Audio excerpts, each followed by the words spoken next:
Chapter 22. After going up the stairs and returning to the reception hall, Klein was about to bid farewell to Roshan when he heard the brown-haired girl say, in a brisk tone, "Captain wants you to come back on Monday to deal with the chores at home first." All right. Klein didn't expect the management of the Nighthawks to be so humane, and he felt a little grateful. He had originally planned on waking up early the next morning and taking the opportunity to go to Tingen University while he was loitering outside in the morning. He wanted to find the teacher in charge of the interview and inform them that he wouldn't be participating in the follow-up segment. After all, the original Klein had entered the interview with his mentor's recommendation letter. Regardless, it was basic courtesy to finish what he started. Even if it wasn't for his own good, he had to respect his mentor's feelings. Since there were no telephones, telegrams were charged by letter, and there was no time to send a letter. Riding a public carriage was the most economical and suitable method. Now that he had the captain's special approval, Klein did not need to be so tired. He could wake up after a good night's sleep and leisurely go over. Klein was about to take off his hat to bid farewell when he suddenly recalled something. He looked around and suppressed his voice. "Roshan, do you know what is the beginning of the complete sequence that the church holds?" This was something he had forgotten to ask old Neil. Roshan widened her eyes and looked at Klein in surprise. "You wish to become a Beyonder? Was I that obvious?" Klein touched the corner of his mouth and answered awkwardly. "After knowing that the world does indeed have supernatural and mysterious powers, I can't help but yearn for them." "My goddess, do you know how dangerous it is?" "Didn't the captain tell you?" The enemies of Beyonders were not only cultists and dark warlocks, but also themselves. Almost every year, there would be people losing control and sacrificing their lives. "Don't you think about your family's feelings?" Roshan emphasized her tone with her hand gestures, and her reaction was a little overboard. "Klein, I think it's better to be a civilian. There's almost no danger, and your salary will increase every year. After a few years, you'll have some savings, and you can rent a single-family house in the North District or near the suburbs. You can start a happy family with a charming lady, and you'll have a cute, naughty little angel." Roshan stopped. Stop. Seeing that the brown-haired girl was getting further and further away from the topic, Klein hurriedly stopped her with sweat on his forehead. "I just want to understand the basic common sense." "All right." Roshan fell silent for a few seconds, lowered her gaze, and said in embarrassment, "Because of my father's matter, I'm always, a little agitated when it comes to such matters. But, frankly speaking, I'm full of admiration for every man and woman who volunteers to become a Nighthawk." I understand. Klein quickly echoed. Roseanne blinked her light brown eyes and added, "That's right. My father once said, don't think that becoming more powerful and becoming a high-sequence Beyonder will solve the latent problems and resist danger. In fact, it's the exact opposite. You will encounter more and more terrifying things. When you encounter some unknown and terrifying existence, madness and death are the only two outcomes." He sacrificed himself 2 weeks after saying that. "Klein, don't look at me with pity. I'm living a good life now, really good.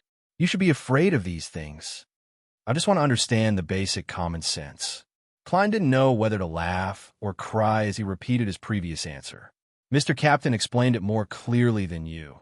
And even if I don't become a Beyonder, I've already encountered something extraordinary. All right."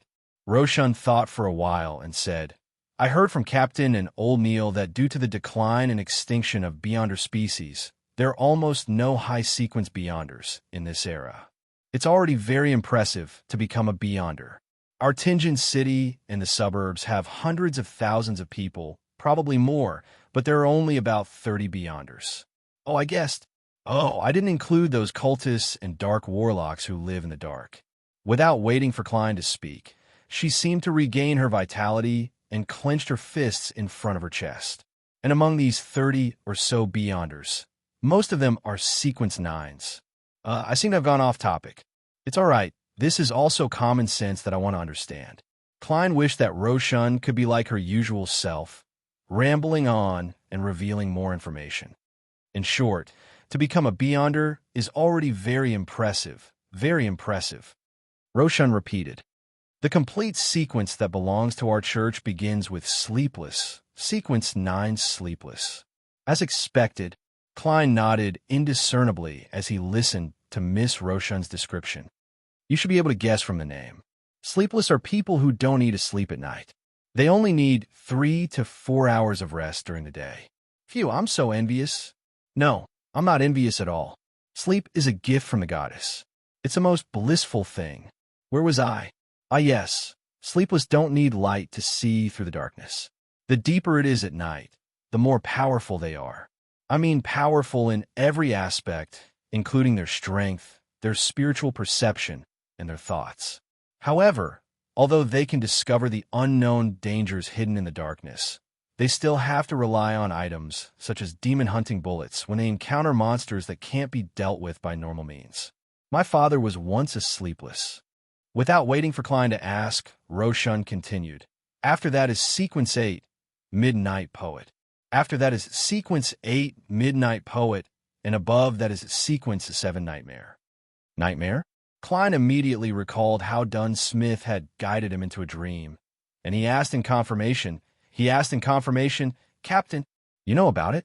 Miss Roshan's mouth nearly formed an O shape. Captain once entered my dream. Klein looked to his left and right as he lowered his voice again. Understood. Roshan was enlightened as she replied softly. She picked up the coffee cup beside her, took a sip, and sighed with emotion. She said wistfully, the church only has 2 Sequence 7 Beyonders in Tingen City. Captain should be one of them. Even in a large diocese like Bakeland, he would be a very powerful person. Some deacons might not even be stronger than him. So Captain is that impressive, Klein echoed with a smile. To be honest, Dunn Smith's appearance in the middle of the night had left a deep impression on him. He almost instinctively believed that he was a powerful Beyonder. Of course, Roshan proudly straightened her back. Then, with her mind racing, she said with a troubled expression, Sequence 7? I don't know what's above that. Perhaps Captain is the only one in the entire Nighthawks team who knows. What about the other sequences? The incomplete ones. Klein changed the topic in satisfaction. He had to say that the sleepless Roshan described was indeed in line with his expectations and expectations of Beyonders. But it wasn't the kind he wanted to be. The perfect Sequence 9 in his heart should be able to learn and master a lot of mystical knowledge, so as to figure out the reason for his transmigration and build a foundation for his future transmigration. Roshan thought for a moment and sighed. I'm not too interested in this aspect. I only know more than the other churches.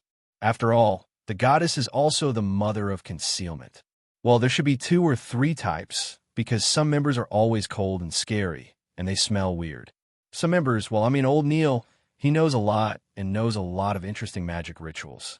Let me think, he once mentioned his Sequence 9 title, which is also the name of the potion formula. Ah yes, it's called Mystery Prior.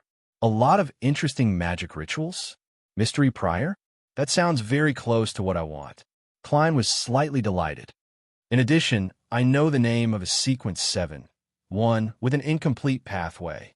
Roshan said in a boastful tone as she thought of something else from her recollection. What is it? Klein was abnormally curious. In a situation where high Sequence Beyonders were scarce or even non-existent, Sequence 7 could already be considered a core force of the church, right? Roshan revealed a sweet smile and replied with a hint of smugness. Spirit medium, mime daily, Klein asked subconsciously. After his initial surprise, he felt that this matter wasn't that surprising. Only a Sequence 7 Beyonder could perform as well as Ma, and daily. Roseanne's eyes widened again. She said in disbelief, H, how do you know? I met Mime daily. Klein didn't hide the truth. All right, Roshan said in a yearning tone, if I can directly become a spirit medium like Mime daily, then I'm also willing to be a Beyonder.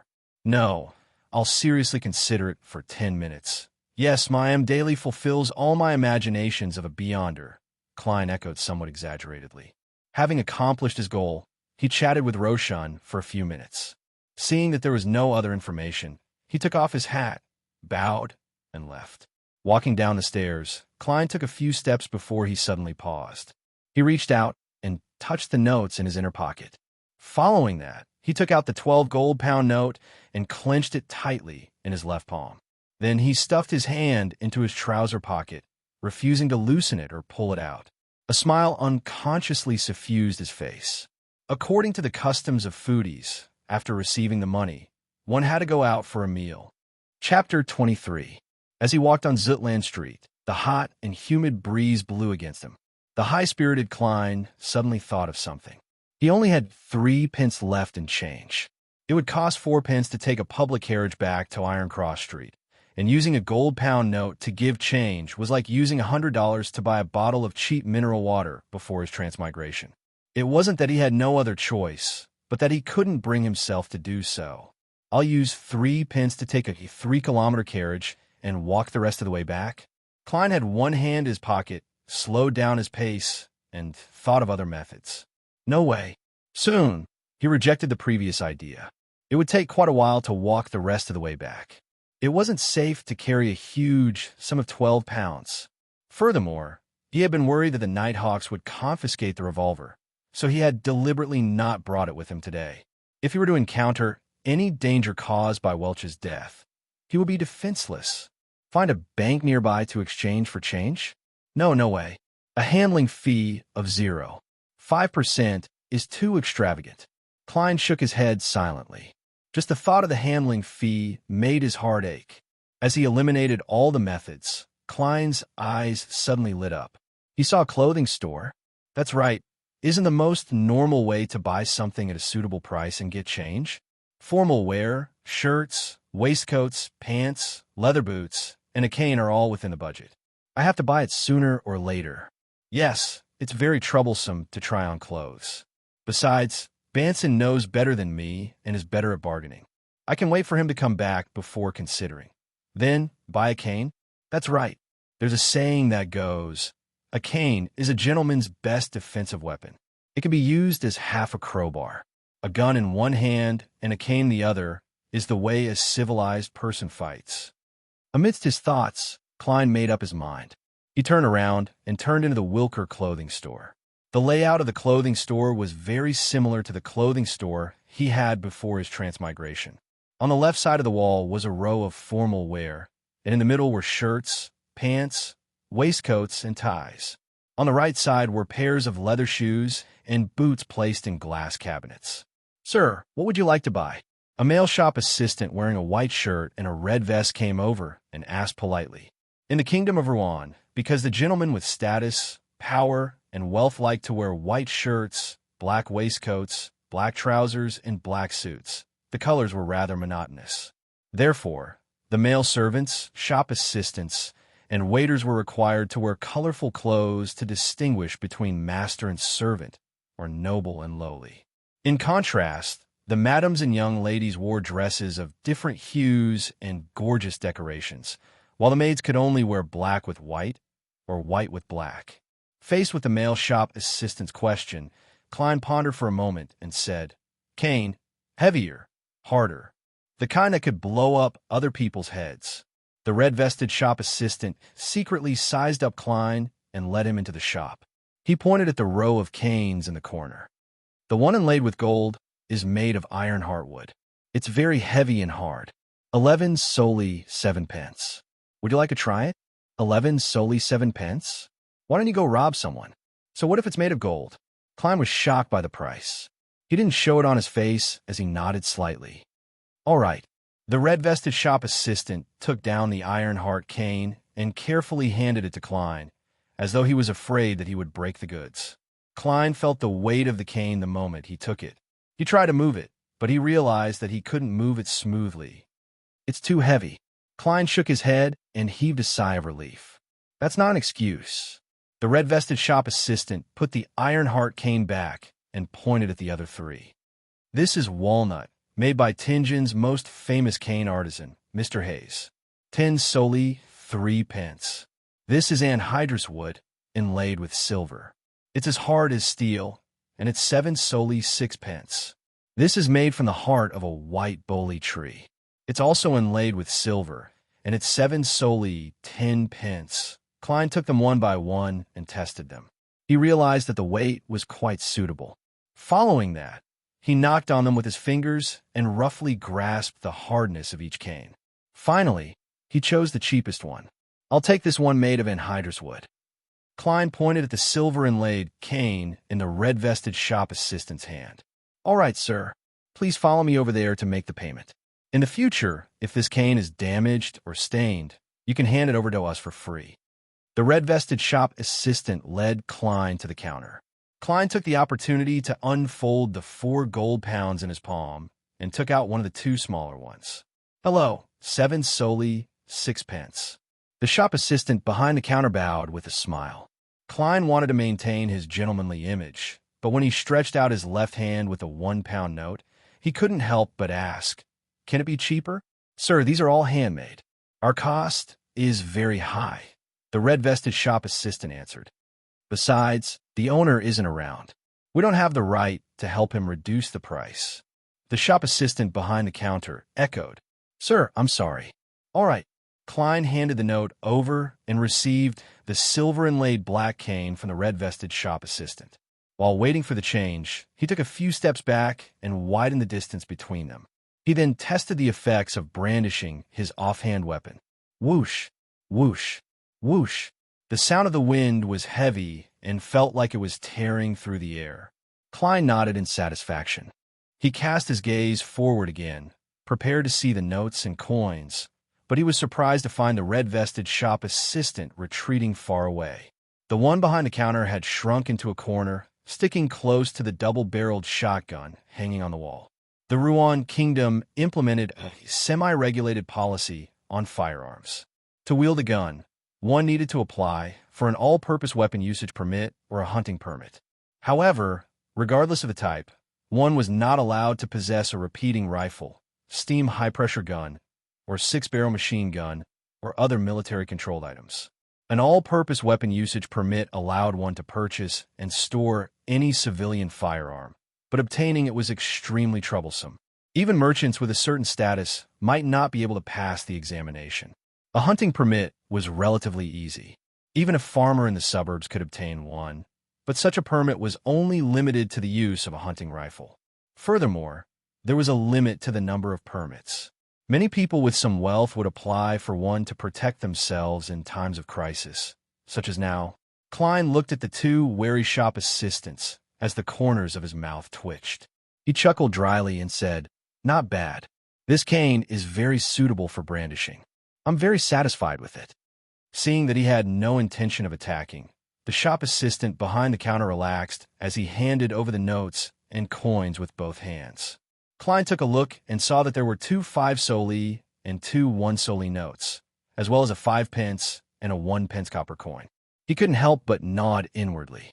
After pausing for 2 seconds, he ignored the shop assistant's gaze and unfolded the 4 notes one by one to ensure that the anti-counterfeiting patterns and watermarks were correct.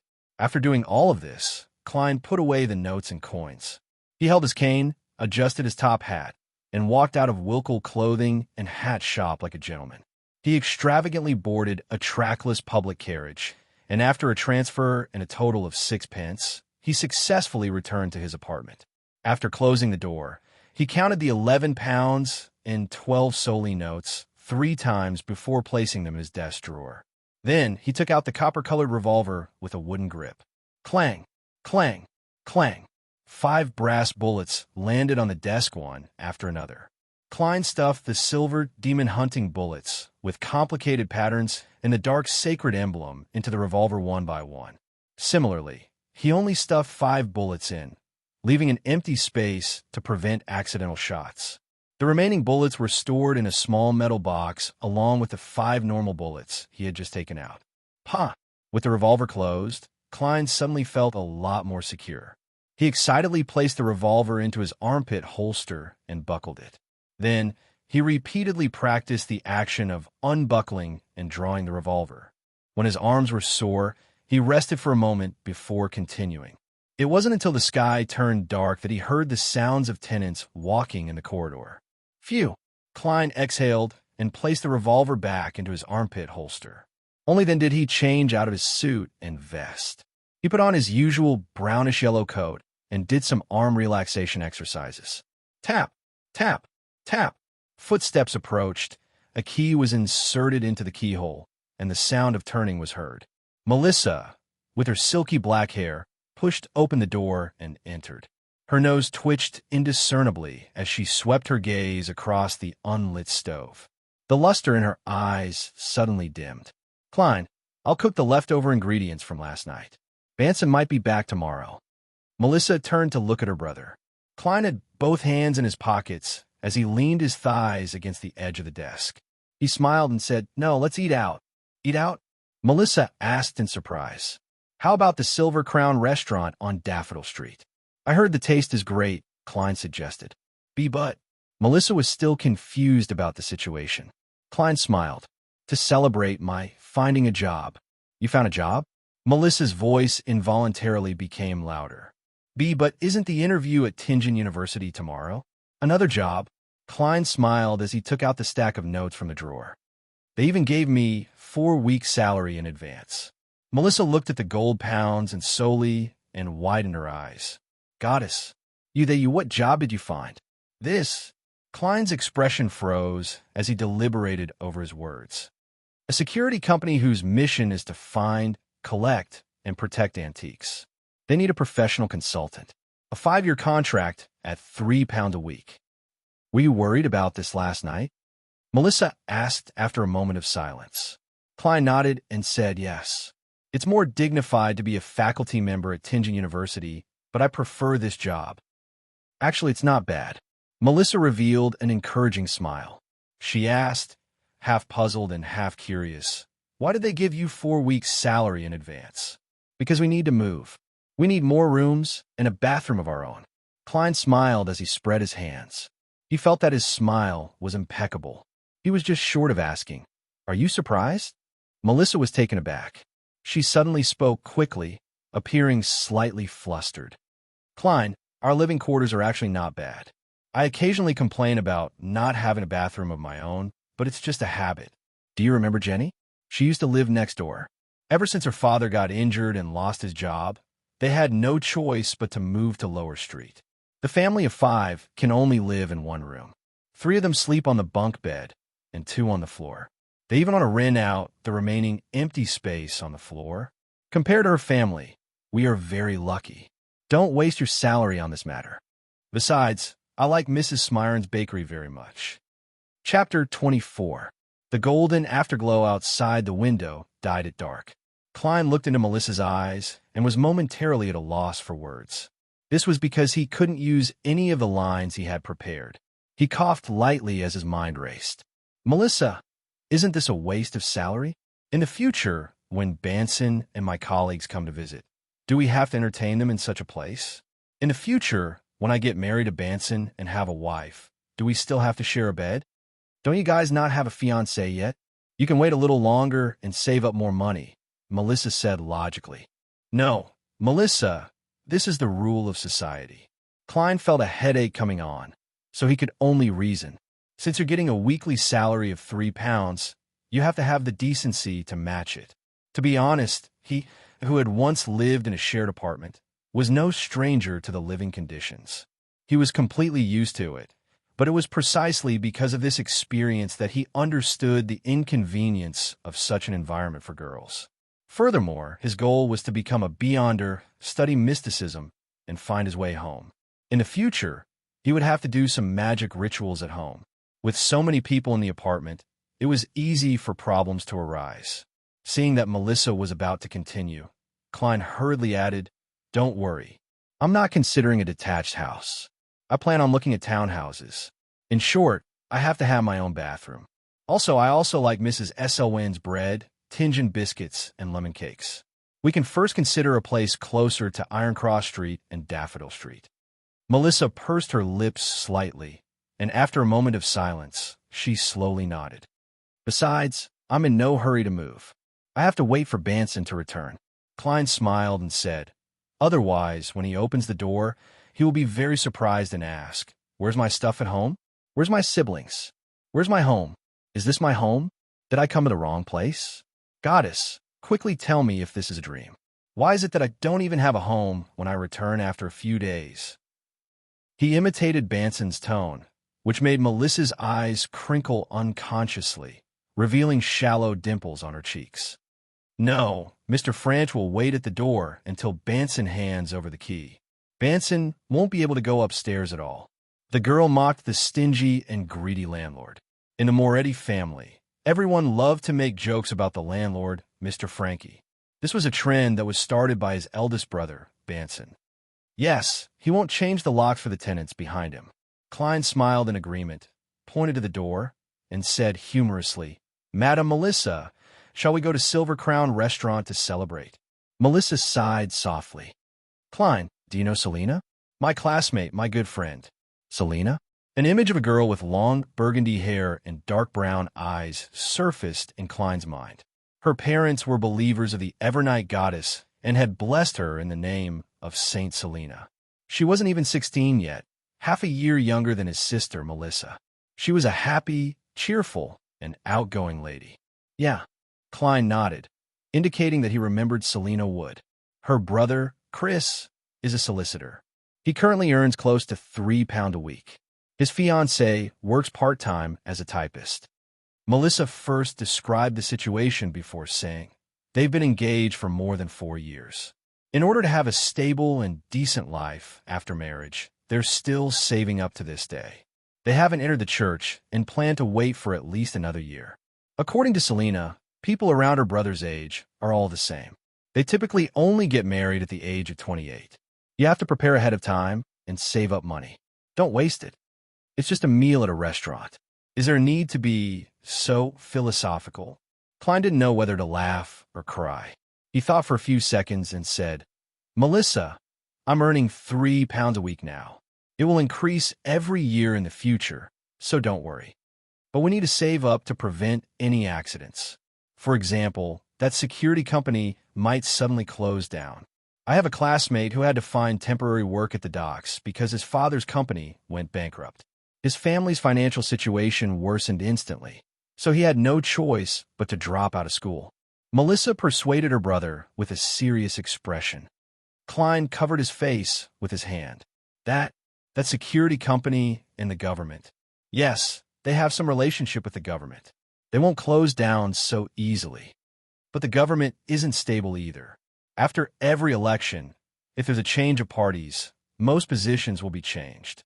It'll be a mess, Melissa persistently retorted. "Sis, you really know a lot." Klein shook his head in exasperation and amusement. "All right, then I'll make a soup with the leftover ingredients from yesterday. Go buy a pan-fried fish, a piece of beef with black pepper sauce, a small can of cream, and bring me a glass of ginger beer. Anyway, let's celebrate a little." These were the food that the vendors on Iron Cross Street often sold. A pan-fried fish was 6 to 8 pence. A medium-sized piece of beef with black pepper sauce was 5 pence. A glass of ginger beer was 1 pence, and a small can of cream was about a quarter of a pound, which cost 4 pence. Buying a pound of cream directly only cost 1 soldi and 3 pence. The original owner of the body would be responsible for the purchase of ingredients at home every holiday, so he was no stranger to the price. After a few seconds of mental calculation, Klein estimated that it would roughly cost 1 soldi and 6 pence, so he directly drew the 2 1 soldi notes. Okay, Melissa no longer objected to this. She put down her bag of stationery and took the notes. Watching his sister take out a small can of cream and a bowl of other food and walk briskly to the door, Klein thought for a moment and called out to her, "Melissa, buy some fruit with the rest of the money."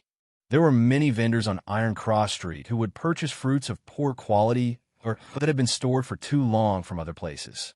However, the people here were not angry because the price was very cheap. As long as they cut off the rotten parts after returning home, they would be able to taste the delicious food. It could be considered a cheap enjoyment. After saying this, Klein quickly walked over, took out the remaining copper pennies from his trouser pocket, and placed them in his sister's palm. "Huh?" Melissa looked at her brother with puzzlement and confusion in her brown eyes. Klein took 2 steps back and smiled. "Remember to go to Mrs. Smiron's place and reward yourself with a small piece of lemon cake." Melissa opened her mouth and blinked. In the end, she only said one word. All right. She quickly turned around, pulled the door open, and ran to the stairs. A river flowed through the streets.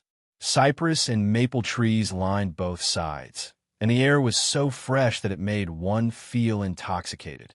Klein, who had come to settle the interview, carried his revolver and cane as he alighted from the public carriage that he had paid for with 6 pence. He walked along the cement road and approached the 3-story brick building that was hidden in the greenery. It was Tianjin University's office building, as expected of one of the two most famous universities in the Kingdom of Rouen. Klein, who was here for the first time, sighed as he walked.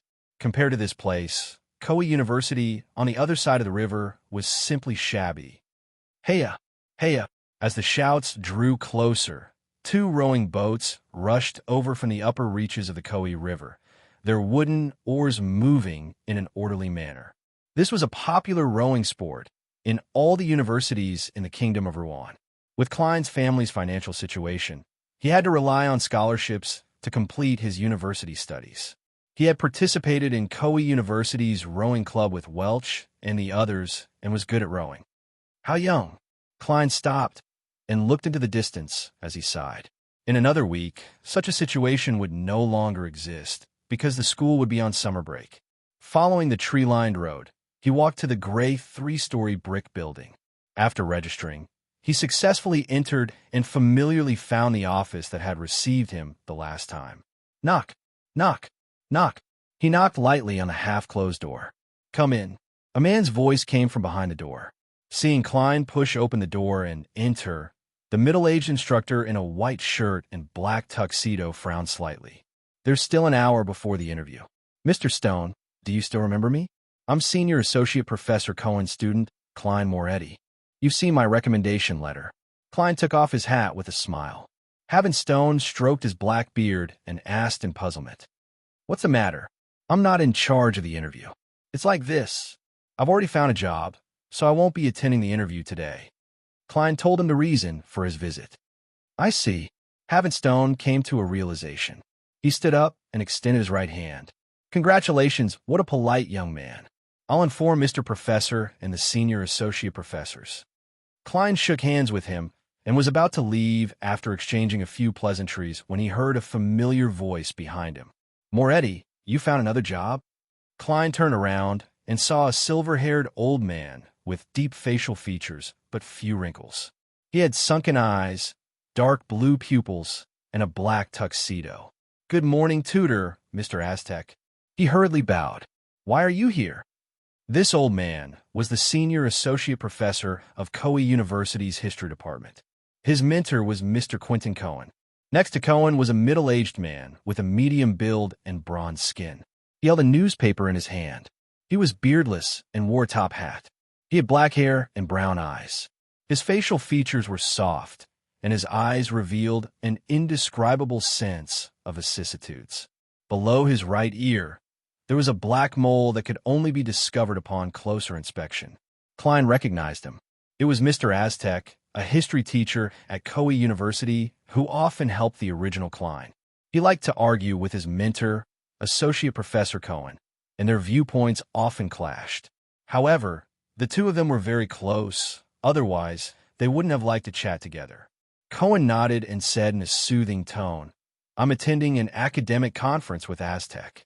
What kind of job did you find? A security company that searches for, collects, and protects antiques. They need a professional consultant. £3 a week. Klein repeated what he had said to his sister yesterday and explained, I like to explore history, not summarize it. Cohen nodded slightly and said, Everyone has their own choices. Everyone has their own choices. I'm very satisfied that you remember to come to Tianjin University to inform them instead of just being absent. At this moment, Aztec interrupted and asked, Everyone has their own choices. Do you know what happened to Welch and Naya, Klein? I read in the newspaper that they were killed by a burglar. The case turned into a burglar? And it's in the newspaper so soon? Klein was stunned. He deliberated over his words before saying, I'm not too sure about the exact situation. I'm not too sure about the specifics. Previously, Welch obtained a notebook from the Antigonus family of the Solomon Empire from the Fourth Epoch and asked me to help him decipher it. I went for a few days at first, but then I was busy looking for a job. 2 days ago, the police even came looking for me. He deliberately revealed Solomon Empire and Antigonus family to see if the two history teachers would know anything. Fourth epic. Cohen frowned and muttered. The bronze-skinned Aztec was stunned at first. He then took a deep breath and rubbed his sun acupoint with his left hand that was holding the newspaper. Chapter 25. As Aztec muttered to himself, he subconsciously glanced at Quentin Cohen, as if he was looking for hints and inspiration. Cohen, with his sunken eyes and dark blue pupils, shook his head without hesitation. I have no recollection of it. Okay, maybe it's just the same route. Aztec put down his left hand and laughed at himself. Klein was slightly disappointed with the result, but he couldn't help but add, Tutor, Mr. Aztec, you know that I'm very interested in exploring and restoring the history of the fourth epic. If you remember anything or obtain other information, can you write to me? No problem. Because of today's events, the silver-haired senior associate Professor Cohen was very satisfied with Klein. Aztec nodded in agreement. Your address is still the same as before. For the time being, but we will be moving soon. I will write to you when the time comes. Klein replied respectfully. Senior Associate Professor Cohen waved his black cane. Indeed, we should move to a better environment. At this moment, Klein glanced at the newspaper in Aztec's hand and deliberated. Professor, Mr. Aztec, what did the newspaper say about Welch and Naya? I only knew a little about it from the police officer in charge of the investigation. Just as Aztec was about to answer, Cohen, who didn't have many wrinkles, suddenly took out a pocket watch from the gold chain on his tuxedo. Patter. He opened it and pointed his cane forward. The meeting is about to begin. Aztec, we cannot delay any longer. Give the papers to Moretti. All right. Aztec passed the newspaper to Klein. We have to go upstairs. Remember to write the letter. Our address is still the same. It's still the Koei University's History Department office. Ha! Laughing, he turned around and left the room with Cohen. Klein took off his hat and watched the two gentlemen leave. Then, he bade farewell to the owner of the office, Havenstone. He walked along the corridor and slowly exited the door of the gray three-story building. In the sunlight, he lifted his cane, unfolded the paper, and read at the top, Tianjin Morning Post. There are quite a number of newspapers and magazines in Tianjin. Morning Post, Evening Post, Honest Paper, Bakelin Daily, Tussock Times, Family Magazine, Story Review.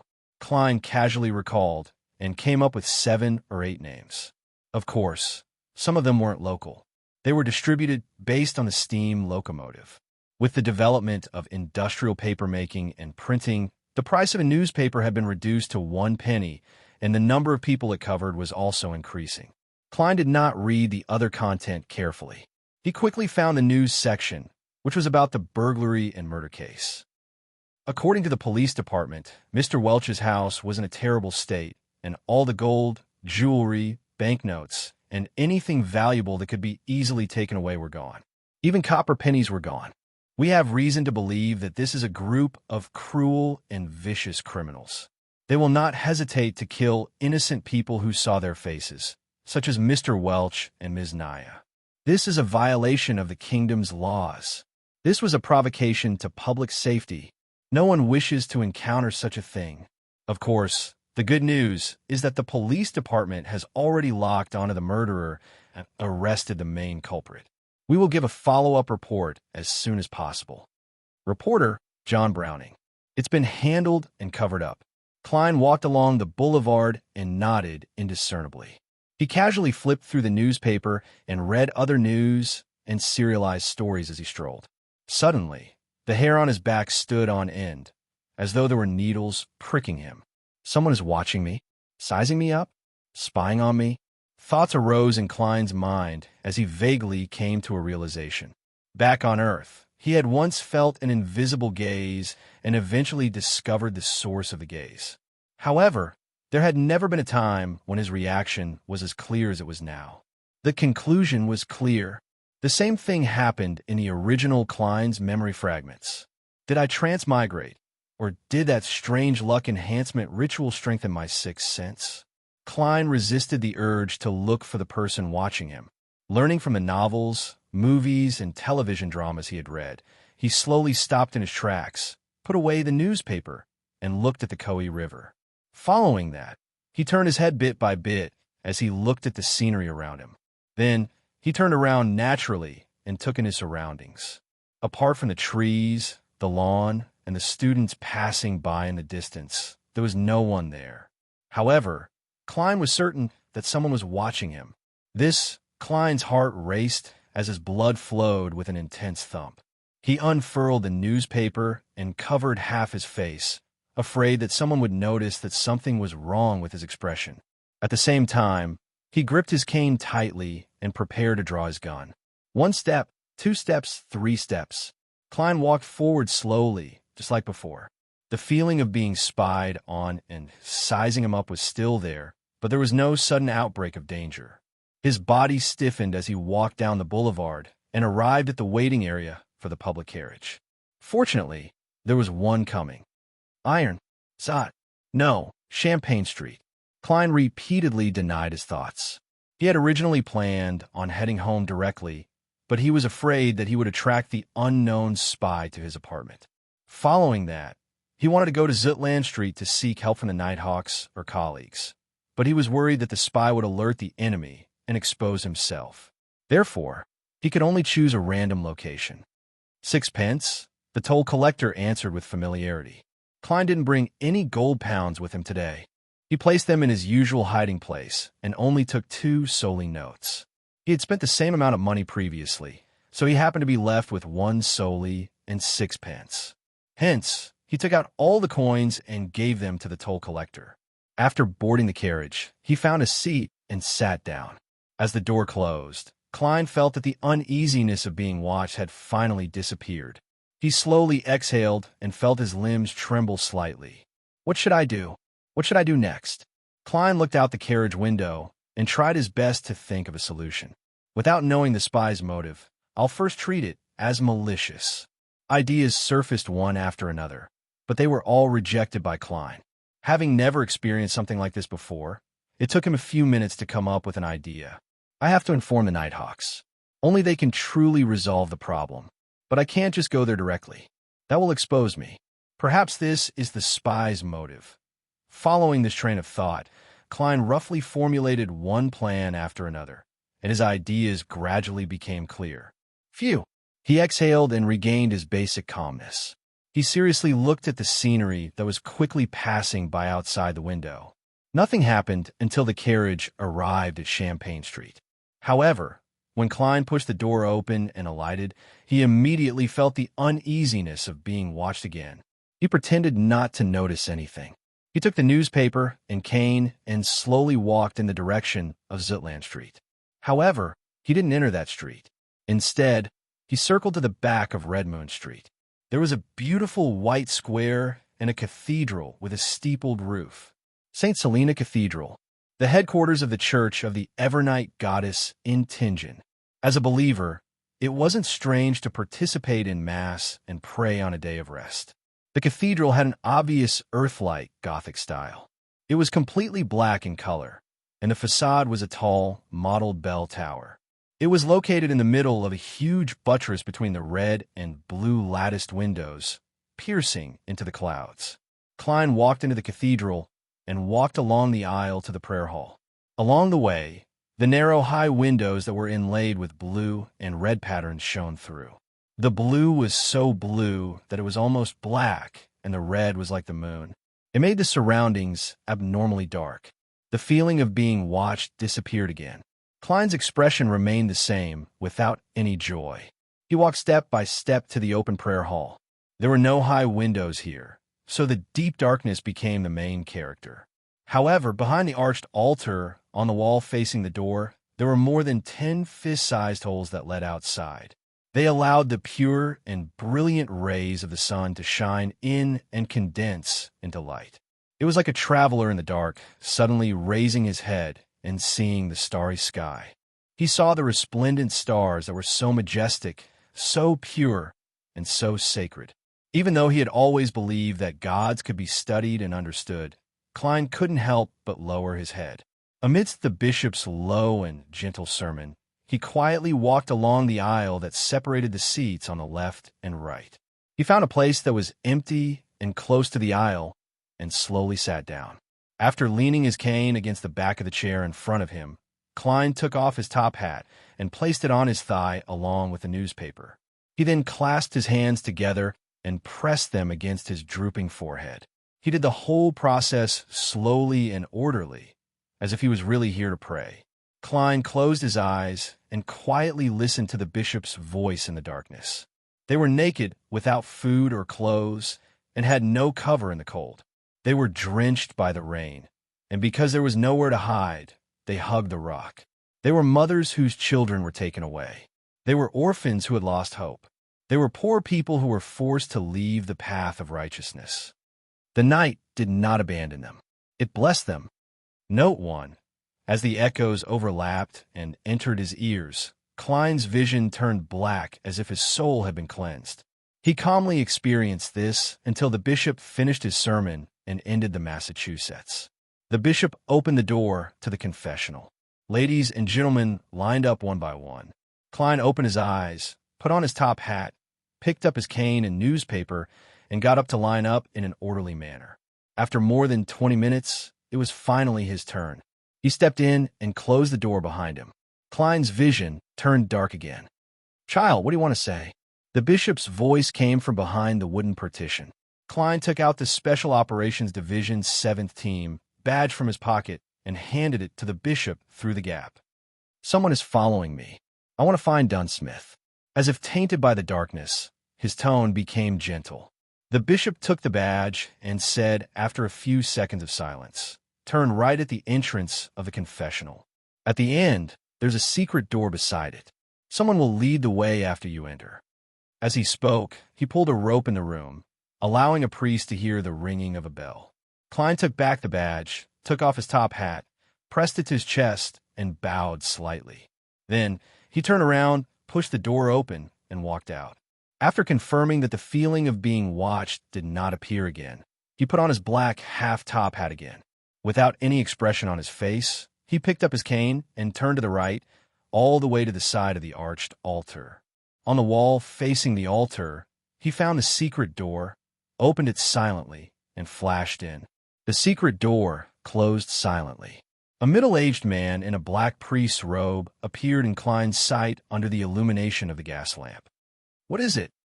the middle-aged priest asked curtly.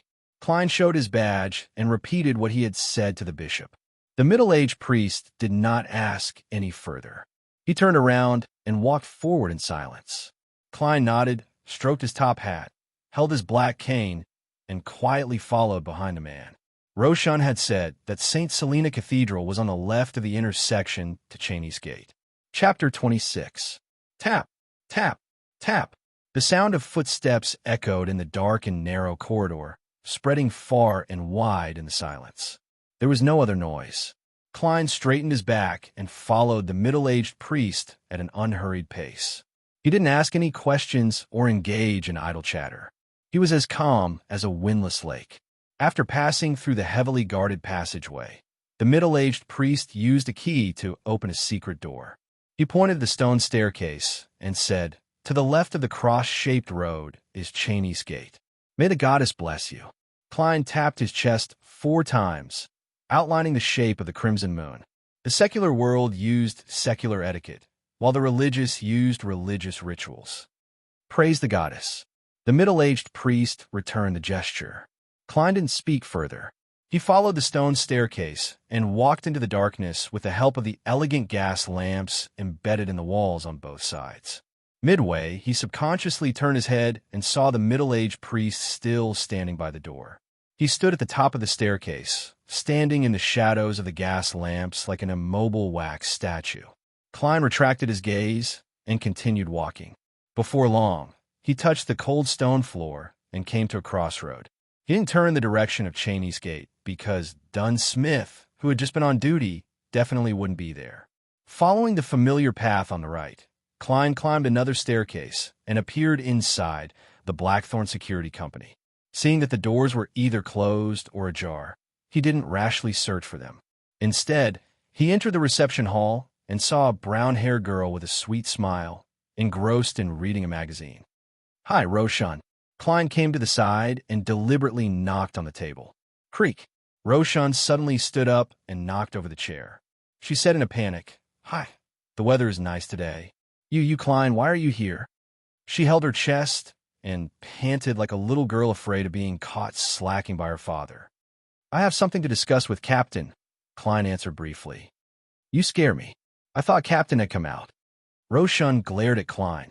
"You don't even know how to knock." "Humph. You should be glad that I am a generous and kind lady." I prefer the word girl. Why are you looking for the captain?" "He is in the room opposite Madame Oriana." Even though he was rather tense, Klein was amused by Roshan. He pondered for a moment and said, "Secret." Roshan's eyes widened in disbelief. Klein bowed slightly and quickly took his leave. He re-entered the reception room and knocked on the door of the first office on the right. "Please come in." Dunsmith's low and gentle voice rang out. Klein pushed the door open and closed it. He took off his hat and bowed. "Good morning, Captain." "Good morning. What can I do for you?" Dunn's black windbreaker and hat were hanging on the coat rack next to him. His exposed body was only wearing a white shirt and a black vest. Even though his hairline was a little high and his gray eyes were deep, he still looked a lot more refreshed. "Someone is following me," Klein answered truthfully without any embellishments. Dunn leaned back and clasped his hands together. His deep gray eyes looked into Klein's eyes.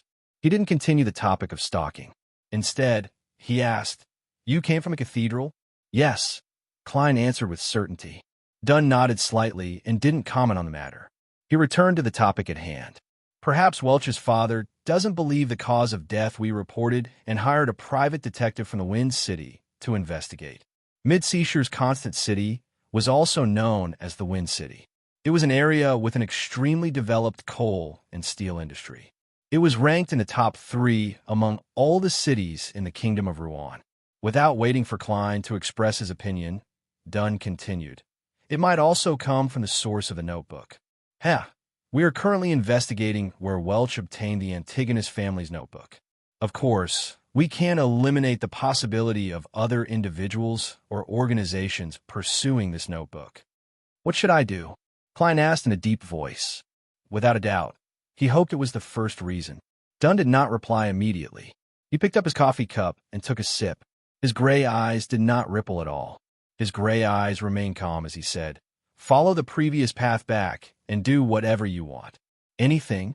Klein returned with a question. "Anything." Dunn nodded affirmatively. "Of course, don't scare them away, and don't break the law." "All right." Klein took a deep breath, bade farewell, and left the room before returning to the basement. He turned left at the intersection and bathed in the light from the gas lamps on both sides.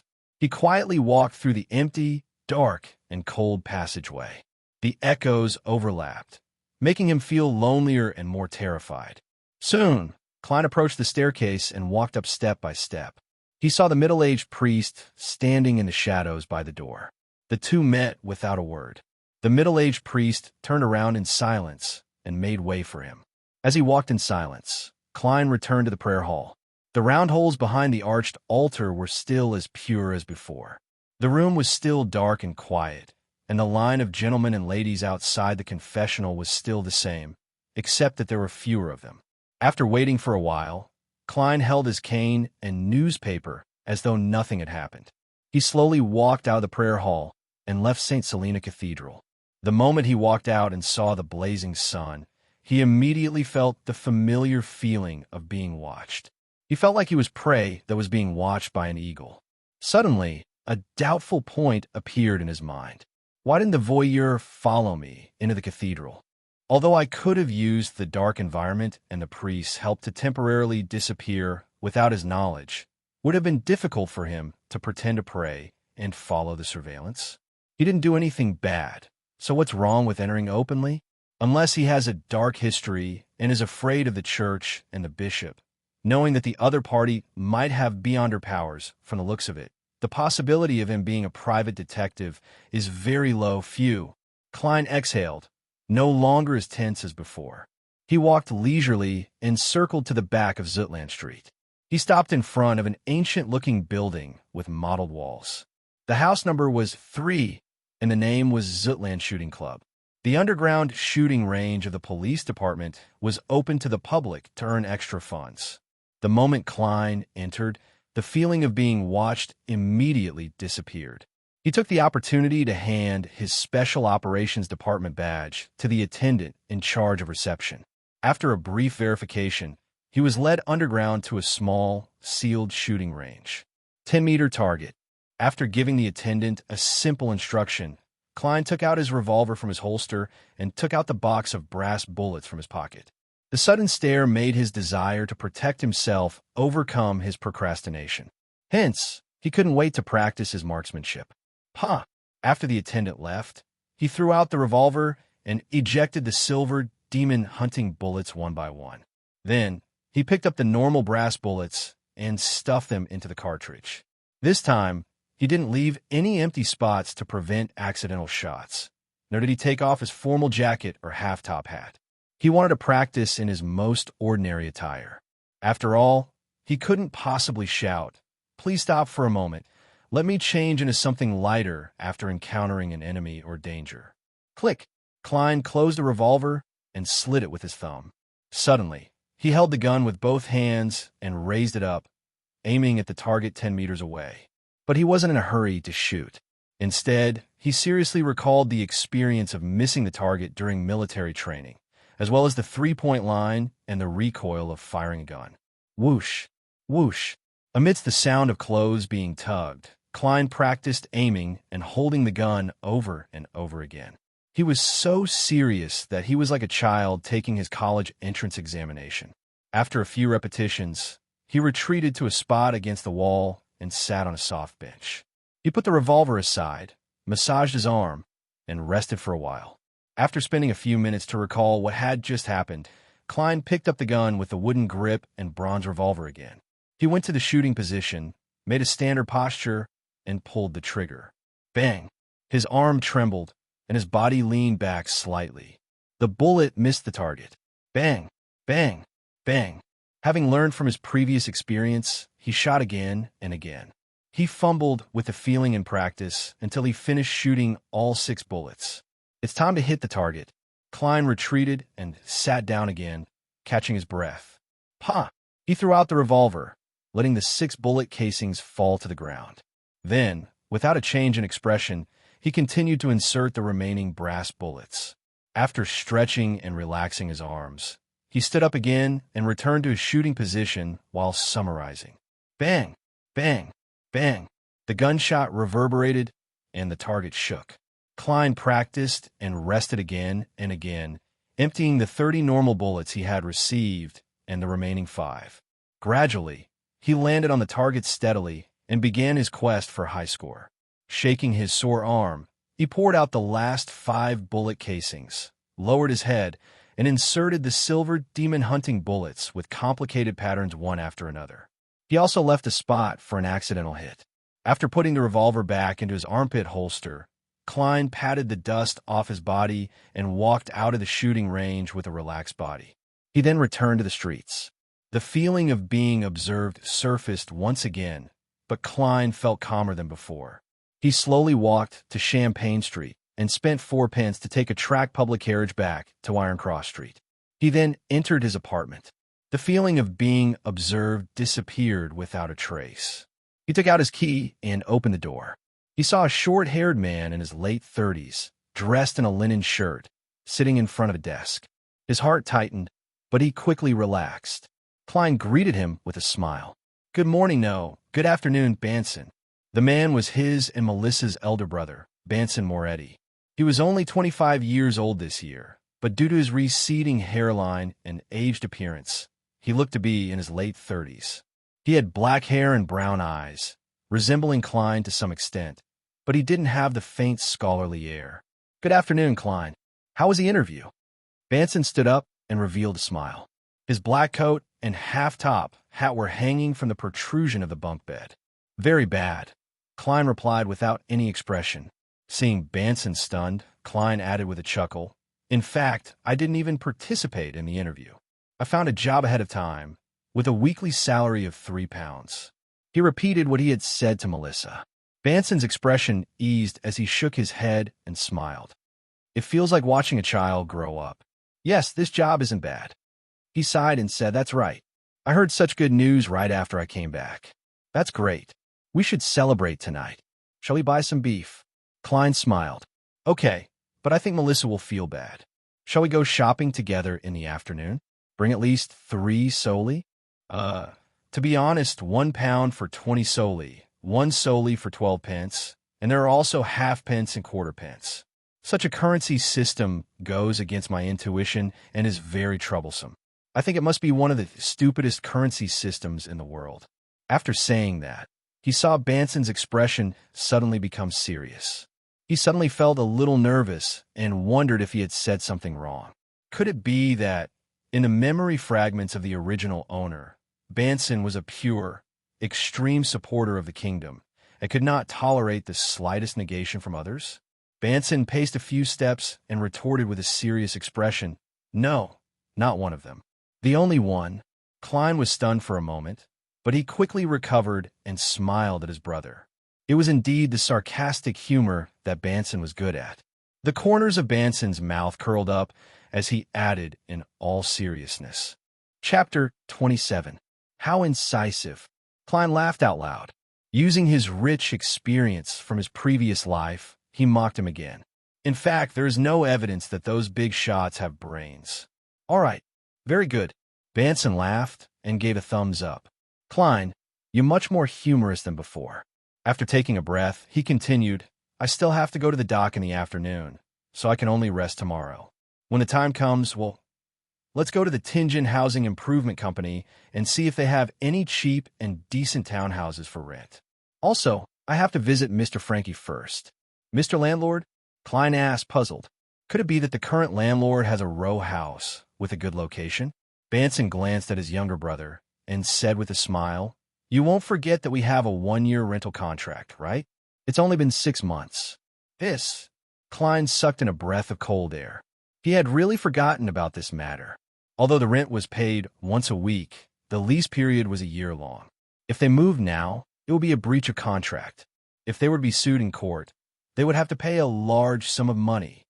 You still lack enough social experience. Benson touched his receding black hairline and said wistfully, This is the condition that I fought hard for back then. Otherwise, Mr. Frankie would only be willing to sign a contract every 3 months. To the rich, landlords will rent for a year, 2 years, or even 3 years to ensure stability.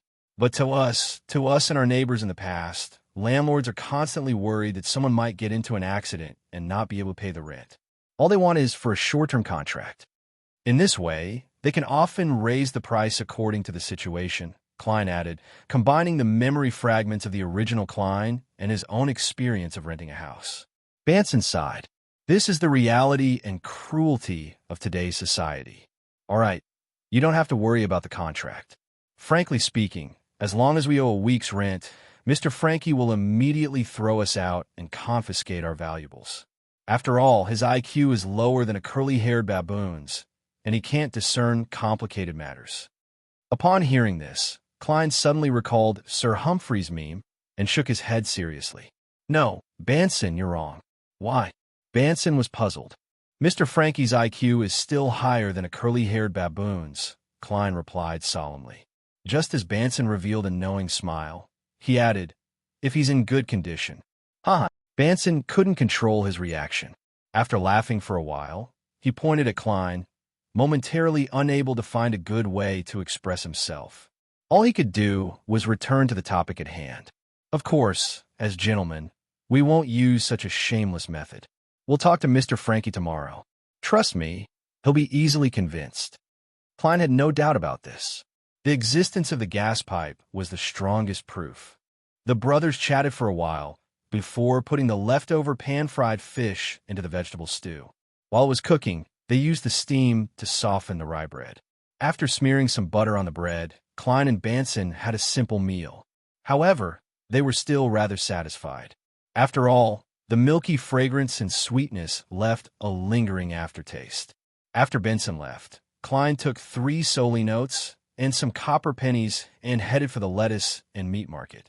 He spent 6 pence to buy a pound of beef and 7 pence to buy a large tussock fish with tender meat.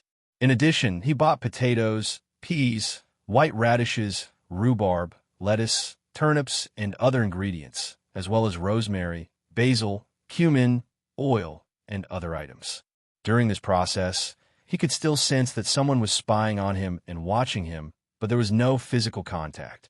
After spending some time at SLYN Bakery, Klein returned home and began using heavy objects, such as stacked books, to train his arm strength.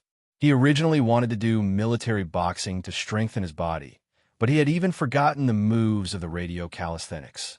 Furthermore, this was something he had only come into contact with during military training, so he had no choice but to make it as simple as possible.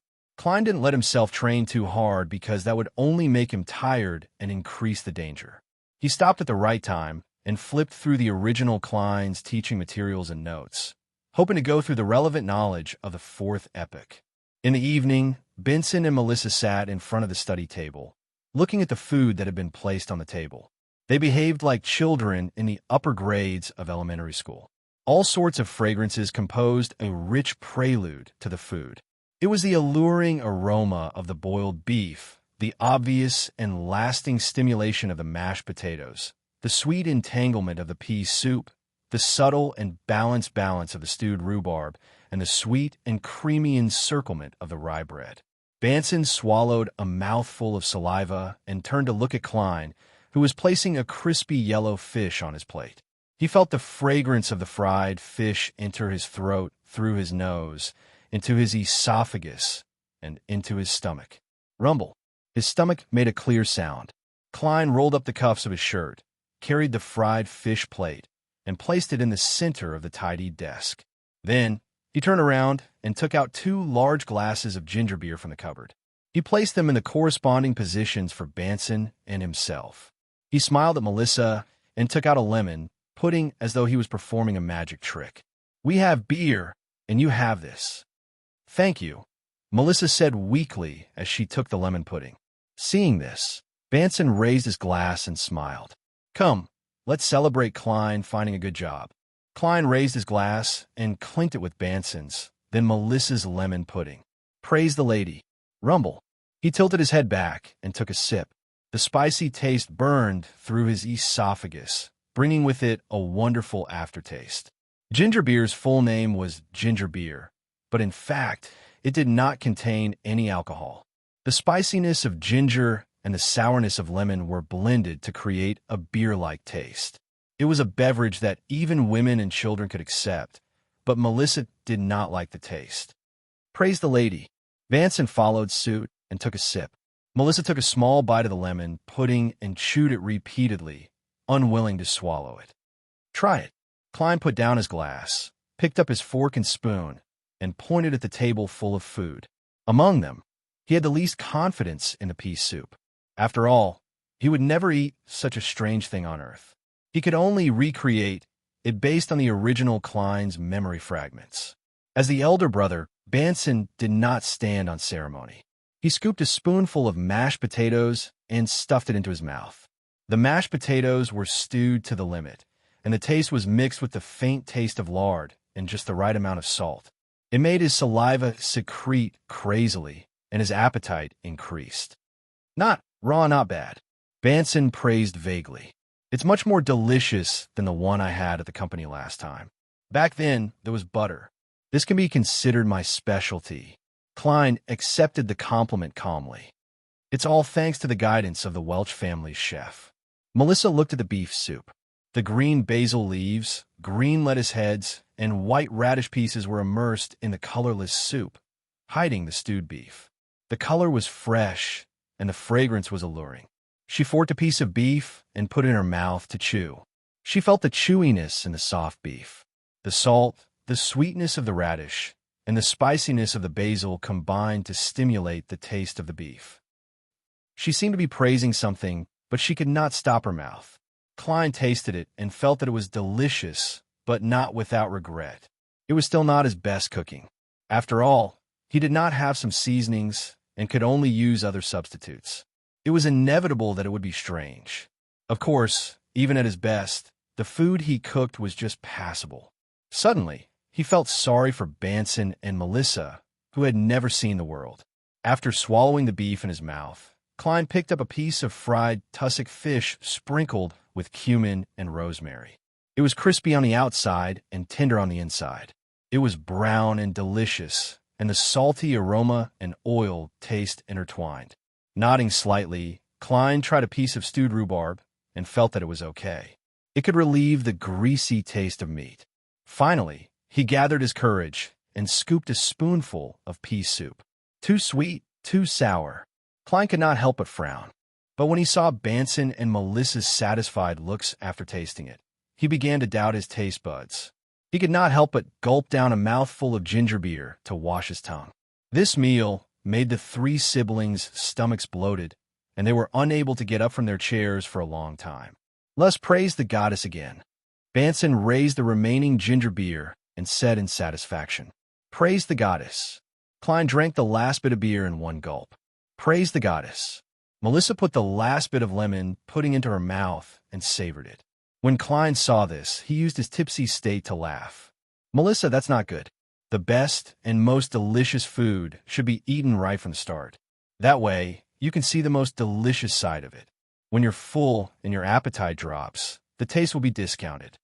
"No, it's still as delicious," Melissa replied firmly and stubbornly.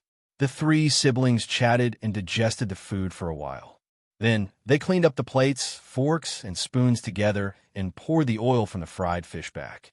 After they were done, one of them revised for the course, one studied accounting knowledge, and the other continued flipping through the textbooks and notes. It was a fulfilling and satisfying life. At 11 o'clock, Klein and his sister extinguished the gas lamp, washed up, and went to bed. It was dark in front of him, and he felt groggy. Suddenly, Klein saw Dunn Smith in a black knee-length trench coat and half-top hat. "Captain." Klein woke up instantly and knew that he was in a dream. Dunn's gray eyes did not waver. He said as if it was a trivial matter, "Someone snuck into your room. Someone has snuck into your room. Grab your revolver and force him into the hallway. Leave the rest to us." "Someone snuck into my room?" The watcher finally made a move. Klein was shocked. He did not dare to ask further and only nodded. "All right." The scene in front of him changed immediately. Colors appeared chaotically and burst like bubbles. Chapter 28. Badump, badump, badump. Klein's heart suddenly began to beat violently. It contracted into a ball before suddenly expanding, causing his body to tremble slightly. For a moment, he nearly forgot what he wanted to do or what he should do until the infiltrator's figure suddenly paused.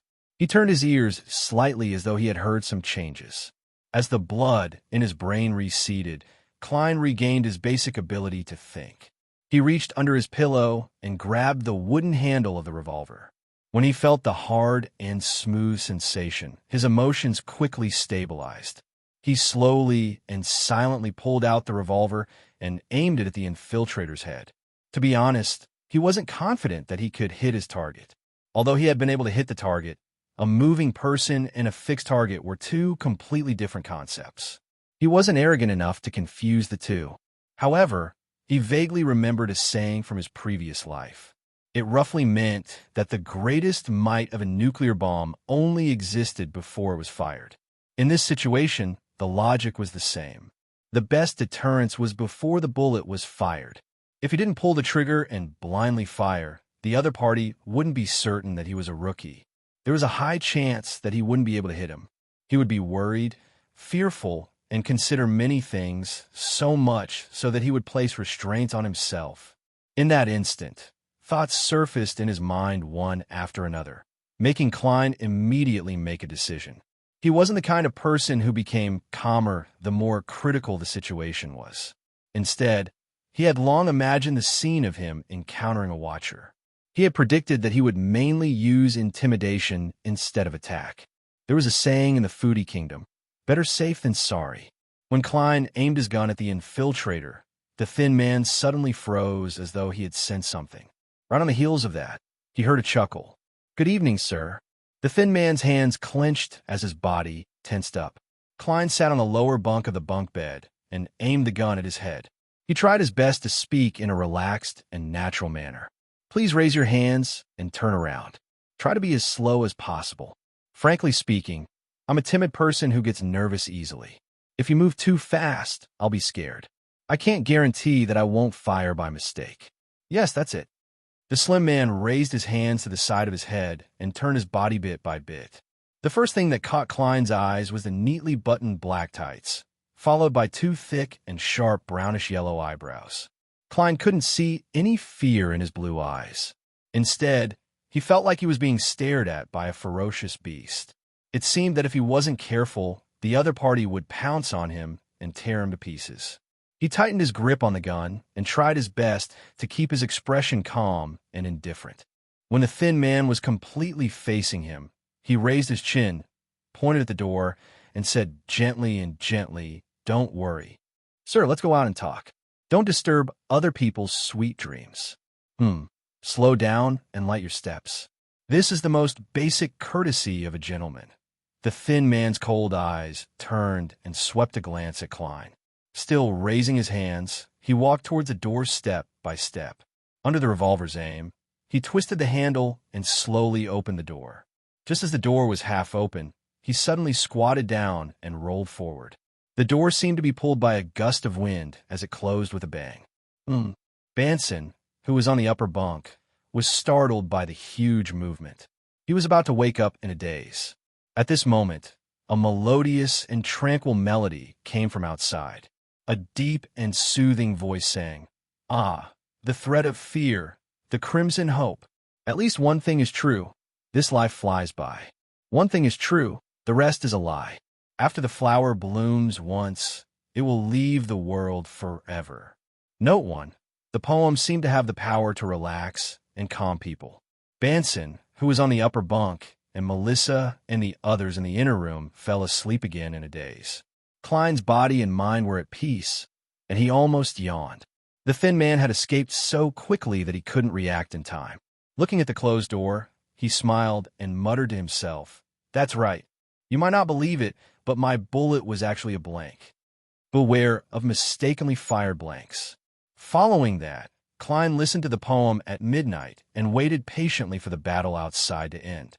In less than a minute, the melody that was as tranquil as the moonlight on the surface of the lake stopped, and the night returned to its deepest silence. Klein silently slid the revolver and moved the empty spot away, waiting for the results to appear. He waited for 10 minutes. Just as he was feeling uneasy and hesitating about whether he should go out to investigate, Dunsmith's calm and gentle voice finally came from the door. "It's done." Phew! Klein exhaled. He picked up his revolver and the key. Barefooted, he carefully approached the door and silently opened it. He saw Dunsmith standing opposite him in a black trench coat that reached to his knees and a half-top hat. His gray eyes were deep and unfathomable. Closing the door behind him, he followed Dunn to the end of the corridor and stood under the faint crimson moonlight. "I wasted some time entering his dream," Dunn said calmly as he looked at the crimson moon outside the window. "You know where he came from?" Klein relaxed. Dunn nodded slightly and said, "An ancient organization called the Secret Order. They were established in the Fourth Epoch and are related to the Solomon Empire and some of the fallen nobles of that time. The Antigonus family's notebook came from them. Due to a member's negligence, it entered the antique market and was obtained by Welch. They had no choice but to send people to search for it." Without waiting for Klein to ask, he paused and said, "We will capture some of their members based on the clues. The outcome might not be good. These fellows are like rats in the sewers, adept at hiding. But at least they will understand that the Antigonus family's notebook might have already been obtained by us, or rather, we have grasped the key clues. In that case, as long as it's not an extremely important item, they will completely give up on this operation. That's their philosophy of survival." "What the notebook is very, very important?" Klein asked worriedly. Dunn smiled and didn't answer him. Instead, he said, "We know very little about the Secret Order. It's all thanks to your cleverness that we were able to succeed this time. It's all thanks to you. In consideration of the possible and hidden dangers, as well as the increased spiritual perception, it will help in finding the notebook. You will have a chance to choose. A chance to choose? Klein vaguely guessed something as his breathing subconsciously turned heavy. Dunn wiped away his smile and said with a solemn and serious expression, "Do you wish to become a Beyonder? You can only choose a Beyonder from an incomplete sequence. Of course, you can also give up on this opportunity and choose to accumulate credits. When it's enough for you to become a sleepless, which is also the beginning of the Evernight Guard that the goddess personally bestowed upon you, the beginning of the complete sequence that the church holds." As expected, Klein was delighted. He didn't show any hesitation as he took the initiative to ask, "Then, which sequence 9s can I choose from?" He needed detailed information before he could decide whether to give up or accept it, as well as which one to choose. Dunn turned around and looked Klein in the crimson veil that scattered down. He looked into Klein's eyes and slowly said, "Apart from Sleepless, the church has 3 sequence 9 potion formulas. One of them is called Mystery Prior, which is the power that old Neil possesses. Roshan should have mentioned it to you before. She can never control her mouth." Klein smiled awkwardly, unsure of how to answer. Thankfully, Dunn didn't mind as he continued, "Apart from Sleepless, the church has 3 sequence 9 potion formulas. Our Mystery Prior potion formula and the non-connected parts were obtained from the Moses ascetic order. At that time, it was said that they had not fallen yet. They still adhered to morals and precepts, persisted in the pursuit of knowledge, and strictly guarded their secrets. All those who joined the order had to be muted for 5 years after they became Mystery Priors. They had to learn silence so that they could train and improve their focus.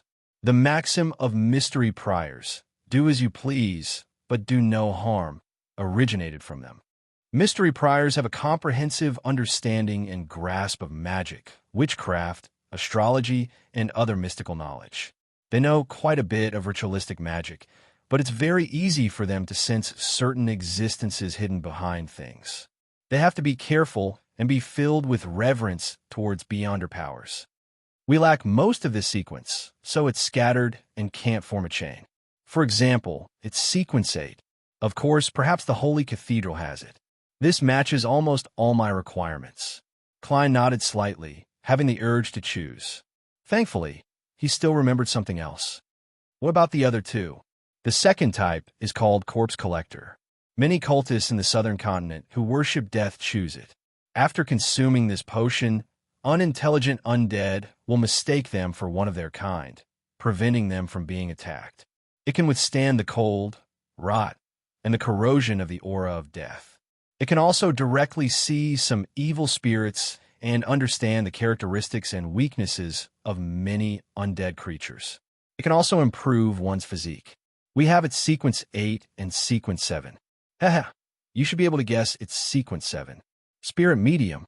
This was Daly's choice back then. Dunn described in detail. Spirit Medium does look mysterious and cool, but what I want the most is to grasp the knowledge of mysticism." Klein didn't interrupt as he listened quietly. Dunsmith turned his head to look at Crimson Moonlight. "We only have sequence 9 for the 3rd type. I'm not sure if the Holy Cathedral has hidden anything else. It's called Seer." "Seer?" Klein's pupils constricted as he recalled the regrets Roselle the Great had left in his diary. He regretted not choosing Apprentice, Marauder, and Seer back then. Chapter 29. Klein tried his best not to show any abnormalities as he asked out of genuine curiosity, "What's the matter?" With genuine curiosity, he asked, "What powers does a seer have?" "Your question isn't accurate enough. You should be asking what powers one will obtain after consuming the seer potion." Dunsmith shook his head and smiled. His gray eyes and face were facing away from the crimson moon, hidden in the shadows. Astrology, card divination, spirit pendulums, spirit vision, and many other similar things. Of course, it doesn't mean that you will immediately understand and master them after consuming the potion.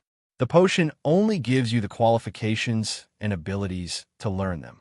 Due to the lack of direct means to deal with the enemy, you should be able to imagine that ritualistic magic requires too much preparation.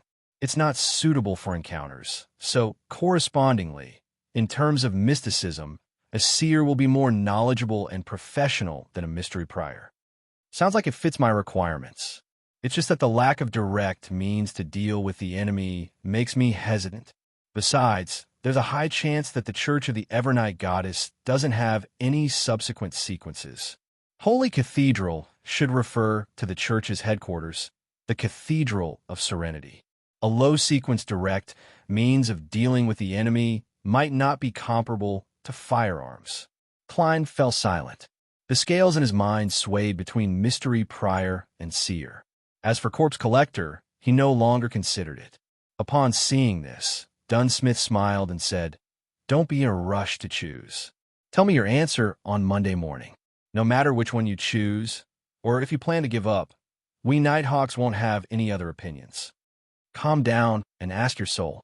With that, he took off his hat, bowed slightly, and slowly walked past Klein towards the staircase. Klein didn't say a word, nor did he immediately give an answer. He bowed in silence and watched him silently. Although he had always hoped to become a Beyonder, he was still filled with hesitation when the opportunity came right in front of him.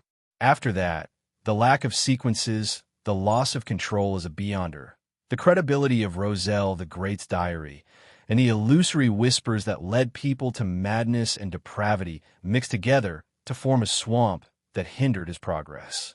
He took a deep breath and slowly exhaled.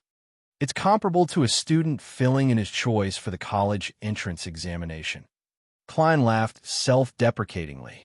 He restrained his divergent thoughts, opened the door quietly, returned home, and lay on his bed. He lay there with his eyes open, quietly looking at the bottom of the top bunk that was stained with a faint crimson. Drunkards staggered past outside, and in the distance a carriage sped along the empty street. These noises did not disturb the peace of the night, but made it more distant and deeper. Klein's emotions settled down. He thought of all the past events on Earth.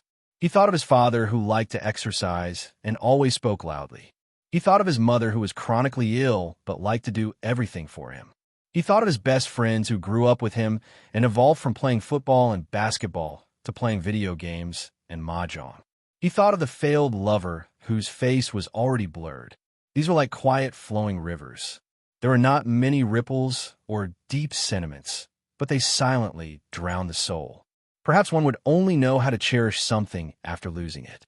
When the crimson color faded, the sky was blazing, and the golden color appeared. Klein had already made his choice. He got up and went to the public bathroom to wash his face to refresh himself. Then, he took a solely note and went to Mrs. Winnie's place to buy 8 pounds of rye bread for 9 pence to replenish the staple food he had eaten last night. The price of bread is starting to stabilize. After breakfast, Banson commented as he changed his clothes. It was Sunday, and he and Melissa finally had a chance to rest. Klein, who was already dressed formally, sat on a chair and flipped through the outdated newspapers he had brought back yesterday. He said in surprise, "There's an advertisement for a house for rent here. 3 Windle Street, Northborough. Here's an advertisement for a house for rent. 3 Windle Street, Northborough. A single-family house with a total of 2 floors. There are 6 rooms, 3 bathrooms, and 2 large balconies upstairs.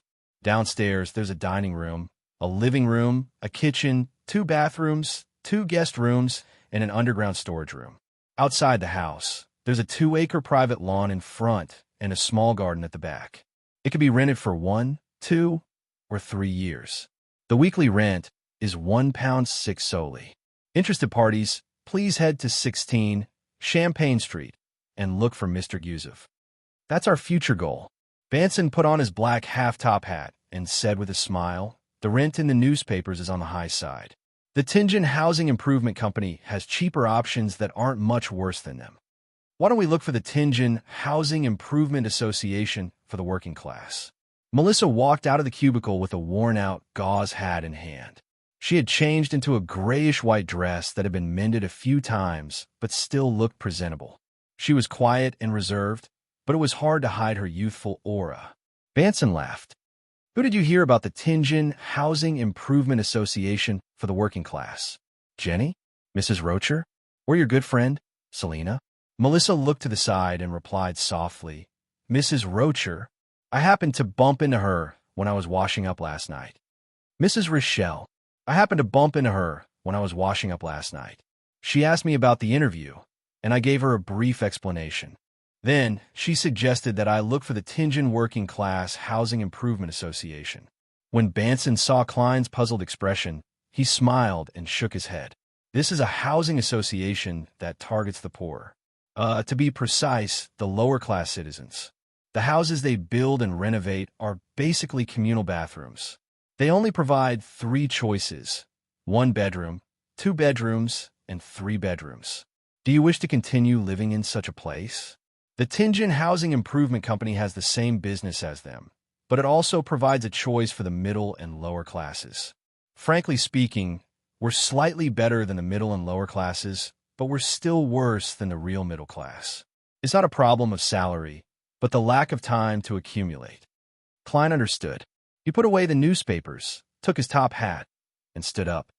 Then let's go. I remember that the Tingen Housing Improvement Company is on Daffodil Street. Banson said as he opened the door. They're the same as the Tingen Housing Improvement Association for the working class. They're called the 5% charity. Do you know why? No. Klein raised his cane and walked beside Melissa. The girl with smooth black hair that reached her singlet also nodded. Banson walked out and said, "These housing improvement associations and companies were established under Baekeland's influence. These housing improvement associations and companies were established under the influence of Baekeland. They have 3 sources of funds. The first is to raise funds from a charity foundation. The second is to obtain a high-quality loan with an annual interest rate of 4% from the government's Public Affairs Loan Commissioner. The third is to accept commercial investments. By collecting a certain amount of rent, they can give the other party a 5% return every year. That's why it's called 5% charity." Tap, tap, tap. The 3 siblings went down the stairs and slowly walked to Daffodil Street. They planned to find the current landlord, Mr. Frankie, after confirming the house. This was to avoid the situation where they had to move out before they could move in. I heard from Selena that there are housing improvement companies that are purely charitable. Melissa said as though she was in thought. Banson chuckled. Yes, Sir Deweyville donated money to establish the Deweyville Trust Company. He builds apartments targeted at the working class and provides specialized property management. However, he only charges low rent. However, the requirements are very strict. It sounds like you don't like it, Klein asked with a smile. Yes, I respect Sir Deweyville, but I believe he definitely doesn't know what life is like for the poor. No, I have great respect for Sir Deweyville, but I'm sure he doesn't know what life is like for the poor. The requirements for his apartment are like the hopes given by a priest. It's too unrealistic. For example, the main vaccinations must be administered, the bathrooms must be cleaned on a rotating basis, the apartment cannot be sublet or used for commercial purposes, litter is not allowed, and children are not allowed to play in the corridors. Goddess, does he wish to turn everyone into a gentleman and a lady? Benson replied in his usual tone. Klein frowned in puzzlement. It doesn't sound like there's any problem. They are all very good requirements. Yes. Melissa nodded in agreement. Benson turned his head, glanced at them, and chuckled. He chuckled. Perhaps I've protected you too well. You have never seen the life of the poor. Do you think they have the money to receive the main vaccines? The queue for free charity medical organizations can last up to 3 months. Do you think their jobs are stable and not temporary? If they can't rent out their apartments and charge a certain fee, they can move out again when they lose their jobs. Besides, many women help people sew clothes and make matchboxes at home to make ends meet. This is considered a commercial use. Do you think they will be chased out? Most of the poor are doing their best to make ends meet. Do you think they have the time to discipline their children and stop them from playing in the corridors? They can probably only be locked in their rooms and sent to places that are willing to accept child labor when they are 7 or 8 years old. Banson didn't use many adjectives to describe it, but it left Klein a little creeped out. This is the life of the poor. Beside him, Melissa also fell into silence. After a long while, she said in an ethereal voice. After a long while, she said in an ethereal voice. After moving to Lower Street, Jenny refused to let me go to her house to look for her. Let's hope her father can walk out of the shadow of his injury and find a stable job again. But I've seen too many drunkards numb themselves with alcohol. Banson sneered with a heavy tone. Klein didn't know what to say. Melissa seemed to be in the same state. The siblings walked to Daffodil Street in silence and found the Tianjin Housing Improvement Company. The person in charge of receiving them was a middle-aged man with an amiable smile. He wasn't wearing a formal suit or a hat. He was wearing a white shirt and a black vest. "You can call me Scarter. What kind of house do you need?"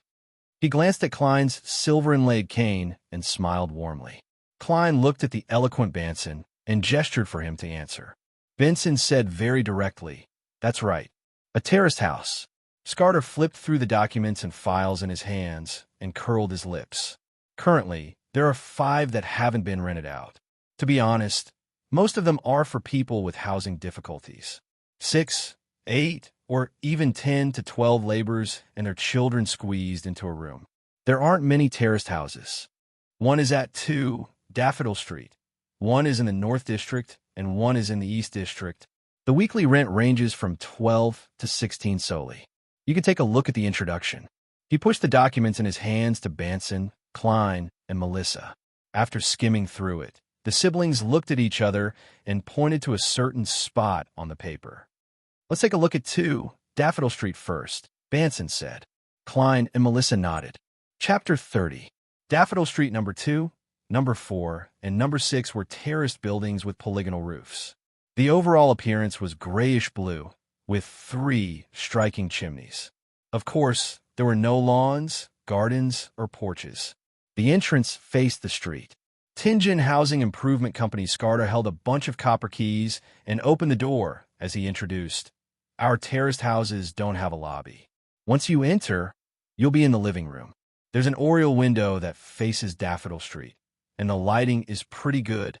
Reflected in Klein, Banson, and Melissa's eyes was a sofa bathed in golden sunlight in a spacious space comparable to their previous 2-bedroom apartment. This living room can also be used as a living room. To its right is the dining room, and on the left is a large fireplace for you to keep warm in the winter, Scarta pointed out with great familiarity.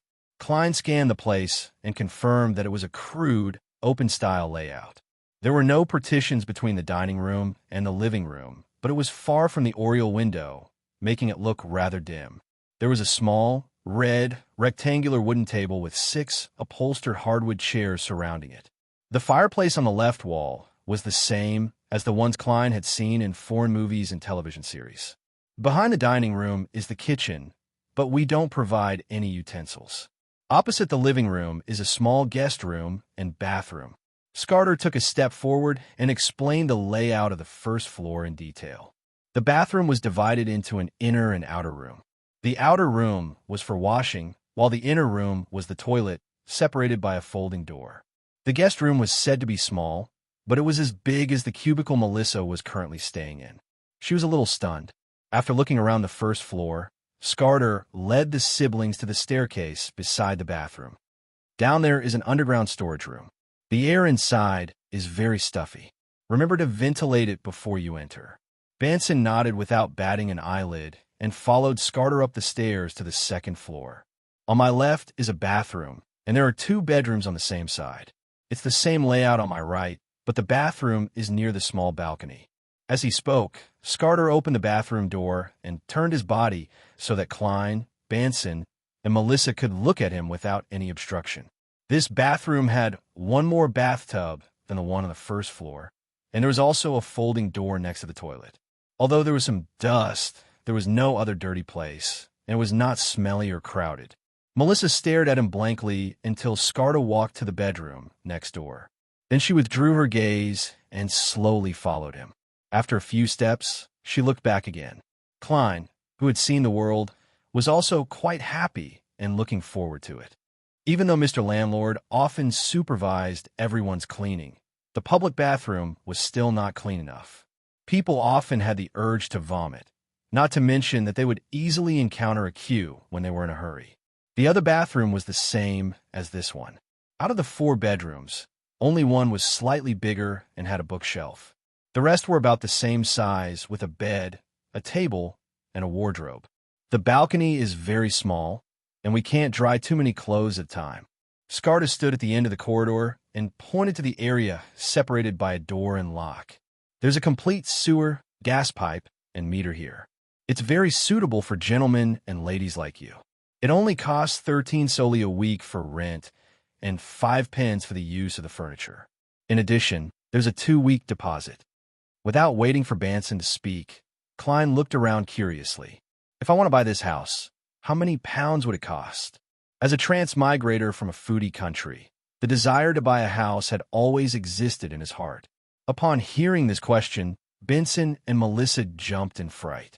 They looked at Klein as though they were looking at a monster, but Skarda answered firmly, I'm not sure. Skarda replied firmly, Buy? No, we won't sell the property. We only provide a lease. I just want to understand. Understand? Klein explained awkwardly. Skarda hesitated for a few seconds. Last month, the owner of number 11 Daffodil Street sold a house similar to this one. It was sold for £300 for 15 years, which is much cheaper than renting it directly, but not everyone can afford such a large sum of money at once. If you want to buy it completely, the owner's price is £850. £850? Klein quickly began to do the math in his mind. My weekly salary is £3, and Banson's is £1 and 10 soli. The rent is 13 soli, and if I eat well every day, I'll need about £2 a week. There's also the cost of clothes, transportation, social expenses, and so on. I can only save about 10 soli a week. A year is about £35 a year, so £850 will take about 20 years. Even if it's just the £300 with the lease, it'll take at least 8 or 9 years. This doesn't take into account future marriage, separation, children, travel, and so on. In this world, where there's no housing loan, most people can only choose to rent. Having come to a realization, he took a step back and glanced at his brother, Banson, gesturing for him to negotiate the rent. As for Melissa's wishes, it was obvious from her sparkling eyes. At that moment, Klein had the illusion of closing the door and letting Banson go. Banson pointed with his cane that wasn't inlaid with silver, looked around, and said, We should look at other houses. The lighting in the dining room is too bad, and the balcony is too small. Look, only that bedroom has a fireplace, and the furniture is too old. We'll have to replace more than half of it if we move in. He spoke unhurriedly and picked out a bunch of faults. In 10 minutes, he successfully convinced Skarda to reduce the price to 12 soli for rent and 3 pence for the use of the furniture. The deposit was also rounded up to £2. Without wasting any more time, the siblings followed Skarda back to the Tingen Housing Improvement Company. They signed 2 copies of the contract and went to the Tingen notary office to have it notarized. After paying the deposit and the first week's rent, Klein and Banson had a total of £9, 2 soli, and 8 pence. Standing at the entrance of 2 Daffodil Street, they each held a string of copper keys. They couldn't move their eyes away as all sorts of emotions surged through them. After a while, Melissa raised her head and looked at the Moretti house behind her. Her voice was soft and airy as she said, It feels like a dream. Banson exhaled and smiled. Then don't wake up. Klein wasn't as emotional as them. He nodded and said, That's right. He nodded and said, We have to change the locks on the main door and balcony door as soon as possible. There's no need to rush. The Tingen Housing Improvement Company has a good reputation. The rest is for your formal wear. But before that, we have to go to Mr. Frankie's place. Banson pointed in the direction of the apartment. After returning home and making do with some rye bread, the siblings headed for the townhouse on Iron Cross Street and knocked on the landlord's door. You should know my principles. You are not allowed to default on your rent, the short Mr. Frankie announced as he sat on the sofa. Banson leaned forward and smiled. Mr. Frankie, we are here to cancel our rent. So direct? Is it really appropriate to negotiate like this? Klein was surprised when he heard that. On the way here, Banson had mentioned that his bottom line was 12 soli. Cancel your rent? No, we have a contract. There's still half a year left. Frankie glared at Banson and waved his arms. Benson looked at him seriously and waited for him to calm down before saying in a deep voice, After he calmed down, he said, "Mr. Frankie, you should know very well that you should earn more." "Earn more?" Frankie touched his thin face and asked with great interest. Banson sat up straight and explained with a smile. "Renting a 2-bedroom apartment to the 3 of us costs 5 soldi and 6 pence. But if you rent it to a family with 5 or 6 people, with 2 or even 3 of them working and getting paid, I believe they would be willing to pay more than that to a place with poor security like Lower Street. 5 soldi and 10 pence, or 6 soldi, I think is a reasonable price." Seeing Frankie's eyes light up and his throat move, he continued, "Besides, you must know that the rent has been rising in recent years. The longer we stay, the more you will lose. But I need time to find a new tenant." Mr. Frankie, who had inherited the apartment, was clearly tempted. "I believe that you will be able to find it very soon. You have the ability and resources. Maybe in 2 days, maybe in 3 days. We will compensate you for your losses during this period of time. Just use the deposit we paid, 3 soldi. That's very fair." Benson immediately made the decision. Frankie nodded in satisfaction. "Benson, you really are a conscientious and honest young man. All right, let's sign the termination contract." Klein watched from the side in a daze. He completely understood how easily Mr. Frankie could be persuaded. That's way too easy to convince. After resolving the issue of the contract, the 3 siblings first helped Klein buy a suit before they busied themselves with moving. They didn't have any heavy or bulky items, as they belonged to the landlord. Therefore, Banson and Melissa jointly rejected Klein's idea of hiring a carriage. They did it themselves and went back and forth between Daffodil Street and Iron Cross Street. Outside the window, the scorching sun was setting in the west. The golden sun with the smell of fire shone through the oriel window and onto the surface of the desk. Klein looked at the books and notes that were neatly arranged on the shelf and gently placed the ink and fountain pen on the desk that had been wiped clean. "I'm finally done." He exhaled and felt his stomach growl. He rolled down his sleeves and walked to the door. He had a bed that belonged only to him. The bed sheets and quilt were white, old but clean. Klein turned the doorknob and walked out of the bedroom. Just as he was about to speak, he saw the 2 doors opposite him open, revealing Banson and Melissa. Looking at the dust and dirt on each other's faces, Klein and Banson suddenly laughed in an unusually carefree manner. Melissa bit her lips lightly and was gradually infected by them as she giggled softly. The next morning, Klein stood in front of the full-length mirror that had no cracks. He carefully adjusted the collar and cuffs of his shirt. The set of white shirt, black tuxedo, half-top hat, black vest and pants, leather boots, and bow tie cost him a total of £8. It made his heart ache. However, the effect was good. Klein felt that his scholarly aura in the mirror was stronger, and he seemed to be a little more handsome. Click! He closed his pocket watch and placed it in his inner pocket. Then, he took his cane, hid his revolver, and took the public carriage to Zutland Street. Just as he was about to enter the Blackthorn Security Company, he realized that he had gotten used to his previous lifestyle. He hadn't given Melissa any extra money this morning and allowed her to continue walking to school. Shaking his head and making a mental note of it, Klein stepped into the Blackthorn Security Company. He saw the brown-haired girl, Roshan, brewing coffee. The aroma of the coffee wafted through the air. "Good morning, Klein. Nice weather today." Roshan greeted him with a smile. "To be honest, I've always been curious. Don't you men feel hot and formal wearing such weather? I know that Tingin's summer can't be compared to the South. It's not hot enough, but it's still summer." "That's the price of poise," Klein replied humorously. "Good morning, Miss Roshan. Where's Mr. Captain?" "Same old place." Roshan pointed inside. Klein nodded indiscernibly. He passed through the partition and knocked on Dunn Smith's office door. "Come in." Dunn's voice and tone were as gentle as ever. Seeing that Klein had indeed changed into a decent formal suit, he nodded slightly and said with a smile in his gray eyes, "Have you made up your mind?" Klein took a deep breath and answered solemnly, "Yes, I made my choice." Dunn slowly sat up straight, his expression quickly turning solemn. His gray eyes remained deep and unchanging. His gray eyes remained deep and said, "Tell me your answer." Klein answered without hesitation, Chapter 31. Dunsmith's gray eyes stared straight into Klein's eyes for a full minute without saying a word. Under such silence and the pressure of the gaze, Klein didn't shrink back. He didn't move his eyes away as he stared back firmly. You should understand that once you consume the potion, there's no chance for regret. Finally, Dun spoke again.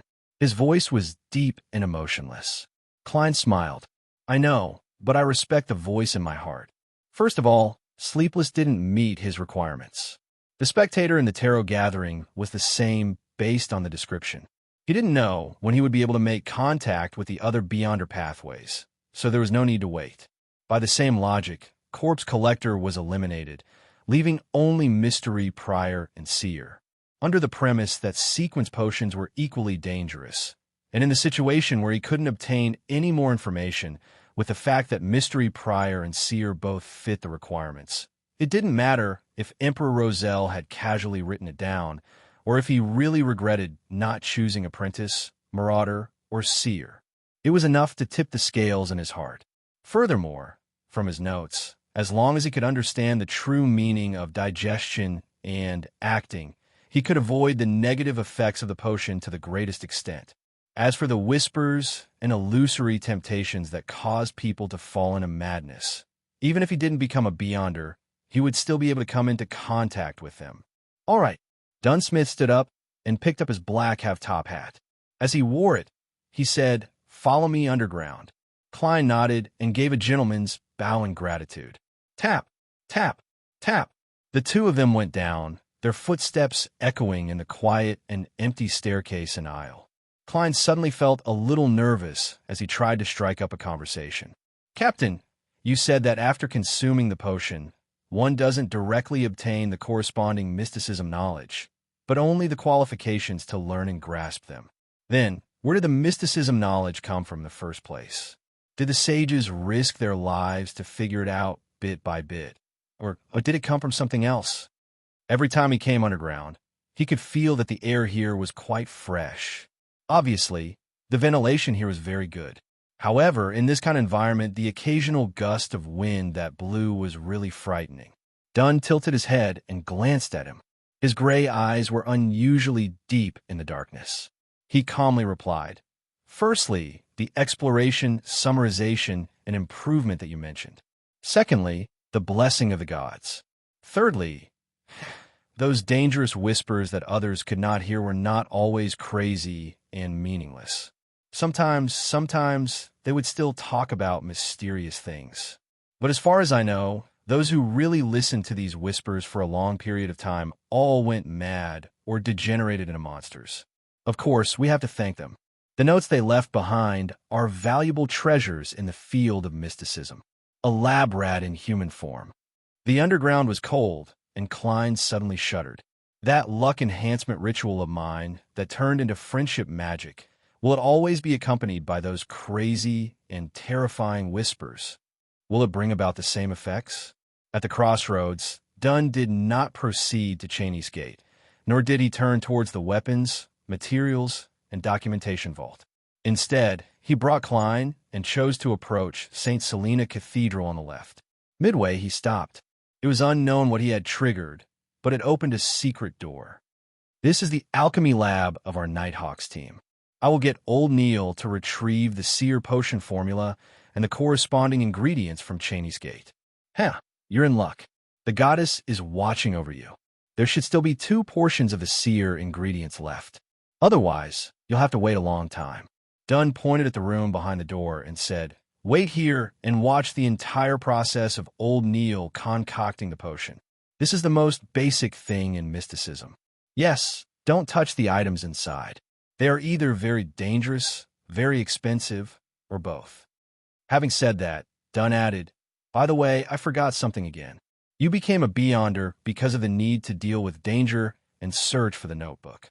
The credit is only a portion of it, so you can't become an official member of the team for now.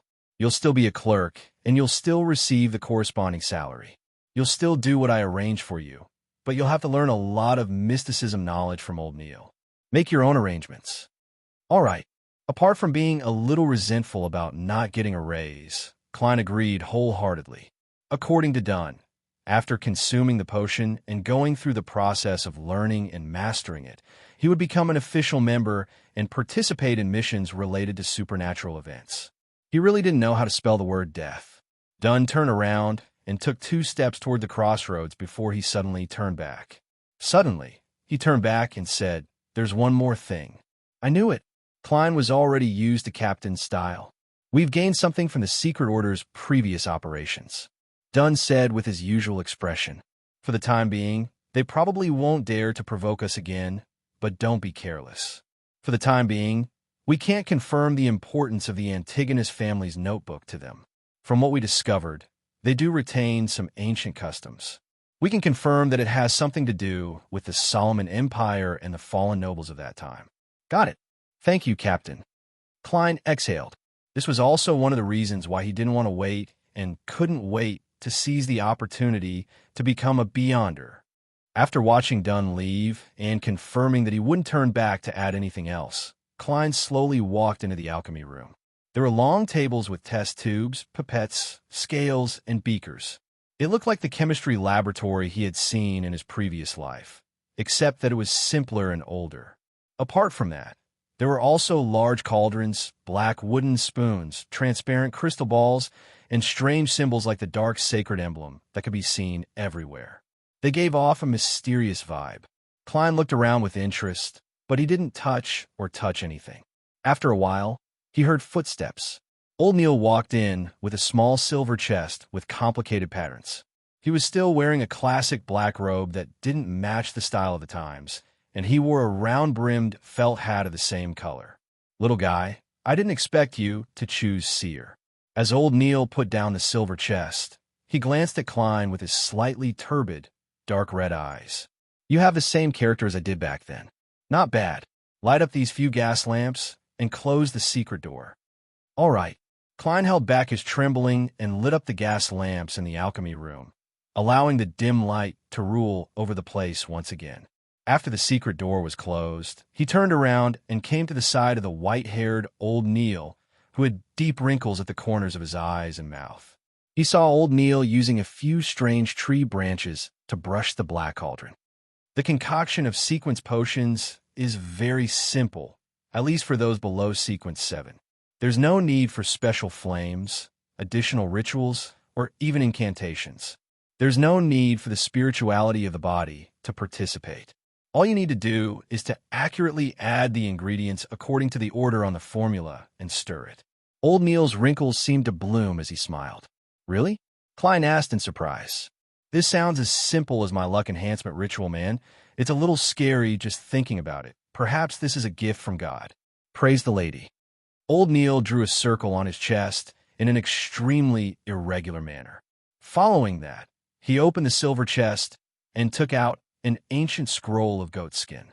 The yellowish-brown goatskin unfolded inch by inch, revealing the words written on it. Klein looked into the distance and realized that it was Hermes, which he was familiar with. They were written in blood-like ink and seemed to retain the feeling of flowing, but other than that, there was nothing extraordinary about it. "Seer, 100 milliliters of pure water plus 13 drops of night vanilla juice plus 7 golden mint leaves." Klein silently recited the contents of the formula, but the subsequent parts happened to be blocked by Old Neil's elbow, preventing him from seeing them. "Pure water is water that has been repeatedly distilled. It just so happens that I've made it before, so there's no need to waste time." As Old Neil introduced it, he familiarly picked up a large sealed glass bottle from the long table. He opened the lid and casually poured about 100 milliliters of pure water in the cauldron. Klein didn't dare to ask, afraid that he would affect the concoction process. After all, he had to drink the potion he concocted. 13 drops of night vanilla juice. This can be extracted and turned into essential oil for preservation. Old Neil took out a small brown bottle from the silver chest, and with the aid of a pipette, he easily dripped 13 drops into the cauldron. A faint but calming fragrance emanated, and Klein's mood unknowingly became calm. 7 golden mint leaves. Old Neil picked up the silver-patterned tin can, opened the lid, and pinched out a few pieces with his bare hands. He sprinkled them into the cauldron, and a fresh and stimulating smell was faintly discernible. 4, 5, 6, 7. Just right. Old Neil chuckled and looked at the potion formula on the goat skin. 3 drops of poison hemlock juice. You can't drink this carelessly. It will numb your entire body and you will die in a stiff state. In ancient times, it was the best choice for suicide. I'm not stupid, Klein silently lampooned. Old Neil switched to a pipette and dripped the poison hemlock juice into the cauldron. It was mixed with a strange smell that made one's mind clear. 9 grams of Dracaena powder. Old Neil calmly reached into the silver chest and picked up a transparent test tube. The powder inside was as black as iron. He used a beaker, a balance, and other items to weigh the 9 grams of powder. He casually poured it into the cauldron and stirred it with a black wooden spoon. Klein's liver trembled as he watched. He felt that it wasn't very reliable. Actually, these ingredients are all supplementary. Adding more or less won't affect the final effect. Should I add more? Old Neil joked. The remaining 2 are the key. The amount can be slightly less, but it can't deviate too much. Otherwise, your advancement will fail. Yes, the amount can't be too much, even if it's just a little bit. Otherwise, you'll have to treat your mental problems after taking it. It's not impossible for you to die directly. Klein immediately tensed up and watched as old Neil took out a black glass bottle from the silver chest. 10 milliliters of Lavos octopus's blood. This octopus is an extraordinary species with obvious mutations. Its body is covered with mysterious symbols. Its blood will quickly decompose under the sun and lose its uniqueness. It has to be stored in an opaque material. Old Neil's tone was no longer relaxed. He quickly and carefully extracted 10 milliliters of blood with a test tube. The blood was as blue as the sky. From time to time, it would gurgle with illusory bubbles, as if it was connected to the spiritual world. Pour the blood in the test tube into the cauldron. Don't care about the remaining bit on the wall. This is to prevent overuse, Old Neil said in a low voice.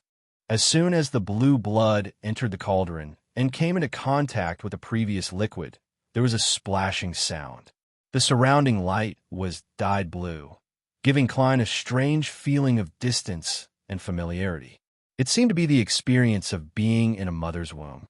It made one's soul feel elevated. The last item, 50 grams of star crystal.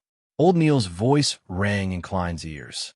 He snapped out of his daze and looked at the long table again.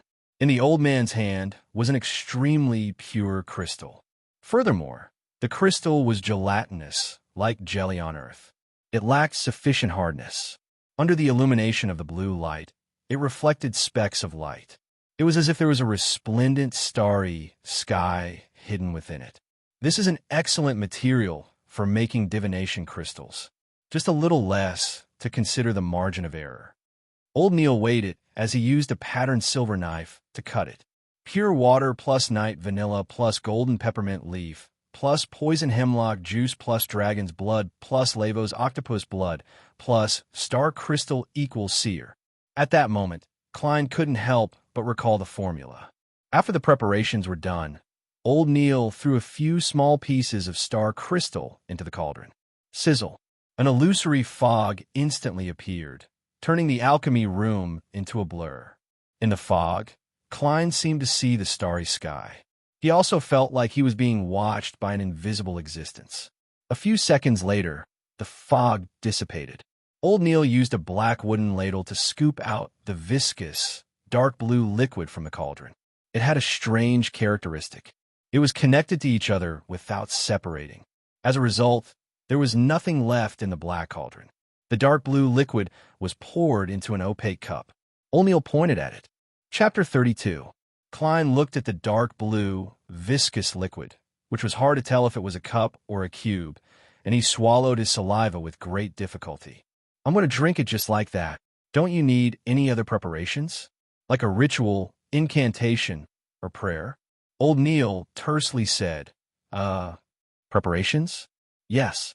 First, have a cup of Ormer red wine for Intis, then smoke a Desi cigar. Then, hum melodious melody and dance a brisk palace dance. If you like tap dancing, that's fine too. Finally, have a round of Gwent. Seeing Klein's expression turn more and more dazed, old Neil smiled and summarized his previous description. If you're feeling nervous, you're quite humorous. The corners of Klein's mouth twitched as he resisted the urge to pull out his gun. He put down his cane, reached out his right hand, and picked up the opaque cup as though he was holding something heavy. The smell of the potion was faint and illusory. Young man, don't hesitate. The more you hesitate, the more nervous and afraid you will be. It will affect your absorption later, old Neil said in a seemingly casual manner with his back facing Klein. At some point in time, he had walked to the sink beside him, turned on the tap, and washed his hands. Klein nodded silently and took a deep breath. Just like how he pinched his nose to take medicine when he was a child, he brought the opaque cup to his mouth, tipped his head, and gulped it down. A cool and slippery feeling quickly filled his mouth before sliding down his esophagus and into his stomach. The viscous and dark blue liquid seemed to grow thin and long tentacles as the coldness and stimulation instantly drilled into every cell in Klein. He couldn't help but convulse as his vision quickly turned blurry. Everything's colors intensified. The red became redder, the blue became bluer, and the black became blacker. The colors were rich and randomly pieced together, like an oil painting by an impressionist master. Klein had experienced such a scene before. It was the scene of Spirit Medium Daly's inquiry. At that moment, his vision was blurry, and his thoughts were fleeting but clear, like a victim floating in the sea. Gradually, he saw his surroundings clearly. All the colors clearly overlapped each other as a gray and illusory fog emanated faintly. Around him were indescribable bodies. Some of them were so transparent that they didn't seem to exist. Deep in their depths, there were bright lusters of different colors. These lusters seemed to be alive or contained infinite knowledge. This is similar to what I saw in the luck enhancement ritual. Klein instinctively looked down and realized that himself was still standing in his original spot. His body was convulsing. Suddenly, he came to a realization as his consciousness sank, becoming one with his body. Boom! The fog quickly dispersed, and the color returned to normal at the same time. The clear brilliance and the non-existent object disappeared in an instant. The scene in the alchemy lab returned to normal, but Klein felt his head swell up as though it was about to explode. Everything he saw had countless double images, and he heard an ethereal whisper from an unknown object. Hornacis, Phlegria, Hornacis, Phlegria, Hornacis, Phlegria. Klein felt a stabbing pain in his forehead as his heart was quickly filled with the urge to vent and destroy. He frowned and shook his head. Is there something wrong with your vision? Are you hearing sounds that you couldn't hear previously? Old Neil asked with a smile. Yes, Mr. Neil. What should I do? Klein held back his intense mania and asked. Old Neil chuckled. This is because the potion's powers are overflowing and you lack the means to control it. All right, do as I say. Imagine an item in your mind. Something common, simple, and easy. Klein focused his attention and outlined his half-tall black silk top hat in his mind. He thought about the feeling of rubbing it and its exact shape. Place all your attention on it. Keep repeating it and outlining it. Do you feel better? Old Neil's voice penetrated his mind like a song of reassurance. Klein slowly shifted his attention to the silk top hat he imagined. He felt the whispers in his ears gradually soften until they disappeared. The double images in his eyes also slowly overlapped and were no longer blurry. Much better. Klein calmed the chaotic emotions in his heart and exhaled. He looked down at his body and didn't discover anything abnormal. After moving his hands and feet again, Klein asked in anticipation and doubt, I succeeded? I've succeeded? I'm considered a seer now? Old Neil took out a mercury-plated mirror and moved it in front of him. Look at your eyes. Klein focused his gaze and saw himself wearing a black top hat in the mirror. His facial features were ordinary, and apart from the sweat covering his face, he didn't seem any different from before. He followed Old Neil's instructions and looked at his eyes seriously. Only then did he realize that his brown eyes had deepened significantly. They were so dark that they seemed like a dark night without any light. They were so dark that they seemed to be able to absorb the souls of others. Normally, dark brown pupils were easily mistaken for black. Without careful observation, even Klein wouldn't be able to notice it. This is the manifestation of the potion's powers. When you learn cogitation and know how to restrain it, your eyes will return to normal. Old Neil smiled and extended his right hand. Congratulations, new Beyonder, our seer. Thank you. Klein shook his hand. Mr. Neil, when can I learn cogitation? You can do it now. The initial stages of cogitation are rather simple, especially for Beyonders. Old Neil said with a smile. Just now, you outline an item in your mind to divert your attention and restrain the overflowing power. That was actually the first step of cogitation. Do it again. Klein closed his eyes and once again pictured the half-tall black silk top hat in his mind. It was easier for him to focus his attention than before. Soon, some distracting thoughts surfaced before they faded away, leaving only the outline of the top hat. Let your mind go slightly blank. Then, replace the item you outlined with something that doesn't exist in this world, something you imagined out of thin air. You have to abide by this rule. Only then can you enter cogitation. Only then will you be able to transcend the me, the limitless me, and the me of the universe. You will obtain insights and revelations towards the truth. You will obtain knowledge that only you can comprehend.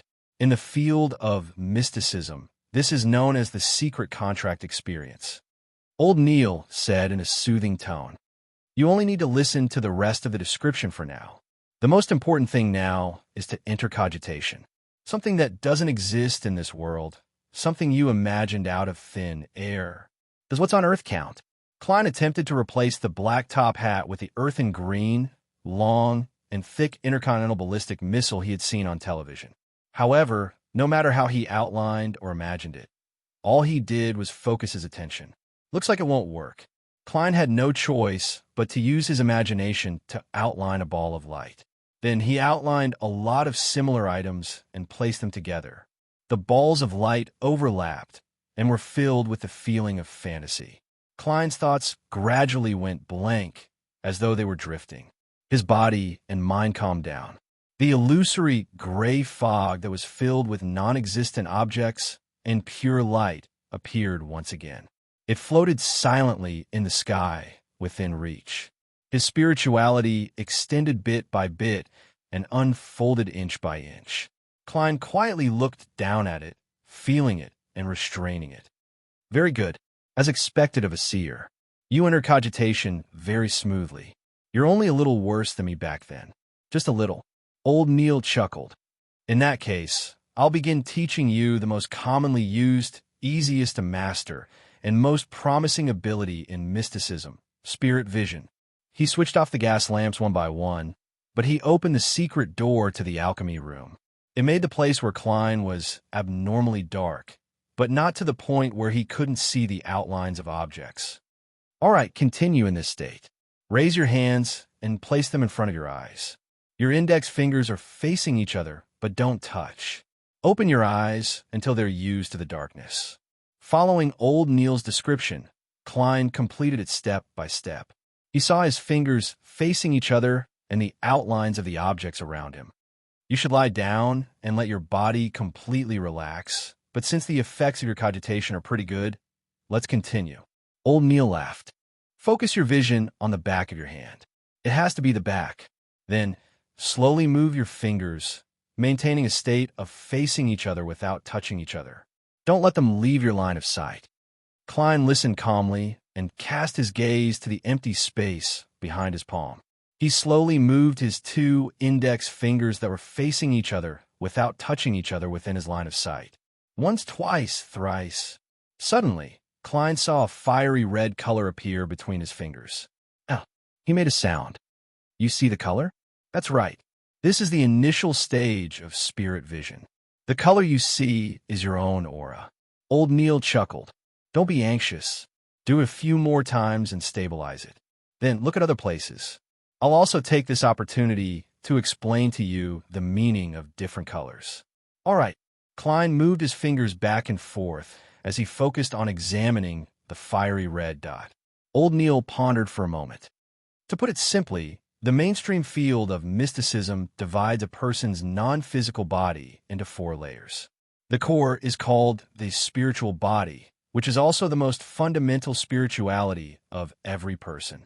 The animist faction believes that all living things have spirituality and a spiritual body. I don't know about other things, but for mystery priors, the purpose of meditation and the way to increase their strength all point to the spirit body. It's the way the former communicates with the spirit world and the cosmos. It's an external manifestation of the former, and it's directly related to your will and current emotions. The scene you see after consuming the potion is the scene the astral projection sees when wandering the spirit world. It doesn't abide by the rules of the material world. It involves the transcendental me, the infinite me, the me of the universe. The past, present, and future can all overlap. This is the root of divination. In the spiritual realm, what you see is only an image, a symbol. You have to decipher it to figure out its specific meaning. Divination and many other spells are cast through the astral projection. You must not be mistaken about the relationship and difference between it and the spiritual body. One is the body, and the other is the use. Klein continued looking at the aura on his fingertips and made a concise summary. Further out is the body of heart and mind. From here, it fuses with the physical body. It involves the mind, and it's a comprehensive representation of your reasoning, thinking, insight, and ability to recognize things. Some potions mainly improve this, and many spells target it. Old Neil explained in detail.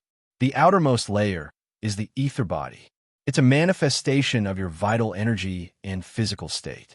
The color of the aura you see is the external representation of the ether body. In other words, you can use spirit vision to directly see some spirit bodies, ghosts, and wraiths. Perhaps even some existences that shouldn't be seen. You can also see the ether body, or aura, of others.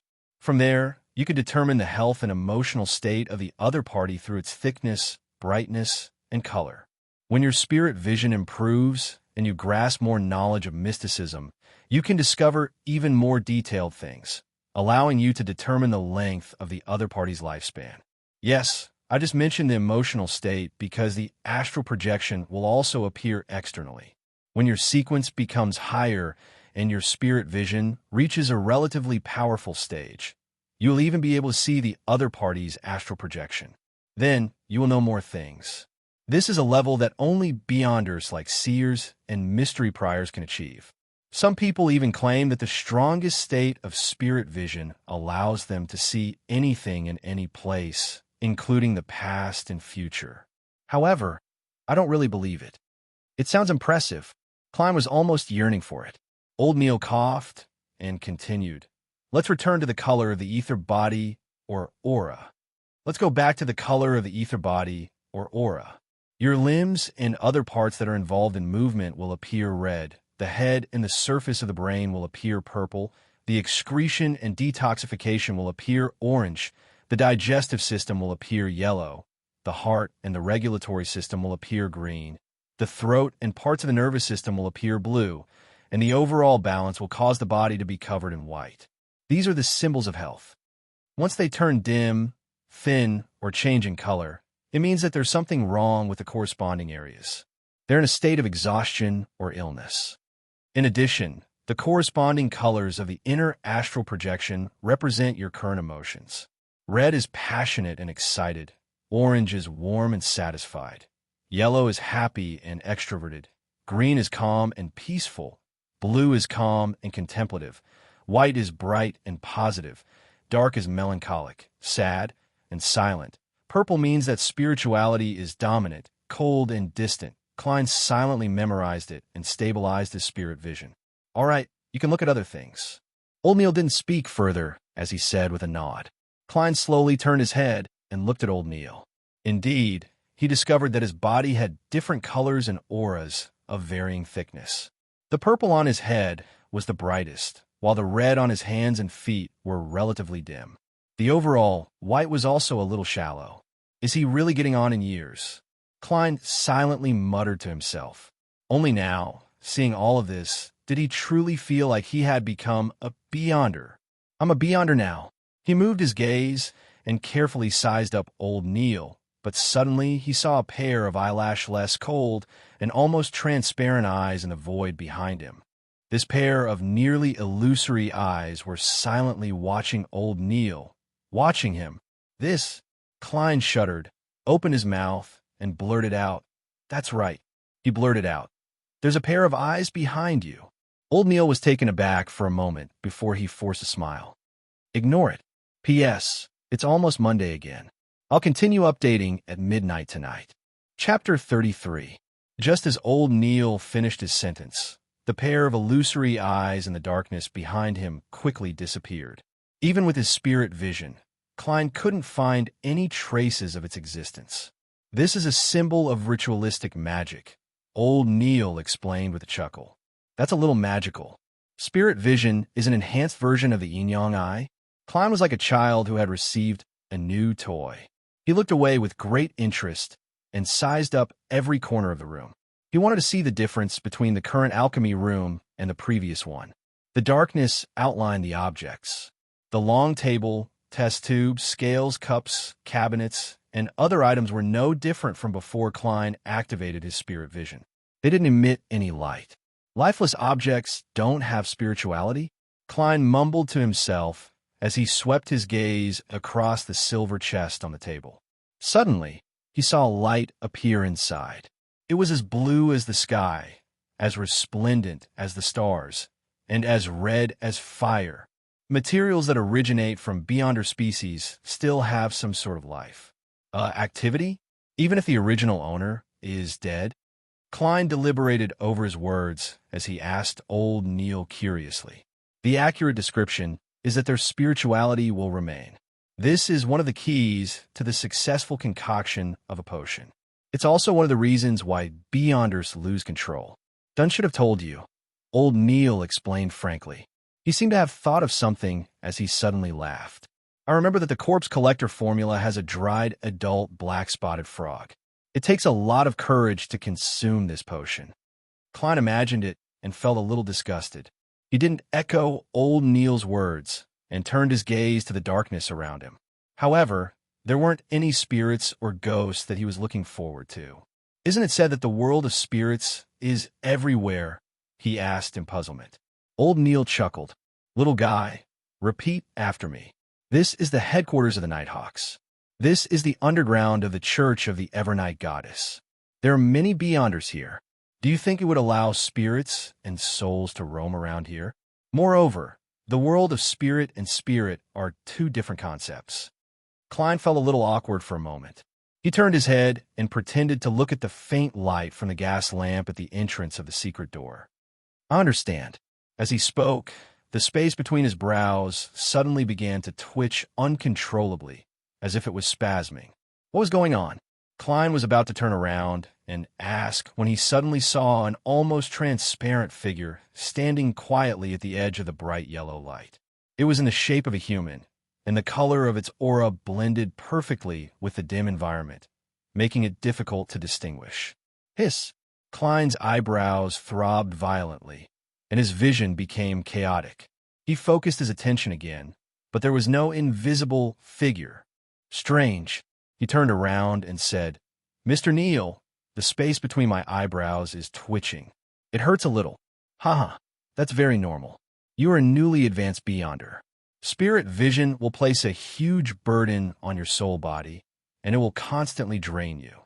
Externally, it will appear as a twitching between your eyebrows, a stabbing pain in your head, hypersensitivity, and some hallucinations.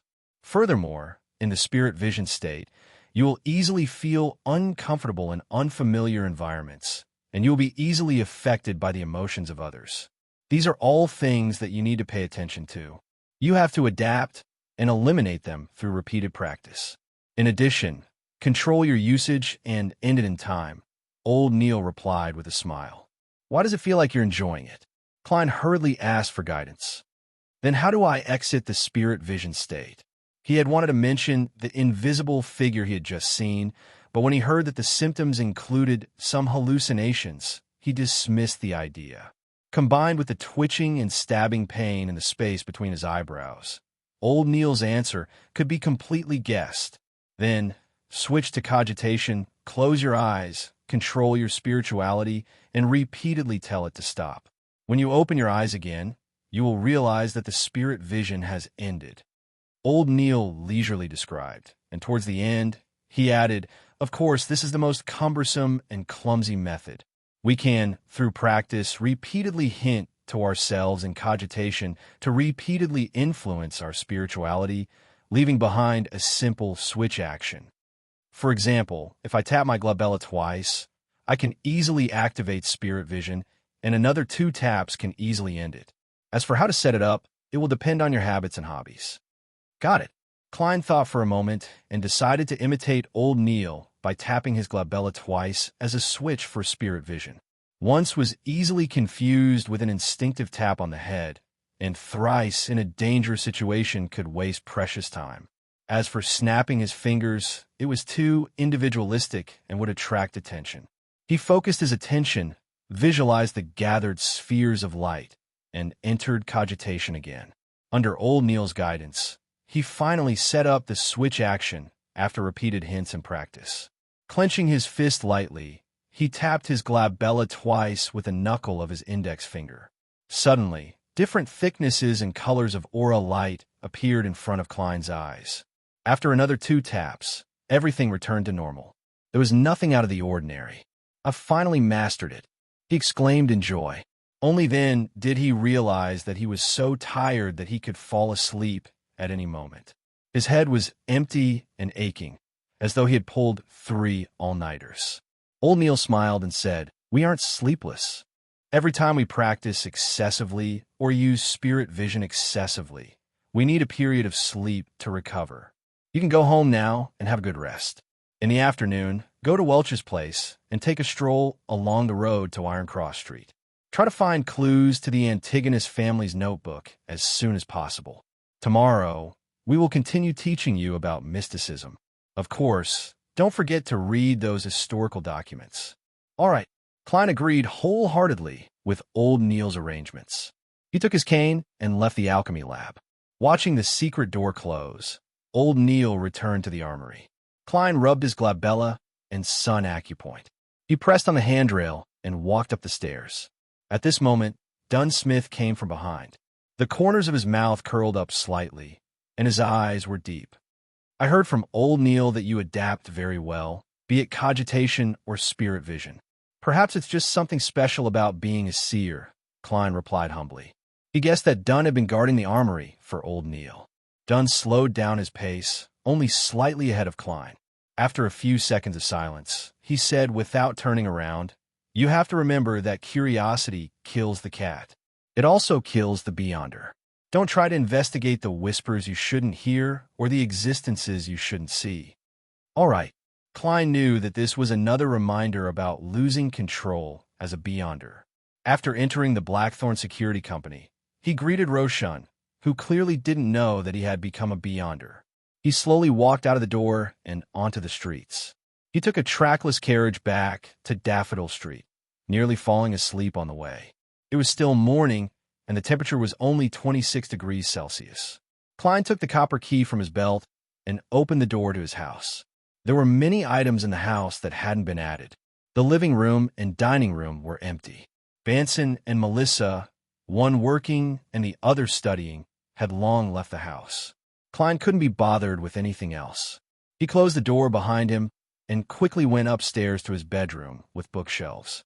After taking off his tuxedo and hanging it on the coat rack, he eagerly fell into bed. The moment his head hit the pillow, he fell into a deep sleep. Klein was woken up by the bright sunlight. He turned his head and slowly opened his eyes. He realized that the sun was just right outside. "What time is it? I didn't miss the tarot gathering in the afternoon, did I?" He struggled to get out of bed and walked to the coat rack because his pocket watch was still in the inner pocket of his tuxedo. Not only had he forgotten about it, but he had also forgotten to close the bedroom door and draw the curtains of the oriel window. "Pah!" Klein took out his pocket watch and opened it. He immediately felt relieved. It was only a little past 12, and there was still some time before the agreed time of 3 in the afternoon. Today was Monday, the day he, the hangman, and Justice would be having a gathering. Klein pretended to think and tapped his glabella twice. The scene before his eyes changed once again, and he saw his aura regain its bright luster. After tapping twice more and dismissing his spirit vision, he easily walked to the first floor. He boiled a pot of water and put in some inferior tea leaves.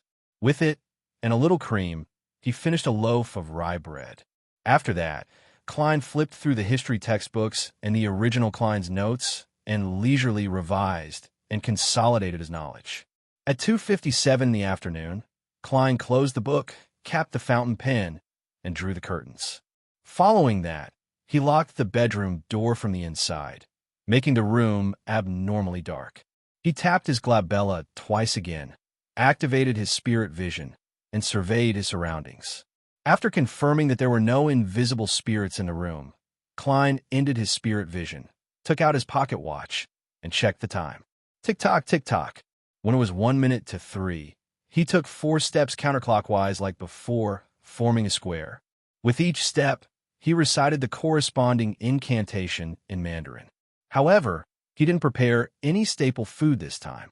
Klein closed his eyes and felt the back of his hand itch.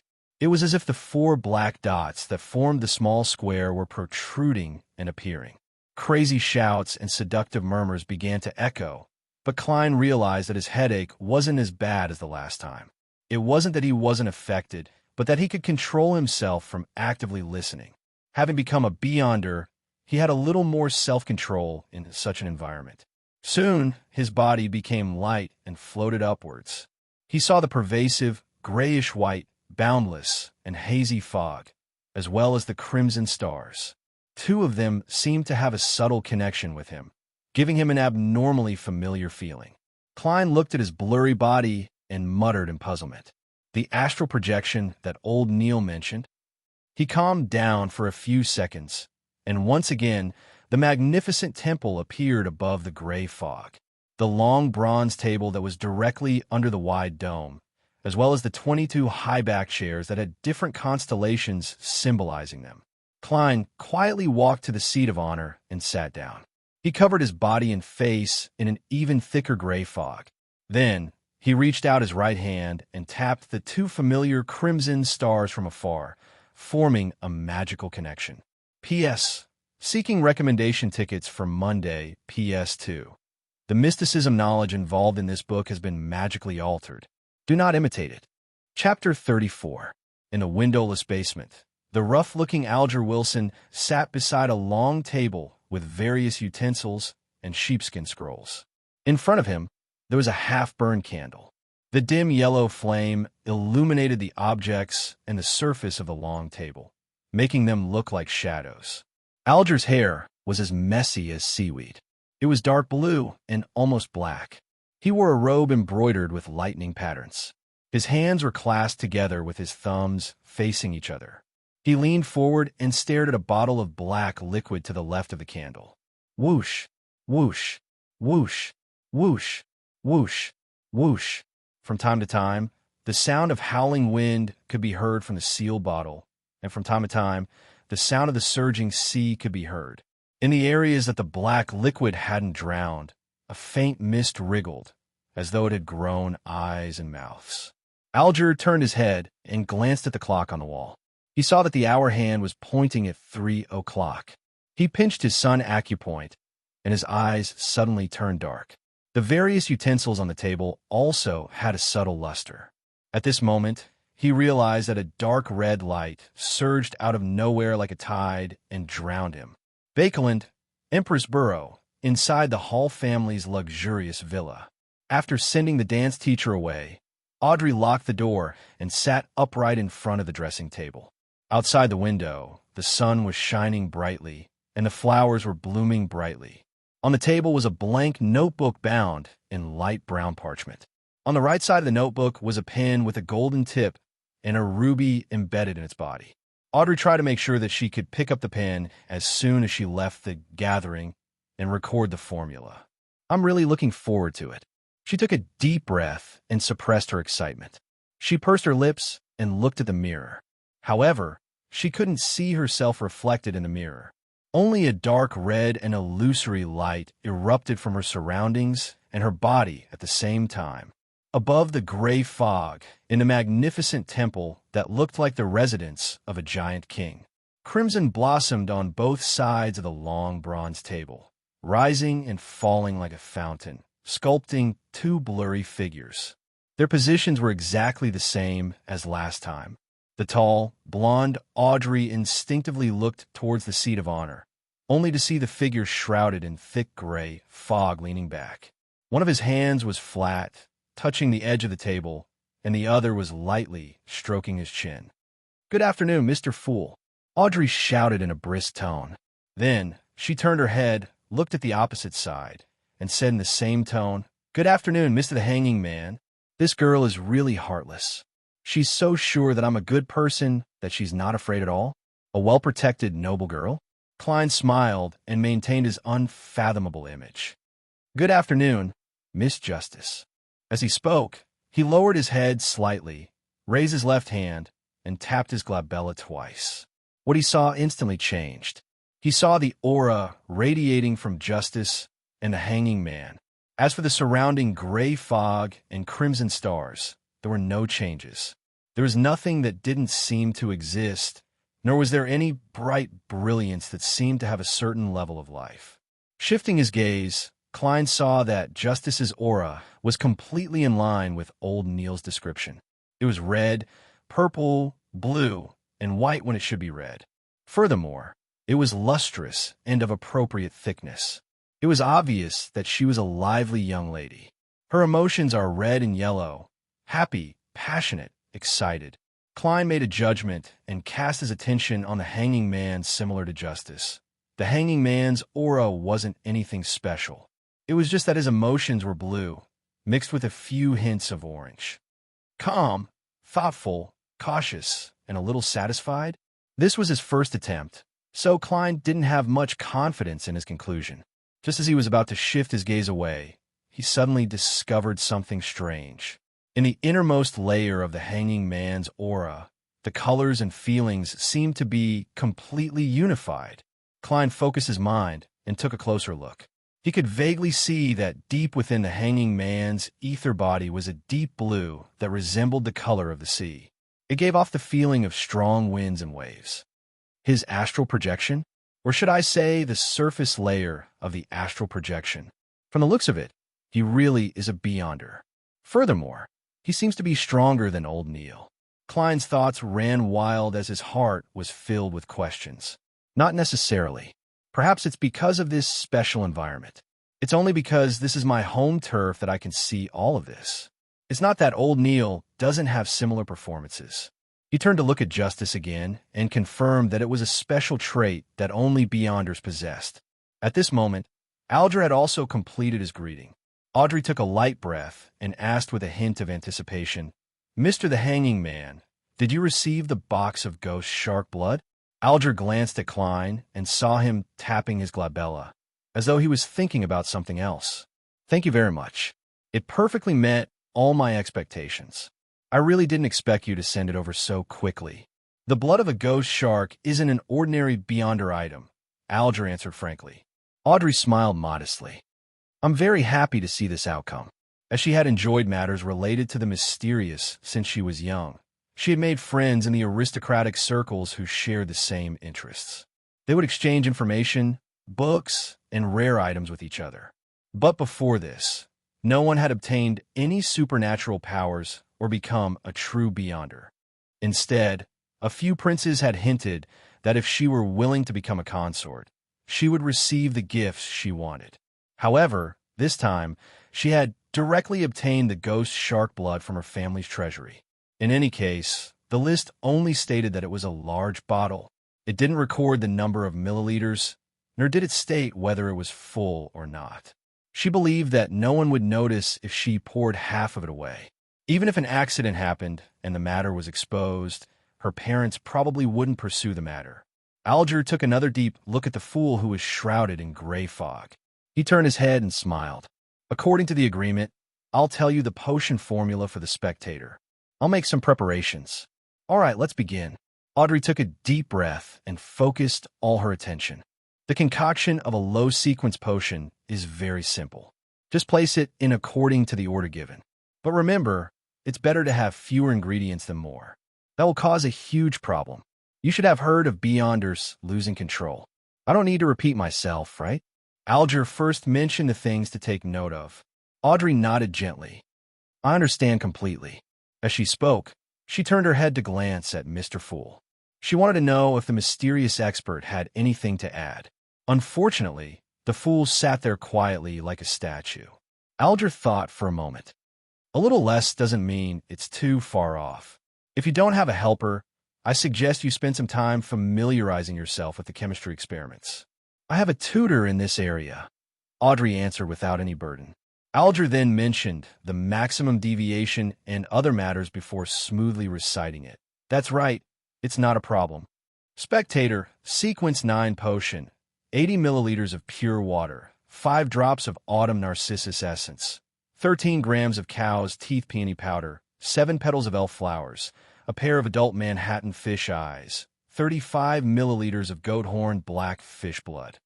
The last two are the main ingredients. They come from marine beyonder species. You have to be careful. Okay, Audrey recalled as she repeated, 80 milliliters of pure water, 5 drops of autumn narcissus essence, 13 grams of cow's teeth, peony powder, Alger reminded. With the other party's help, Audrey gradually memorized the formula in the correct order. However, she was still not at ease. She muttered softly and repeated it over and over again. Do you know cogitation? Seeing Justice nod, Alger continued, I don't know what you know about cogitation, so I'll describe it first. After consuming the potion, quickly begin cogitation to control your spirituality and strength. You have to practice every day to truly grasp the potion's power and dig out its symbolic meaning and more mysteries. Only by doing so can you avoid the danger of losing control to the greatest extent. And the symbolic meaning of the potion lies in its name. Such as spectator. Klein listened to their conversation silently. He originally didn't plan on interrupting and only wanted to secretly memorize and learn. But when he heard this, his heart suddenly stirred as he had an idea. Audrey listened attentively to the hanging man's explanation. Just as she was about to ask a few questions about the details, she suddenly heard a tap on the table. She and Alger turned their heads at the same time and looked at the fool Klein, who was sitting at the seat of honor. They saw the mysterious powerhouse tap his fingers and say in a deep voice, It's not grasping, it's digesting. It's not digging, it's acting. It's not digging, it's acting. The name of the potion isn't just symbolic, it's also an image. It's also the key to digestion. Audrey was stunned and confused when she heard that. She didn't quite understand what Mr. Fool was trying to say.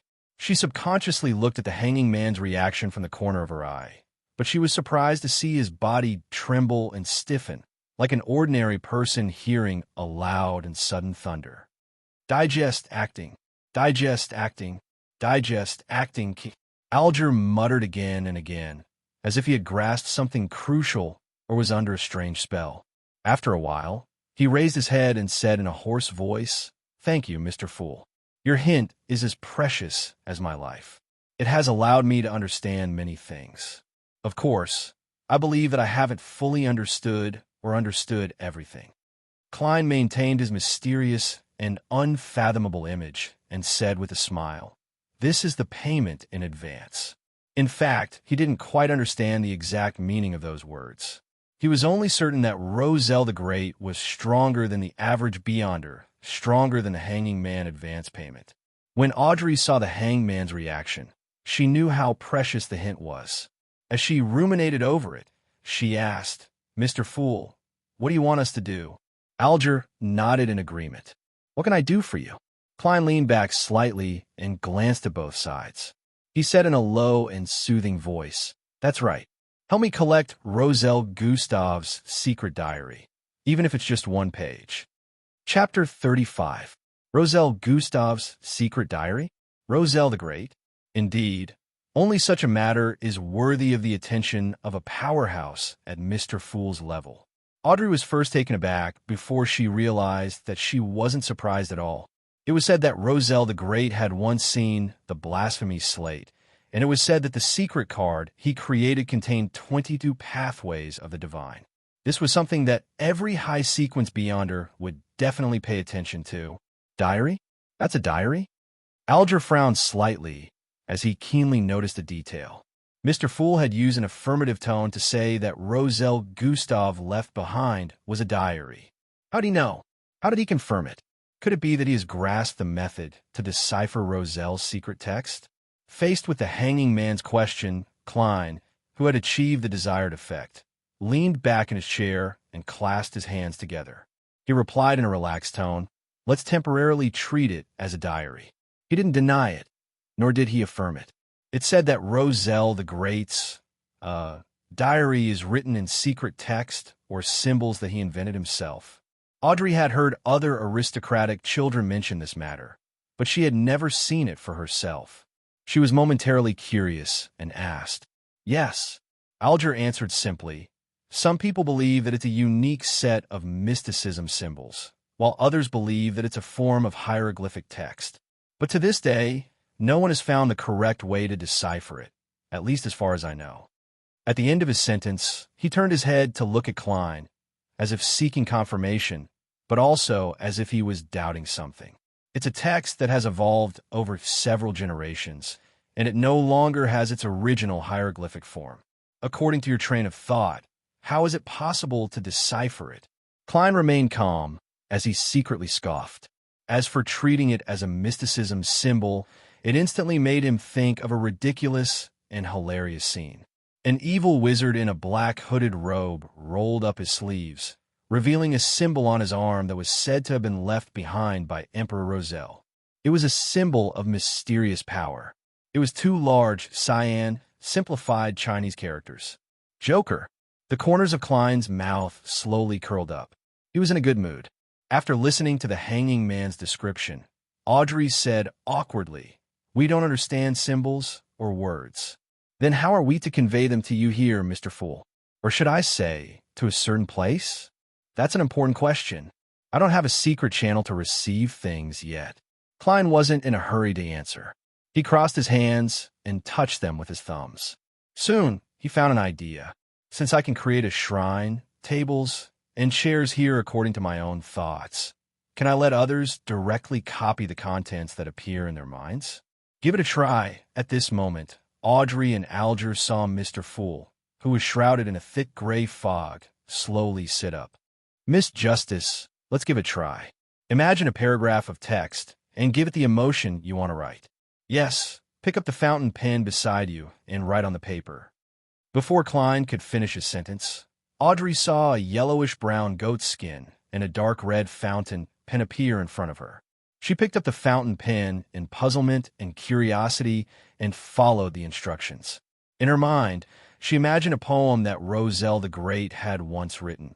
"If winter comes, can spring be far behind?" Note 1. After examining the text, she picked up the fountain pen and gave it the thought of presenting all of them. Klein sensed this emotion, so he used the fountain pen as a medium to guide it. Just as Audrey put down the fountain pen, she saw an additional line of words on the goat skin. "If winter comes, can spring be far behind?" "Goddess, this is amazing!" Audrey exclaimed in surprise, filled with emotion. Then, she looked at Klein with some fear. "Mr. Fool, you can read my thoughts?" "No, I'm just a guide. I've simplified the process of you writing the words and turned it into a rubbing method. If you don't want to express yourself, there won't be any traces of it appearing." Klein used a deep voice to comfort her. "Is that so? Then, as long as we remember the symbols or the arcane text, we can directly present them according to our wishes?" Audrey heaved a sigh of relief and asked in enlightenment. "Yes," Klein answered briefly. "That's a pretty good method, Miss Justice. Don't doubt your memory. After becoming a spectator, you will receive a great improvement in this aspect." Alger had watched the attempt from the side and felt that the fool was more mysterious and powerful than he had imagined. He believed that with his subsequent advancement, he would be able to obtain sufficient growth in his memory. With regards to this, Audrey nodded in delight. What a delightful hint. Mr. the Hanging Man, what else do you have to teach me about a spectator? Having said that, she turned to look at the seat of honor. Mr. Fool, I will work hard to complete your mission and try my best to gather as many of Roselle the Great's secret diaries as possible. I've said it before, I'm a person who likes an equivalent exchange. The advance payment, just now, is only equivalent to 2 diary pages per person.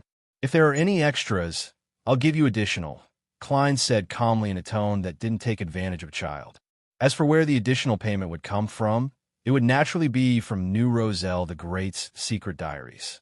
This would form a good cycle. You are truly a generous gentleman.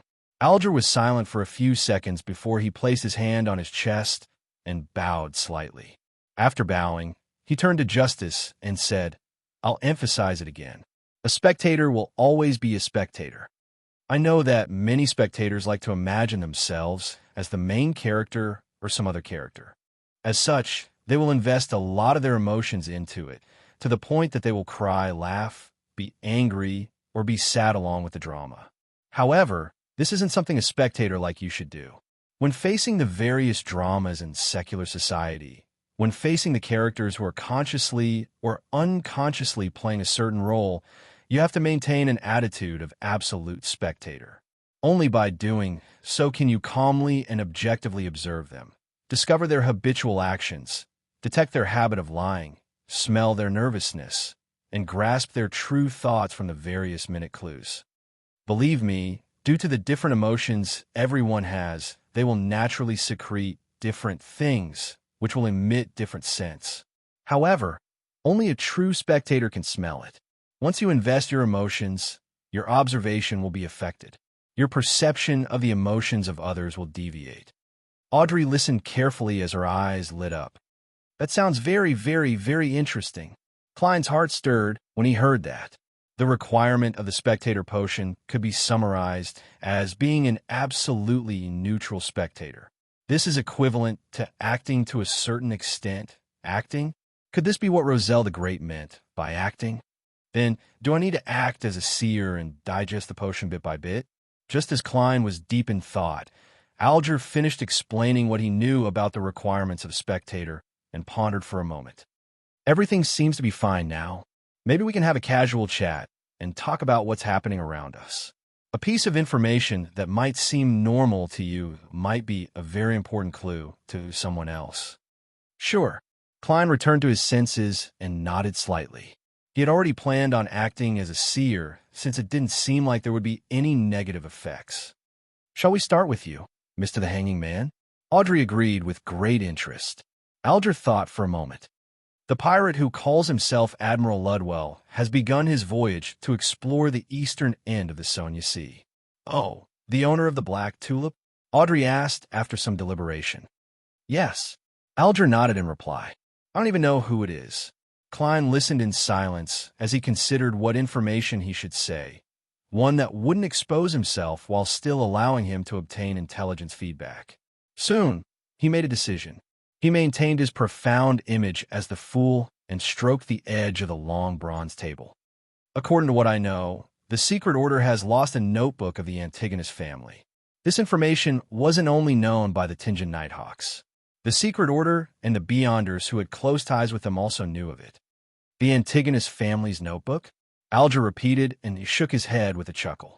I'm really curious about the reaction of the Church of the Evernight Goddess when they learn of this news. Why is it only the Church of the Evernight Goddess? Klein acutely sensed the problem, but he didn't say anything.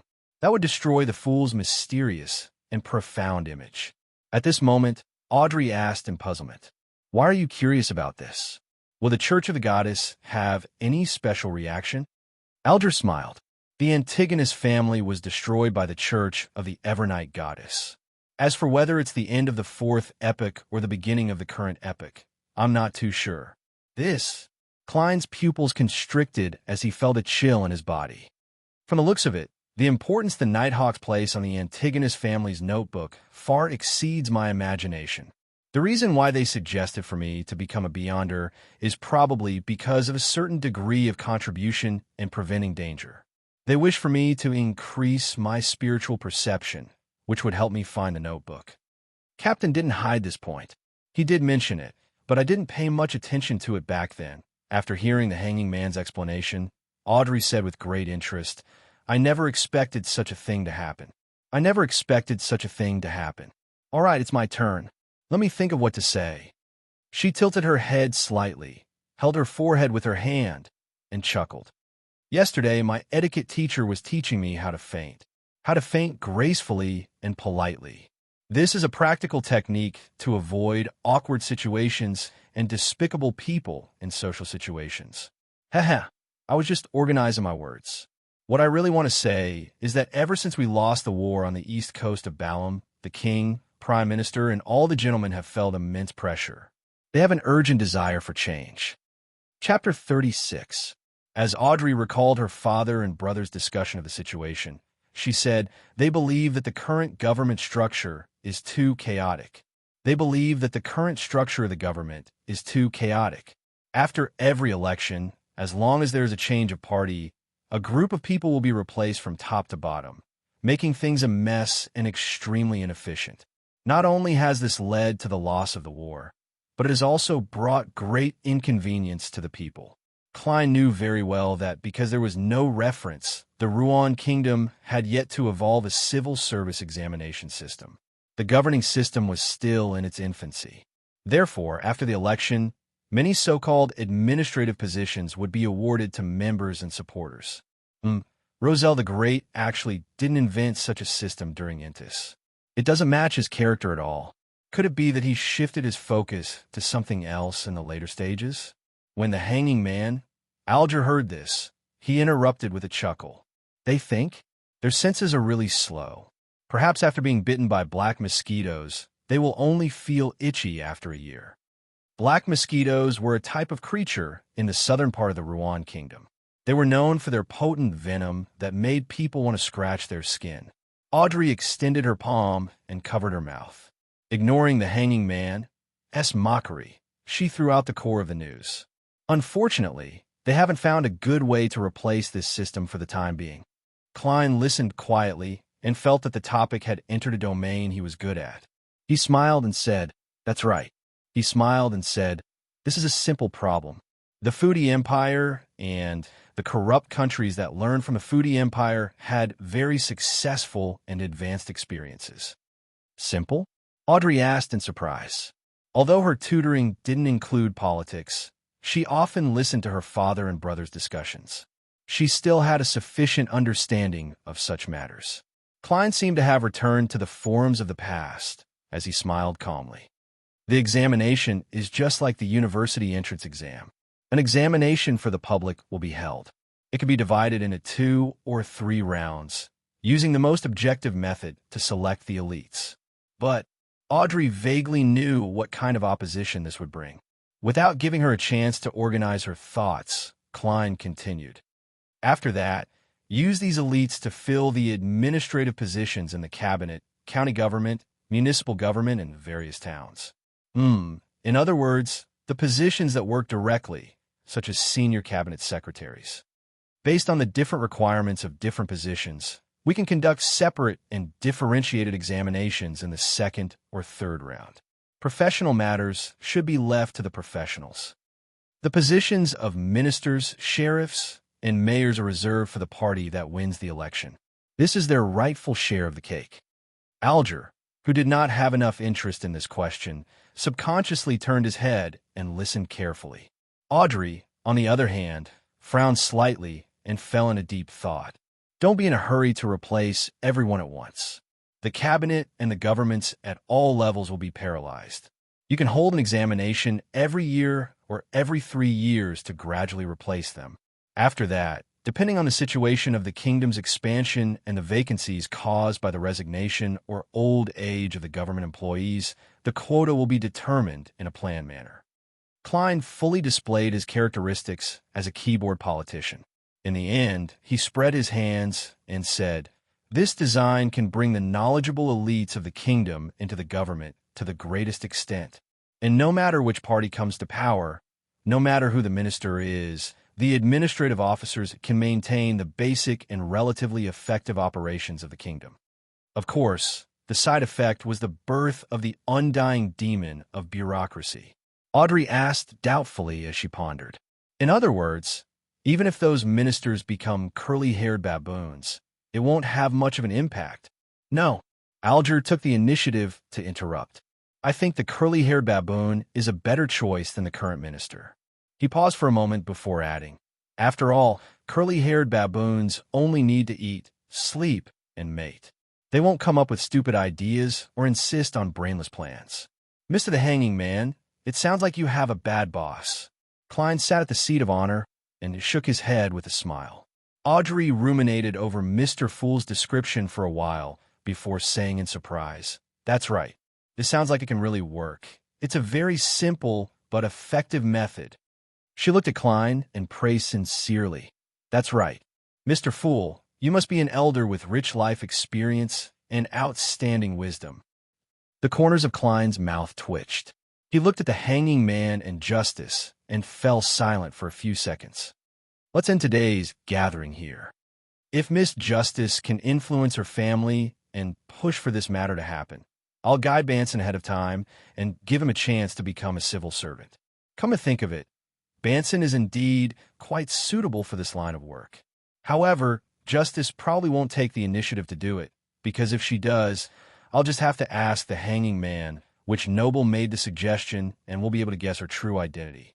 Of course, she can circle around and use a more covert method. By your will.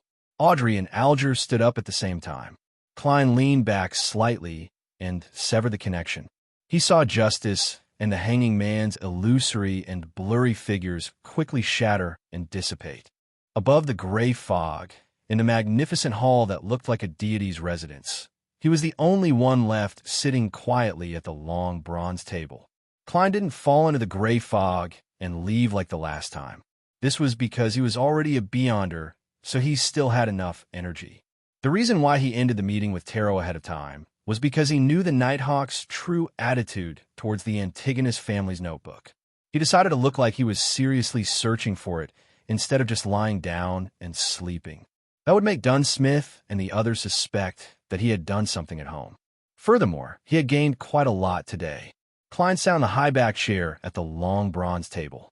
He rested his arms on the armrests and crossed his fingers. He sized up the endless gray fog with a heavy gaze. He found it empty and silent, as though no one had set foot in it for thousands of years. When he established the connection and summoned Justice and the Hanging Man's projection, he acutely noticed something. That was, as a Beyonder, he had the remaining strength to touch another crimson star. In other words, I can summon another one. Klein recalled the feeling and muttered to himself with certainty.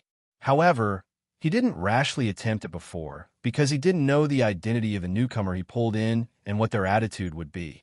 After all, not everyone could be like Justice and the Hanging Man because of their unique personalities and quickly blend in.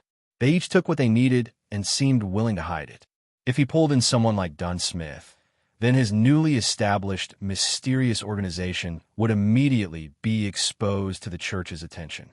As the big boss of an evil organization, his future would be bleak. Klein knew that the gray fog was very special, and he knew that it wasn't something a Beyonder like Dunsmith could crack.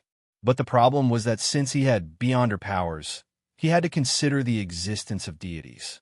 At present, Klein cautiously believed that the 7 orthodox deities truly existed. Of course, he was more inclined to believe that these deities were only slightly stronger than high-sequence Beyonders, and that they were under certain strict restrictions. At least since the 5th epoch, other than a few oracles, their deeds hadn't appeared. Forcefully pulling people in isn't a good thing either. No one wants to be involved in mysterious matters for no reason. I'll wait and see. Klein sighed and stood up.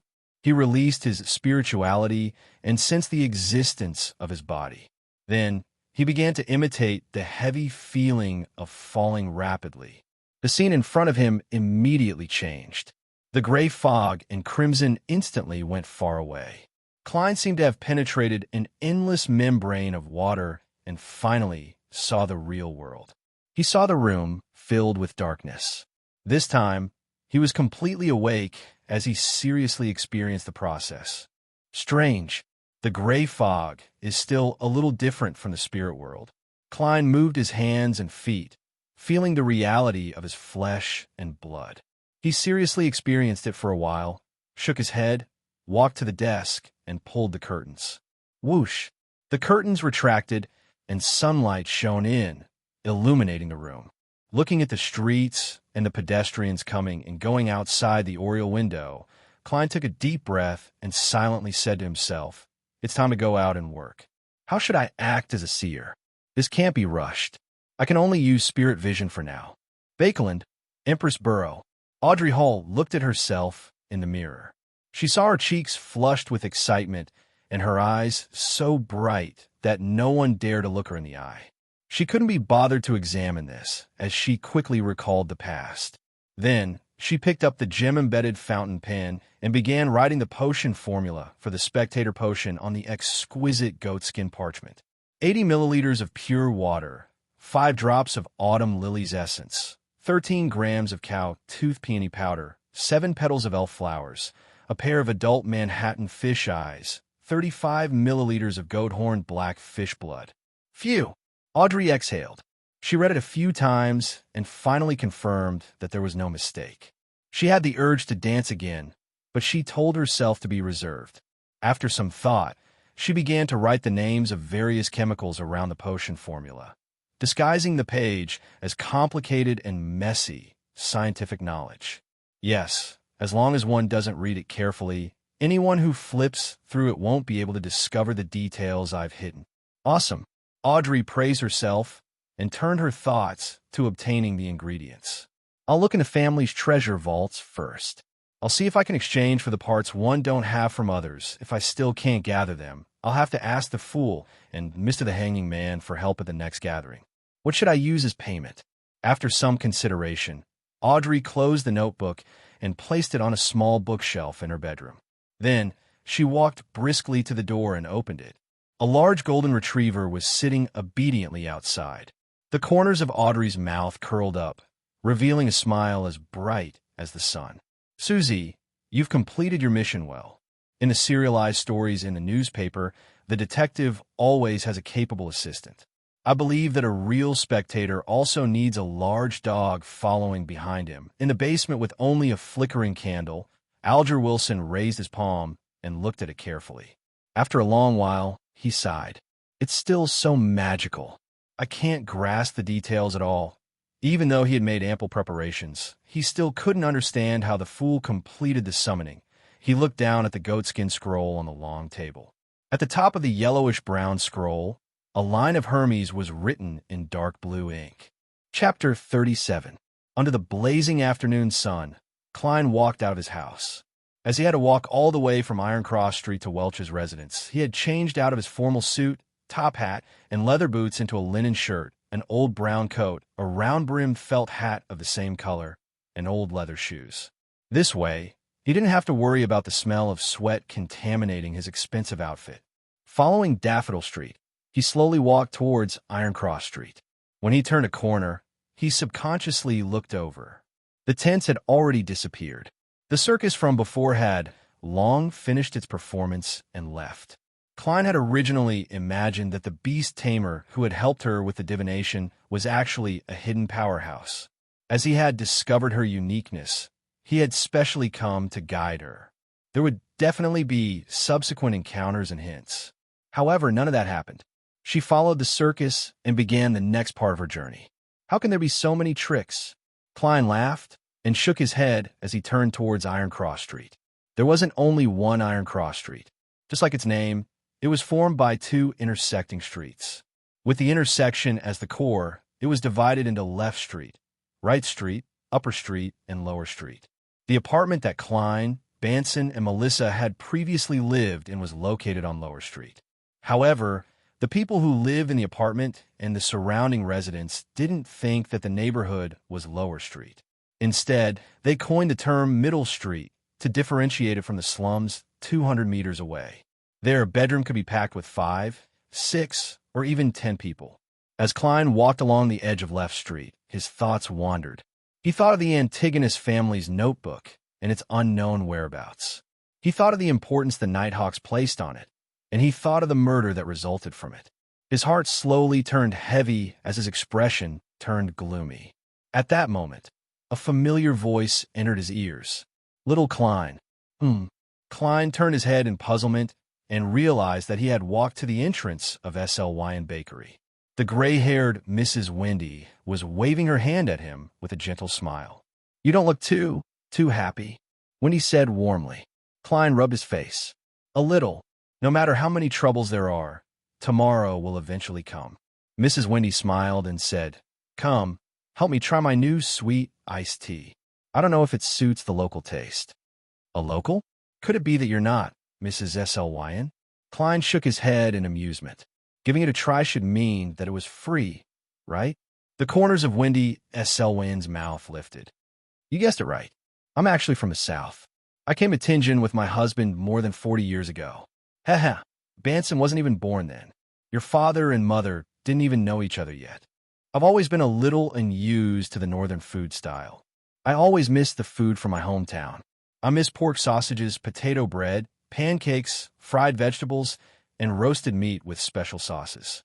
Yeah, I miss sweet iced tea too." Klein smiled when he heard that. "Mrs. SLYN, this is really a hungry topic. However, I feel much better, thank you.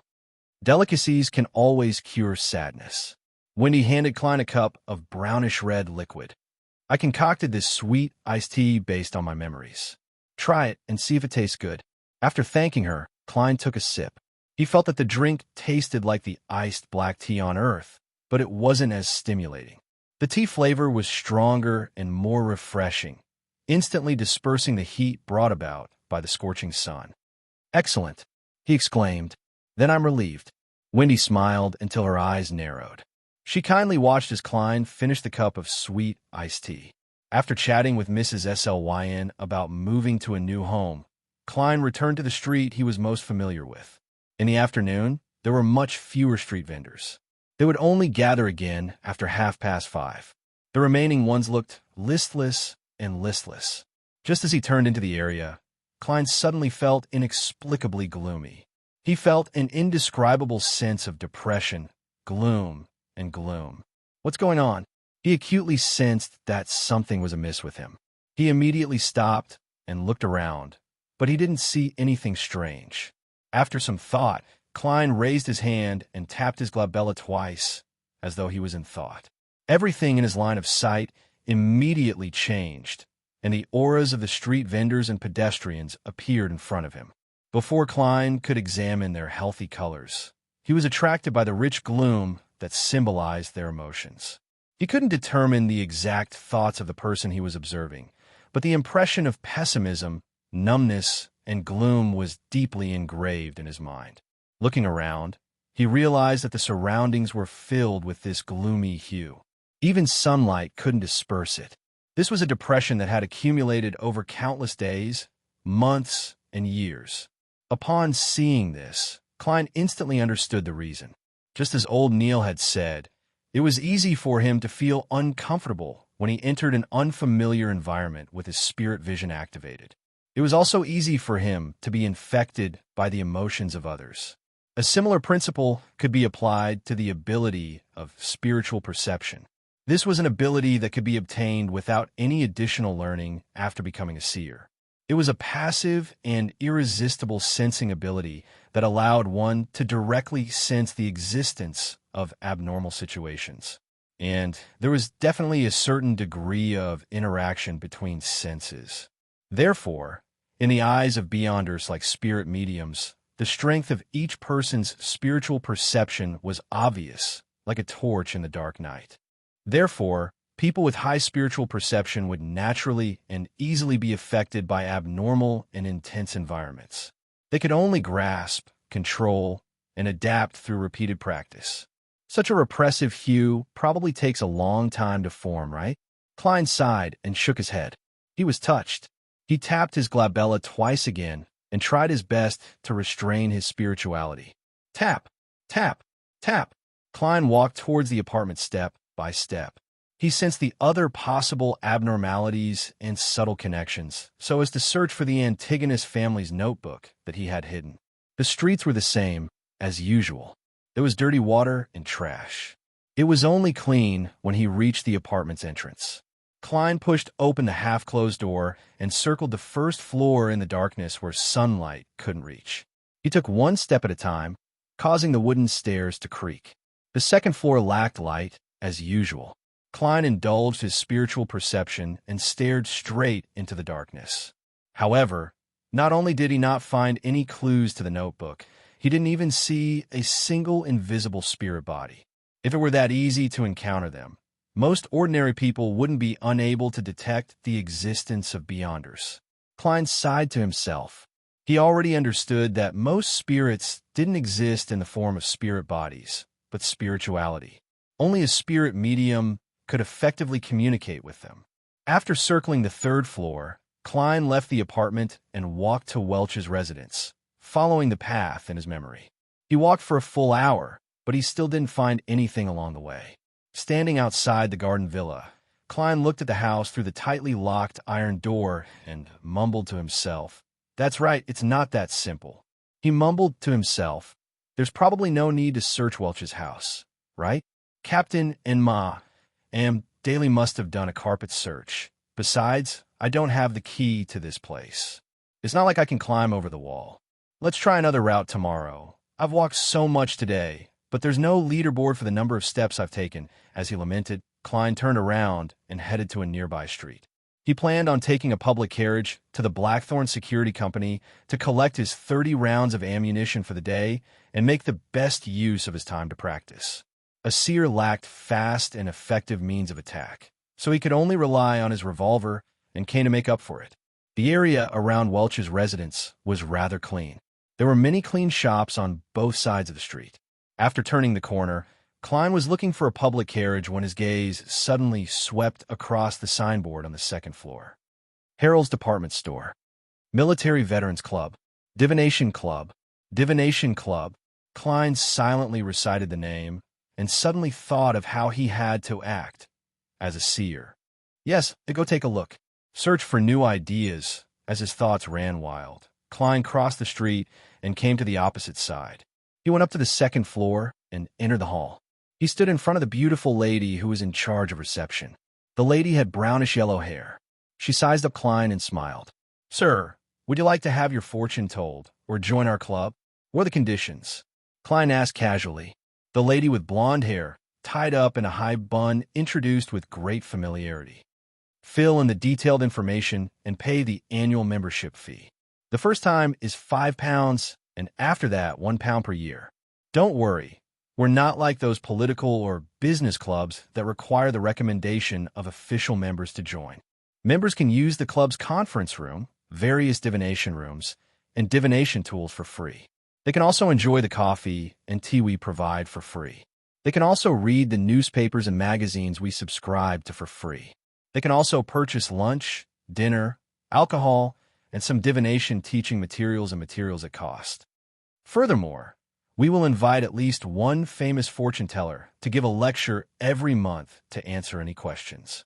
Most importantly, you'll be able to find a group of friends who share the same interests, and you'll be able to exchange experiences with each other." "Sounds good, but I don't have money." Klein laughed at himself and asked. Chapter 38. Upon hearing Klein's question, the beautiful lady with long brown hair, elegantly coiled up, did not look impatient at all. She maintained a polite smile and said, "Our members are free to perform divination for others in the club and set their own prices. We only take a very small percentage of the fee. If you want to perform divination, you can take a look at this brochure. There are introductions and prices for members who are willing to perform divination for others. However, today is Monday afternoon. Most of our members are at work and busy. Only less than 5 of them came." As she spoke, she invited Klein to take a seat on the sofa near the window in the reception hall. Then, she flipped open the album opposite him and pointed out the current members of the club. Hannes Vincent, a famous fortune teller in Tingen. He's a mentor who's permanently stationed at the club. He's good at all kinds of divination. Each session costs 4 soli. It's so expensive. It's enough for me, Banson, and Melissa to have 2 sumptuous dinners. Klein was speechless and did not reply. Seeing this, The brown-haired lady continued to flip to the next page and introduce them one by one. The last one, Glassy.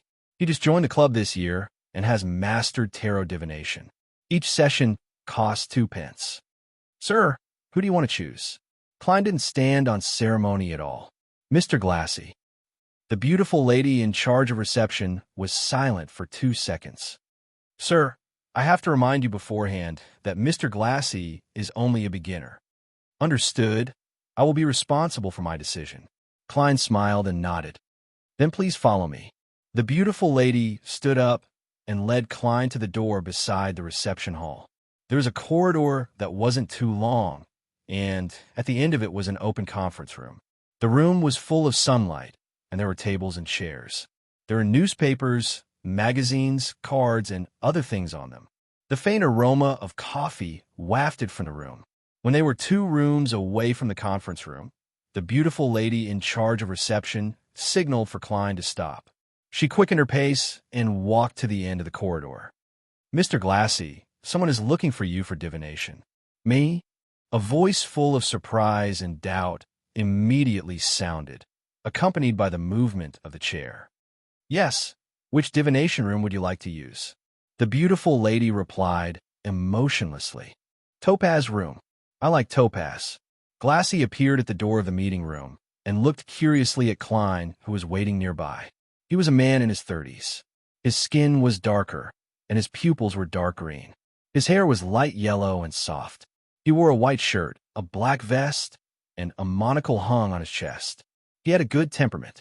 The beautiful lady in charge of reception did not say much. She opened the Topaz room next to the conference room. Inside, the curtains were tightly shut and the light was dim. It was as if this was the only way to receive the revelation of God and Spirit and obtain accurate divination results. Hello, I'm Glassy. I didn't expect you to choose me to do your divination. Glassy bowed in a gentlemanly manner and quickly entered the room. He sat behind a long table.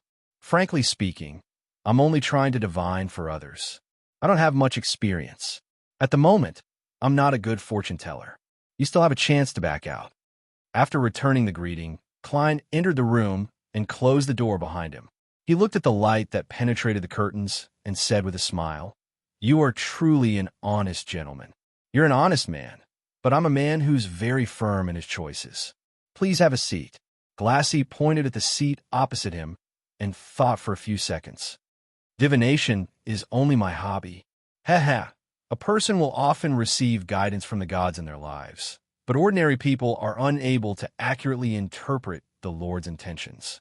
This is the meaning of divination and also the reason why I joined this club. In this aspect, I don't have enough confidence in myself. Let's treat the divination from now on as an exchange, a free exchange. How about that? The club's fee will be borne by me. It's only a quarter penny. Klein didn't say yes, nor did he shake his head. Instead, he smiled and said, I can tell that you have a good and decent job.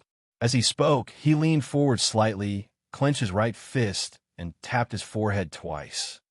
But that doesn't increase the accuracy of my divination, Glassy replied humorously. He pondered for a moment before asking, Do you have a headache? You wish to divine something related to your health? Just a little. I wish to divine the whereabouts of an item. Klein had long thought of an excuse as he slowly leaned back. In his eyes, Glassy's aura appeared clearly. The orange-red color of his lungs was dim and thin, and it affected the other brightness. This isn't a sign of fatigue. Klein nodded indiscernibly. Find a lost item? Glassy thought for a few seconds. Then, let's do a simple judgment. He pushed the neatly stacked tarot cards on the black table towards Klein. Calm down and recall the item in your mind. Silently ask the question, can you still find it? At the same time, shuffle and cut the cards. All right. In fact, Klein didn't remember what the ancient notebook looked like. All he could do was expand the question that needed to be silently asked. Can you still find the Antigonus family's notebook? As he repeated the process, he skillfully shuffled and cut the cards. Glassy picked up a card from the top and pushed it horizontally in front of Klein. Turn it clockwise to vertical, then flip it over. If it's in the reverse position, which means that the picture on the card is facing you, it means that the item can't be found. If it's in the forward position, then we can continue the divination to find its exact whereabouts. Klein followed the instructions and turned the cards that were placed horizontally into a vertical position. He held the edge of the tarot card and flipped it over. It was a card with an inverted picture. What a pity. Glassy sighed. Klein didn't respond because his attention was focused on the tarot card in front of him. The picture on the reverse card was of the Fool, who was wearing gorgeous clothes and a gorgeous headdress. It's the Fool again? It can't be that coincidental, right? According to the Hanging Man and Old Neil, divination is the result of spirituality and the spirit world communicating with a higher-level me. Tarot cards are just tools to facilitate the interpretation of a symbolic revelation. In theory, it doesn't matter what divination item is used. It doesn't affect the outcome. Klein frowned slightly and thought for a moment. Can I divine if the item has already been obtained by someone else? Absolutely.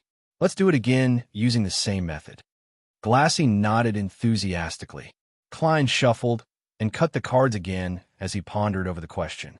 He drew a card, placed it horizontally, turned it clockwise to vertical, and completed his preparations with a serious expression. Taking a deep breath, Klein reached out and flipped the tarot card. Please don't let it be the Fool again. While praying, he suddenly relaxed because the card appeared to be a star. Inverted. From the looks of it, that item hasn't been picked up by anyone else, Glassy explained with a smile. Klein nodded, raised his right hand, and tapped his glabella twice in thought. Then, he took out 2 dark brass pennies from his pocket and pushed them to Glassy. Didn't I say it's free? Glassy said with a frown. Klein smiled and stood up. This is a sign of respect for divination. All right, thank you for your generosity. Glassy stood up and extended his hand. After shaking hands, Klein took 2 steps back, turned around, and walked to the door before turning the doorknob. Just as he was about to leave, he suddenly turned back and tersely acknowledged. Mr. Glassy, I suggest you see a doctor as soon as possible. It's mainly a lung problem. What? Glassy asked in surprise. Is he cursing me because he's dissatisfied with the divination's results? Klein thought and said, It's a symptom that can be seen from your complexion. This is a symptom that can be seen from your complexion. Your eyebrows are dark. Black between the glabella. This was the first time Glassy was hearing such a description. Klein didn't explain further as he walked out of the room with a smile, closing the wooden door behind him. Is he an unlicensed doctor or a rural apothecary? Glassy shook his head in amusement as he picked up the silver mirror used for divination. He took a careful look and realized that his glabella was indeed black. However, this was a problem with the environment. Under the dim light that penetrated the curtains, not only was his glabella black, but his entire face was black. A less than flattering joke, Glassy muttered. He divined his health worriedly and confirmed that there was nothing wrong with him. When he left the divination club, Klein had an additional plan for the future. It was to save money as soon as possible, pay the annual fee, and become a member of the club. From there, he could begin acting as a so-called seer. Why didn't he do it himself? It was because he had no resources or channels for the time being.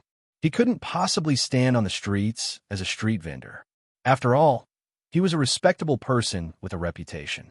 A few minutes later, he waited for a public carriage.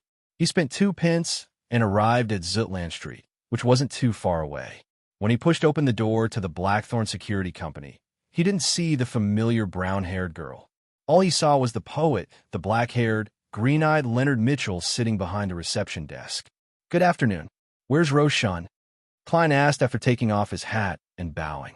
Leonard smiled as he pointed at the partition door. She's on duty at the armory tonight. Without waiting for Klein to ask further, Leonard said, as though he was pondering something, Klein, there's something I've always been puzzled about. What is it? Klein wore a blank look. Leonard stood up and smiled with a soothing tone. Why did Welch and Naya commit suicide on the spot while you returned home? It's likely that unknown existence wanted me to take the Antigonus family's notebook away and hide it, Klein said, making a widely accepted guess. Leonard paced a few steps before he suddenly turned and looked straight into Klein's eyes. Chapter 39. In fact, I don't know if the notebook was destroyed or hidden. but I can deduce that if it wanted to be destroyed, it could have done so on the spot. There is no need for me to take it away. Hearing Leonard's question, Klein instantly activated his keyboard detective mode. He pondered and said, "Perhaps the unknown existence that Welch, Naya, and I came into contact with enjoyed the sacrifice of life and wished for something similar to happen. Therefore, knowing that the suicide incident would definitely be discovered, it asked me to take the notebook away and hide it in preparation for a second enjoyment. But I don't know what went wrong in the process, but I didn't succeed in the end." This was a reasonable guess that Klein had based on the information, novels, movies, and television dramas he had read in his previous life that involved evil sacrifices. As for what went wrong in the process, he knew very well that it had to do with him, a transmigrator, as a variable. Not a bad explanation, but I think there might be another possibility. Welch's and Naya's suicide sacrifice made it possible for the unknown existence to descend. That notebook carried or nurtured evil. It asked you to take it away and hide it, because it was afraid that we would discover it and destroy it before it was born. Leonard Mitchell elaborated on another possibility. Having said that, he stared into Klein's eyes and smiled. Of course, the notebook might have been destroyed in order to cover up its contents, to hide the true object that carried or nurtured evil. That way, your suicide attempt would have a sufficient explanation. What do you mean? Is he suspecting me? Suspecting that the original Klein's body carried or nurtured evil. No, he carried or nurtured a transmigrator. Nurture is a good word. Klein was taken aback as he lampooned inwardly. He deliberated and said, "I won't defend myself. After all, I've really forgotten that part of my memory. But both Captain and Madam Daly have confirmed that I'm fine. Your joke isn't funny. I'm just investigating a possibility. I can't rule out the possibility that the unknown existence suffered a blow when it descended, causing you to fail to commit suicide. We have to believe that the goddess will always protect us." Leonard smiled and changed the topic. "What did you discover this afternoon?" After the conversation just now and what happened before, Klein was very wary of Leonard, but he replied without batting an eyelid, "Leonard, I'm not afraid. No, I have to change my route tomorrow afternoon." He pointed at the partition. "I have to go to the armory to get bullets. The shooting club would be open until 9 o'clock at night. After all, many of its members would only be free after work. May the goddess bless you." Leonard smiled and drew a circle in front of his chest that symbolized the crimson moon. Watching Klein pass through the partition and listening to his footsteps as he walked down the stairs, the smile on Leonard's face gradually disappeared. His green eyes were filled with doubt. He muttered something in a disgruntled tone. After going down the stairs, Klein walked along the corridor that was quietly illuminated by the gas lamp and turned towards the weapons, materials, and documents warehouse. The iron door here was wide open, and the brown-haired girl, Roshan, was standing in front of a long table, talking to a middle-aged man with a thick black beard and a half-top hat. "Good afternoon. No, good evening. It's always like midnight here. Klein, I heard from old Neil that you've become a Beyonder. What's his name? Seer?" Roseanne turned her head and asked quickly. She did not hide her curiosity and concern. Klein nodded with a smile. "Good afternoon, Miss Roshan. Although it's always dark here, it feels peaceful. Your description wasn't accurate enough. It should be said that the name of the sequence potion I consumed was Seer. You still chose to become a Beyonder." Roshan sighed and fell silent. Klein looked at the middle-aged man beside him and asked politely, "This is another member of the Nighthawks, or one of the two clerks I've never seen before?" Roshan pursed her lips and said, "Bright, our colleague. Brett, our colleague. He wants to switch shifts with me so that the night after tomorrow will be free. He and his wife are going to the North District Grand Theater to watch The Proud One to celebrate their 15th wedding anniversary. What a romantic gentleman." Bright smiled and stretched out his hand. "With Miss Roshan around, there's no need to repeat anything. Hello, Klein. I didn't expect you to become a Beyonder so quickly. As for me, I might never have the courage to do so. It's probably because the ignorant are fearless." Klein gave a self-deprecating remark and shook her hand. "That's not a bad thing." Bright shook his head and smiled. "A Beyonder once told me before he died that I should never probe into strange and dangerous matters. The less I know, the longer I live.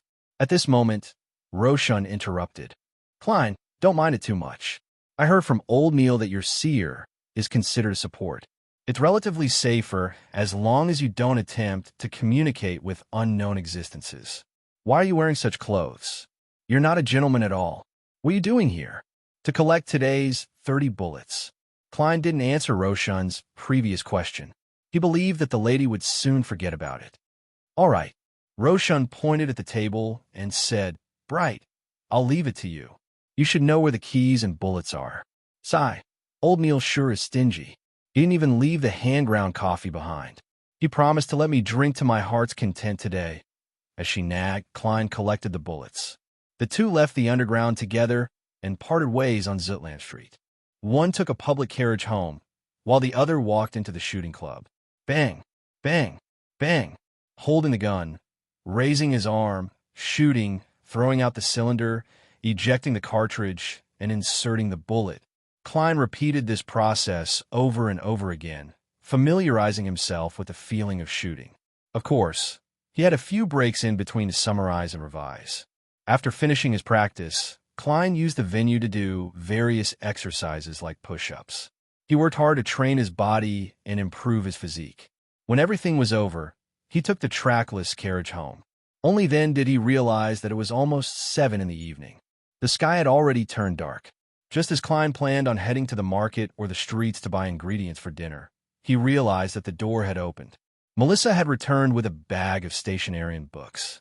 In addition, she was carrying quite a number of dishes. I thought that you and Banson would be coming back rather late today. I took one solely from where you hid the money when I left in the morning, Melissa explained seriously out of habit when she saw her brother's puzzled gaze. You already took the money. Why didn't you take the public carriage to school? The reminder reminded Klein of what had happened in the morning. Melissa frowned slightly. Why should I take the public carriage? It costs 4 pence to go to school, which means 8 pence for a round trip. Including you and Banson, we will have to spend 24 pence a day on the public carriage. That's a total of 2 solely. A week, excluding Sundays, that's 12 solely. It's almost equivalent to our rent. Stop. Don't show off your math skills. Klein pressed his hand down in amusement. Melissa paused before adding, It's pretty good for me to walk to school. The teacher said that everyone should exercise regularly. Besides, I can pick up some broken parts on the way. Klein chuckled and said, Then let's do the math again. The public carriage costs 12 solely, and the rent is 12 solely and 3 pence. That's a total of £1 for solely and 3 pence. We can use Banson's salary to pay for it, so there's still quite a bit left. He received last week's salary. As for me, I can still receive £1, 10 solely every week. Even if we eat meat every day, even if we include the cost of gas, coal, wood, condiments, and so on, if we eat frugally for lunch, there'll still be leftovers. We can even subscribe to the morning paper for 1 penny a day. 2 months later, after I've made up for my advance salary, I can save money to buy new clothes for Banson and you. But we have to consider the unexpected. Melissa insisted on her unchanging point of view. Klein looked at her with a smile and said, Then we can eat less meat. Don't you think it's a waste of time to spend 100 minutes on the road every day? We can use it to read more books, consider more problems, and improve our grades. This way, Melissa, you can graduate with excellent grades and find a job with a good salary. When that happens, what's there to worry about? He used his past experience in debating with people on the forum and finally convinced Melissa to agree to take the public carriage to school. Phew, I finally hoodwinked her. No, how can it be called hoodwinking? This is called convincing through reasoning. Klein lampooned inwardly. He took the groceries that Melissa bought and sighed. Remember to buy beef, lamb, or chicken tomorrow. Eat your fill and eat well. Only then will you have a healthy body and a smart brain to deal with difficult studies. Just saying, it makes me want to salivate. Melissa pursed her lips and was silent for a few seconds. All right. The next morning, Klein and Banson parted ways at the street corner after supervising Melissa to board the public carriage and arrived at their respective companies. Just as Klein stepped through the door, he saw Old Neil and Roshan chatting at the reception desk.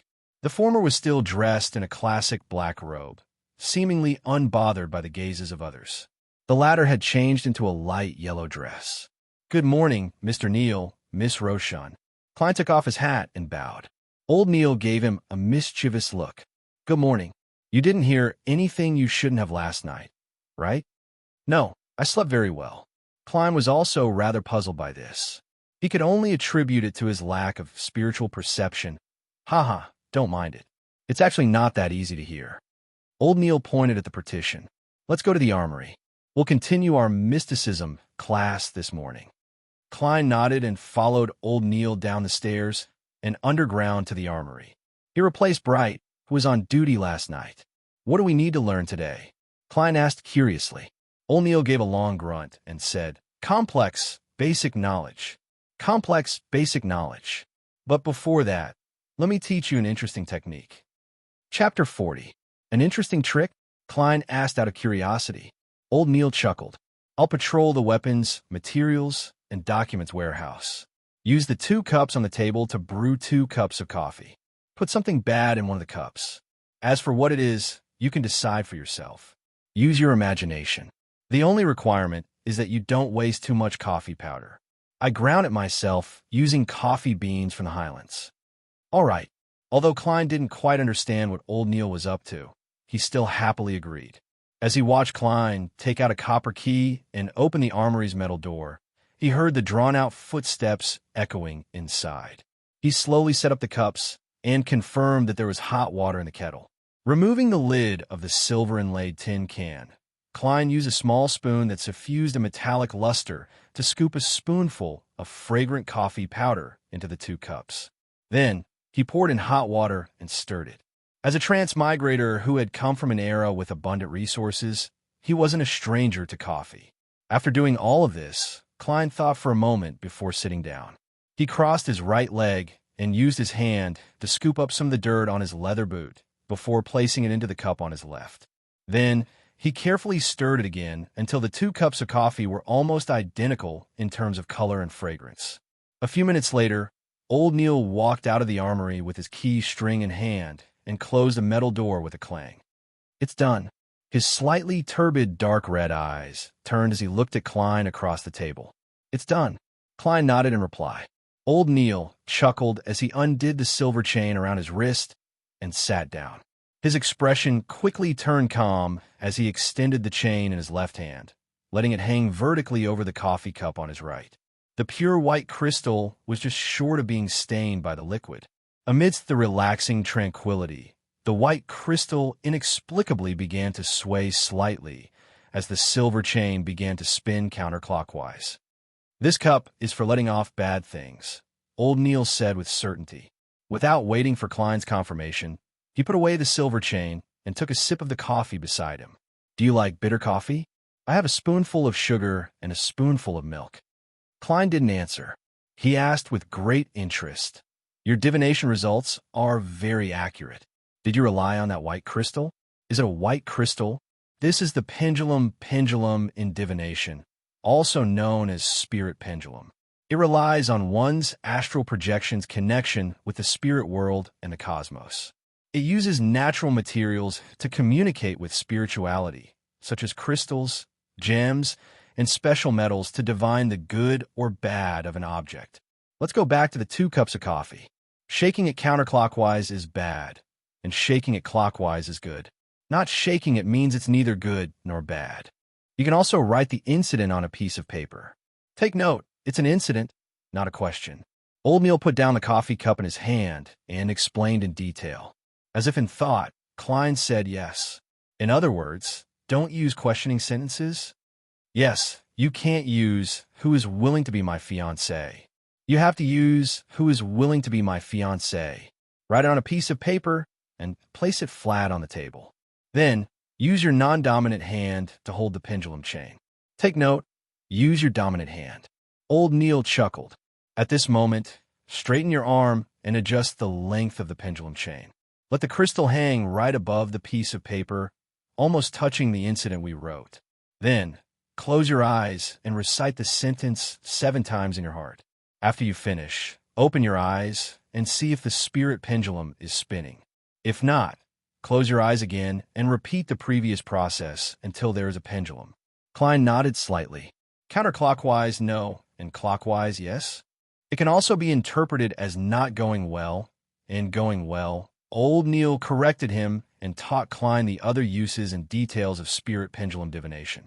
Klein thought about it a few times and realized that it was a very practical divination technique. For example, in an unfamiliar environment, he could use it to quickly determine if food was poisonous.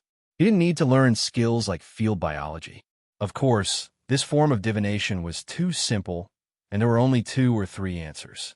There was no way to conduct in-depth research and interpretation.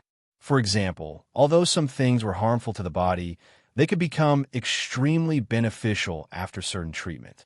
For example, some ingredients were indeed harmful to the human body, but it wasn't serious. When one was about to starve to death, it wasn't too much of a problem to eat. These were things that couldn't be determined with spirit pendulums. I have to quickly save up money to buy crystal or pure silver to create a spirit pendulum. Klein sighed. Old Neil looked at him in surprise. You can directly apply for it. It's a standard equipment for Beyonders, especially support-type Beyonders like us. There's also a topaz and a pure silver spirit pendulum in the armory. But I'm not considered an official member of the team. Klein's heart palpitated as he hesitated. Old Neil chuckled. For Beyonders, regardless of whether they are official members or not, since they aren't getting a raise, they definitely have to be given some convenience in other aspects. It might be more appropriate to use benefits. I'll apply to Captain later. Klein secretly clenched his fists and made up his mind. Without giving a try, how would he know if Captain would agree? All right. Old Neil smiled and said, let's begin the official mysticism course. One of its basics is symbolism. Do you know what symbolism is? Klein recalled the bits and pieces he had heard before, as well as what he had seen and heard in the spirit world and above the gray fog. He deliberated and said, be it the spirit world, the illusory cosmos, or the unknown realms, they are all beyond the world of our senses. It's not something that can be accurately described by our ears, nose, or eyes. What we get are indescribable, intuitive revelations and experiences. They also appear as abstract symbols and graphic symbols. These symbols represent different things and different meanings.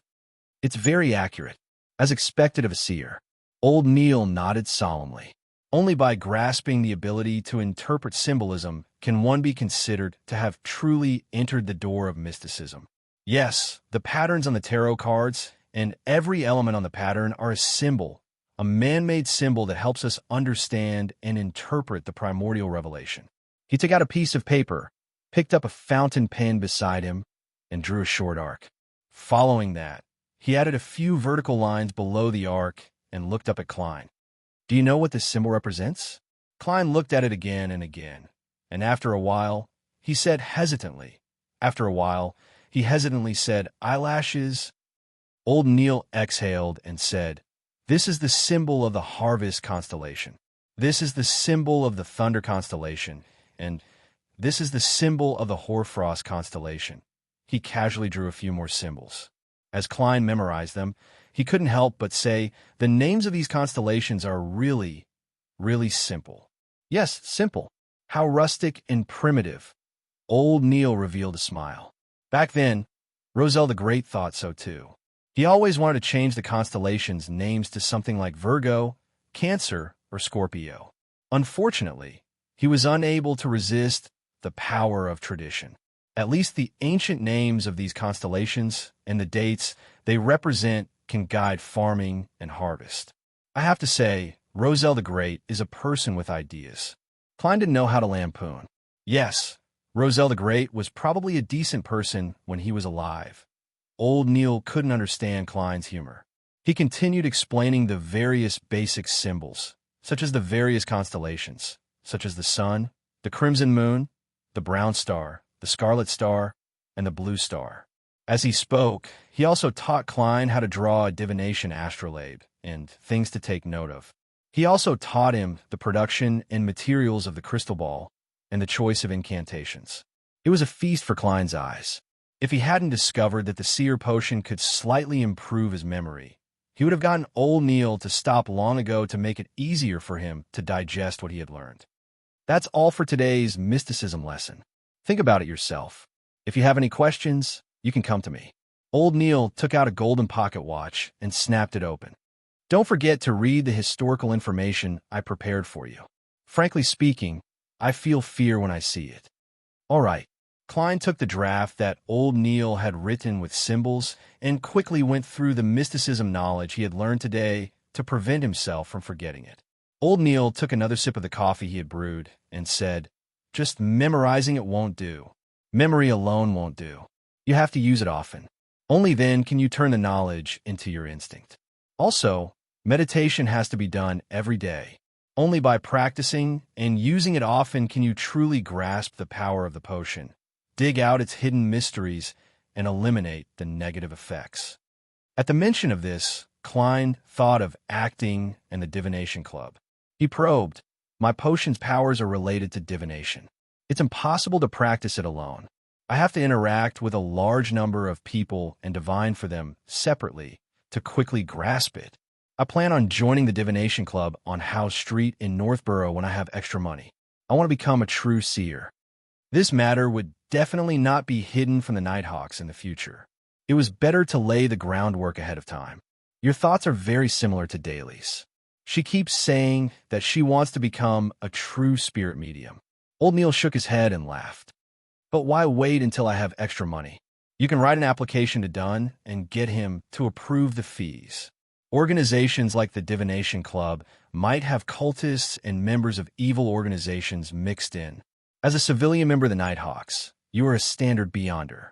Joining them will make it easier for you to monitor them. It's a job requirement. We used to patrol these places regularly, but due to a lack of manpower, it was difficult for us to follow them for long periods of time. Now, I'll leave it to you. Was there such a thing?" Looking at old Neil's serious expression, Klein was stunned. This was an open and above-board excuse to claim expenses for his personal affairs. "I don't know anything about such things. I'm just a keyboard warrior after all. You want to use your own money to do this?" Old Neil saw this and added with a smile. Klein immediately shook his head and replied in a firm tone, "I'll report it to the captain later." Old Neil nodded in satisfaction and looked at the cup of coffee that had yet to be poured out. "What exactly did you put in there?" Klein smiled in embarrassment. It's just a little bit of mud on the soles of my boots. It's almost the same color as your coffee powder." Old Neil was startled. He suddenly covered his mouth with his hand and growled in a low voice. Chapter 41. After pouring himself a cup of coffee, he returned to the armory and took the thick stack of historical documents and the explanatory drafts that old Neil had organized.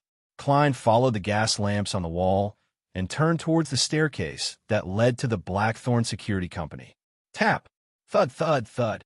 The sound of footsteps echoed in the sealed and empty underground.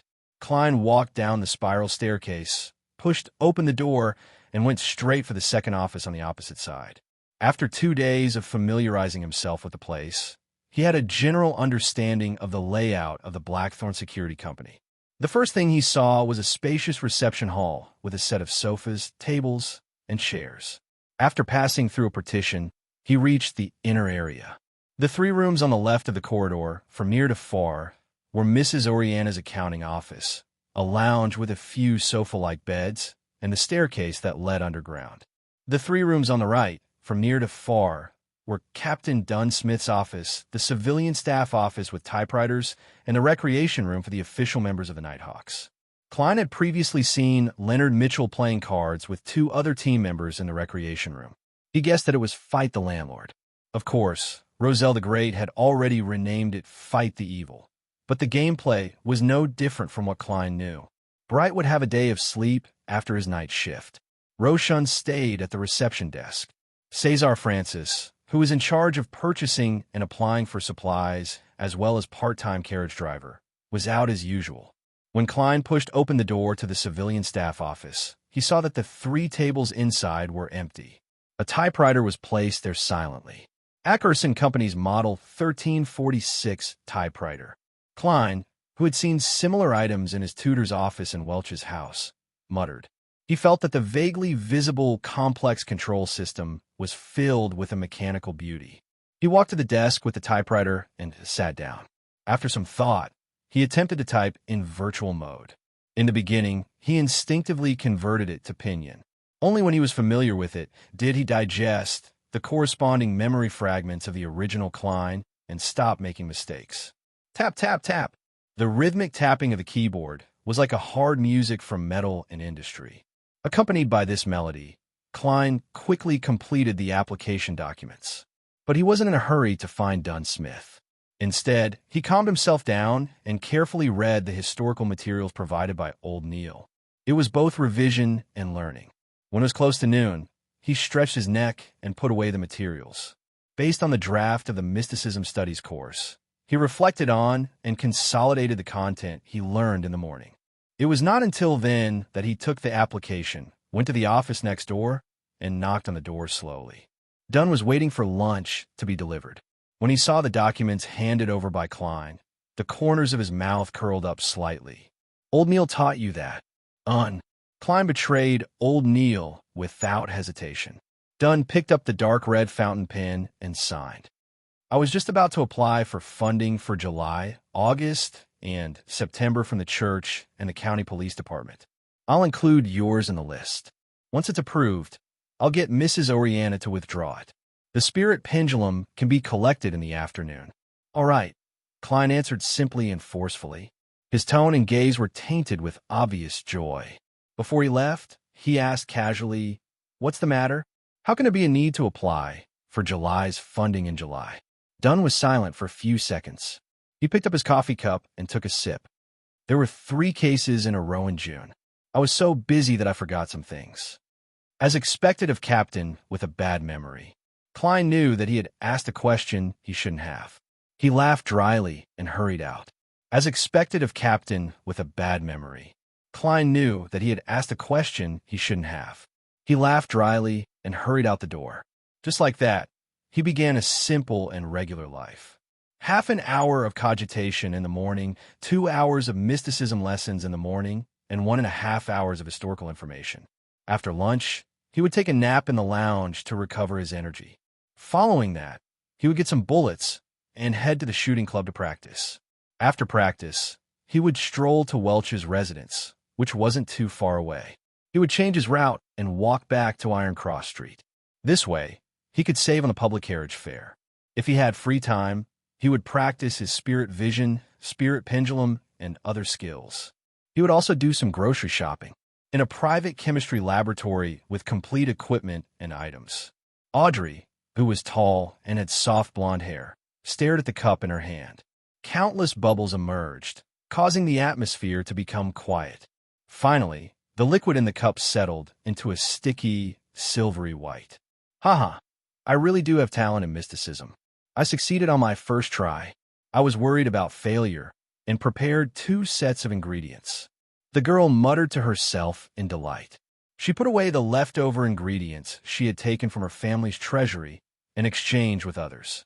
She took a deep breath and prepared to close her eyes and drink the spectator potion. Just then, a woof, woof, woof came from outside the laboratory. Audrey frowned. She placed the cup with the silvery white liquid gently rippling in a dark corner, turned around, and walked to the door. "Susie, who's here?"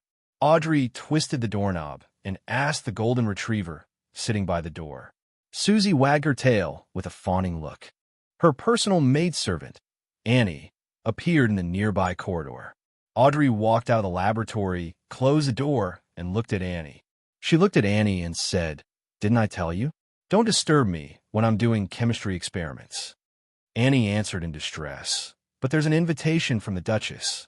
"There's an invitation from the Duchess, Lady Della, the wife of the Duke of Negan." Audrey took a few steps forward and approached Annie. "Yes, she invited the royal baker, Madame Weaver. She invited Madame and you to have afternoon tea." Annie explained the contents of the invitation. Audrey indiscernibly puffed up her cheeks and said, "Tell my mother that I'm dizzy. Perhaps it's because the sun is too strong and I'm a little dehydrated. Get her to apologize to Lady Della on my behalf." As she spoke, she pretended to be weak. "Miss, this isn't just afternoon tea. It's also a literary salon," Annie added. "But this won't cure my dizziness. I need rest." Audrey firmly rejected. At the same time, she silently muttered inwardly, "If you insist, I'll faint for all of you to see. The etiquette teacher said that I did it perfectly. I think I heard something." "All right," Annie exhaled. "Do you need me to help you back to your room?" "There's no need. I'll clean up the laboratory first." Audrey wished she could immediately return and consume the potion. However, she held back her urge and watched Annie leave before returning to the laboratory's entrance. Suddenly, she realized that Susie, who was supposed to be outside, was gone. The laboratory's door was ajar. "I forgot that Susie knows how to open doors with handles. What's that sound? Not good." When Audrey heard the crisp sound from inside, she suddenly thought of something and rushed into the laboratory. All she could see was the shattered cup on the ground, and the golden retriever, Susie, had licked off the last drop of silvery white liquid. Audrey stood dumbfounded at the door like a statue. The golden retriever, Susie, immediately sat up straight and looked at her owner innocently, wagging her tail. In the outer seas of Pritz Harbor, on an island that was always shrouded in storms, an ancient sailboat was docked at the harbor. A man with soft blonde hair and a lightning-patterned robe looked at Alger Wilson opposite him and said in puzzlement, "Alger, you could have returned to the kingdom and become a captain of the mandated punishers or a respectable bishop. Alger, you could have returned to the kingdom and become a captain of a mandated punisher team or a respectable bishop. Why did you choose to go out to sea and become the captain of the Blue Avenger?" Alger's rough and deep face didn't have any additional expression as he solemnly replied, "The sea belongs to the storm. This is the Lord's kingdom. I am willing to follow the Lord's will and patrol this kingdom for him." "All right." The yellow-haired man clenched his fist and punched his chest. "May the storm be with you. May the storm be with you." Alger returned the standard etiquette. He stood on the deck with only a few crew members and watched as his companion left the ghost ship and walked further and further away. "Signs, you don't understand because you don't know enough," Alger muttered silently. At the same time, Audrey completed the second concoction in fear. Looking at the silvery white potion that didn't look any different from before, she was so touched that she nearly cried. Phew! She drank the spectator potion in small but quick sips. On Friday, a storm hit Tingen, and the rain beat on all the windows. Inside the Blackthorn Security Company, Klein, Roshan, and Bright sat on the sofa in the reception hall, enjoying lunch on the table. As there was only a stove to boil water, there was no way to heat up leftovers. Klein couldn't possibly eat black bread every day or take the public carriage back. He would have to consider taking a bus back after walking from Iron Cross Street to Welch's residence in the afternoon. It was a huge waste of money. Therefore, he could only follow Roshan and his colleagues to eat the so-called office food. The nearby Oldwell restaurant would send a waiter over at 10:30 every day to ask how many people wanted lunch. After confirming the number of servings, they would send it over at 12:30 in a container similar to a lunchbox. At 3 in the afternoon, they would ask if they wanted to order dinner and take back the cutlery. Such meals included meat, vegetables, and bread. Although the portions weren't large, it was enough to fill a person's stomach. A meal ranged from 7 to 10 pence, with different grades. Klein shamelessly chose the meal that cost 7 pence every time. Usually, there was half a pound of oat bread, a small piece of meat cooked in different ways, a spoonful of vegetable soup, and a little cream or butter. "There's actually only one nighthawk here today." Roshan scooped the soup into her mouth. "I heard that there's a case in Golden Industry. There's a cult involved, so the police department invited 2 nighthawks over," Bright said as he put down his bag. Klein dipped the remaining oat bread into the last bit of meat juice and stuffed it into his mouth without saying a word. Inside his left sleeve, there was a faint silver chain with a topaz hanging on it. At that moment, there was a knocking sound coming from the half-closed door. "Please come in." Roshan was taken aback. She put down her spoon, quickly wiped her mouth with a handkerchief, and stood up. The door was pushed open, and a man wearing a half-top hat walked in. His black suit was drenched on his left shoulder. His sideburns were white, and he held an umbrella in his hand. He looked at Klein and company. "This is the former mercenary squad." "You can say that," Roshan answered familiarly. The lanky man coughed and said, "That's right." Chapter 42. I have a mission to entrust. I'm afraid you've come to the wrong place. This security company's brand is really just a brand. Upon hearing the visitor's words, Klein immediately cursed. He hated the fact that there weren't any forums or bullet screen comments for him to communicate with. However, he quickly recalled that he had once asked a similar question. The captain's answer was that if he was free, why not take on the job? The money earned could be used for the team's coffers and the welfare of the participants. Roshan's eyes darted around as she thought for a moment. Our security personnel are out on a mission. They will take at least an hour to return. If your matter isn't urgent, we can consider it. Among the 6 official Nighthawks, Captain Dunsmith had been invited to the cathedral by the bishop. It was unknown what they were discussing. Leonard Mitchell was guarding Cheney's Gate on his behalf. Corpse Collector Fry and Sleepless Royale Radine had already headed to Golden Indus Borough to cooperate with the police in investigating a theft that was related to a sect. Another Sleepless, Kinley White, was on a break. Another Midnight Poet, Sikatron, had gone to Raphael Cemetery in the outskirts of the North Borough for her daily patrol. As for the remaining 2 Beyonders, Old Neil was old and weak. He hadn't been on a mission in a long time, while Klein was still considered a beginner. He was truly a dabbler in every aspect. None of them are here. The tall, thin man with white sideburns and an umbrella had a gloomy expression. He took off his hat and bowed. "Sorry for disturbing you. Farewell." He turned around and walked out the door. Amidst the pitter-pattering rain and howling wind, he left 36 Zutland Street along the stairs. What a coincidence! Roshan watched the gentleman leave and sighed regretfully. Although she wouldn't receive a share of the commission, she would definitely be able to share in a sumptuous meal. There's no other way. Cheney's Gate needs to be guarded at all times.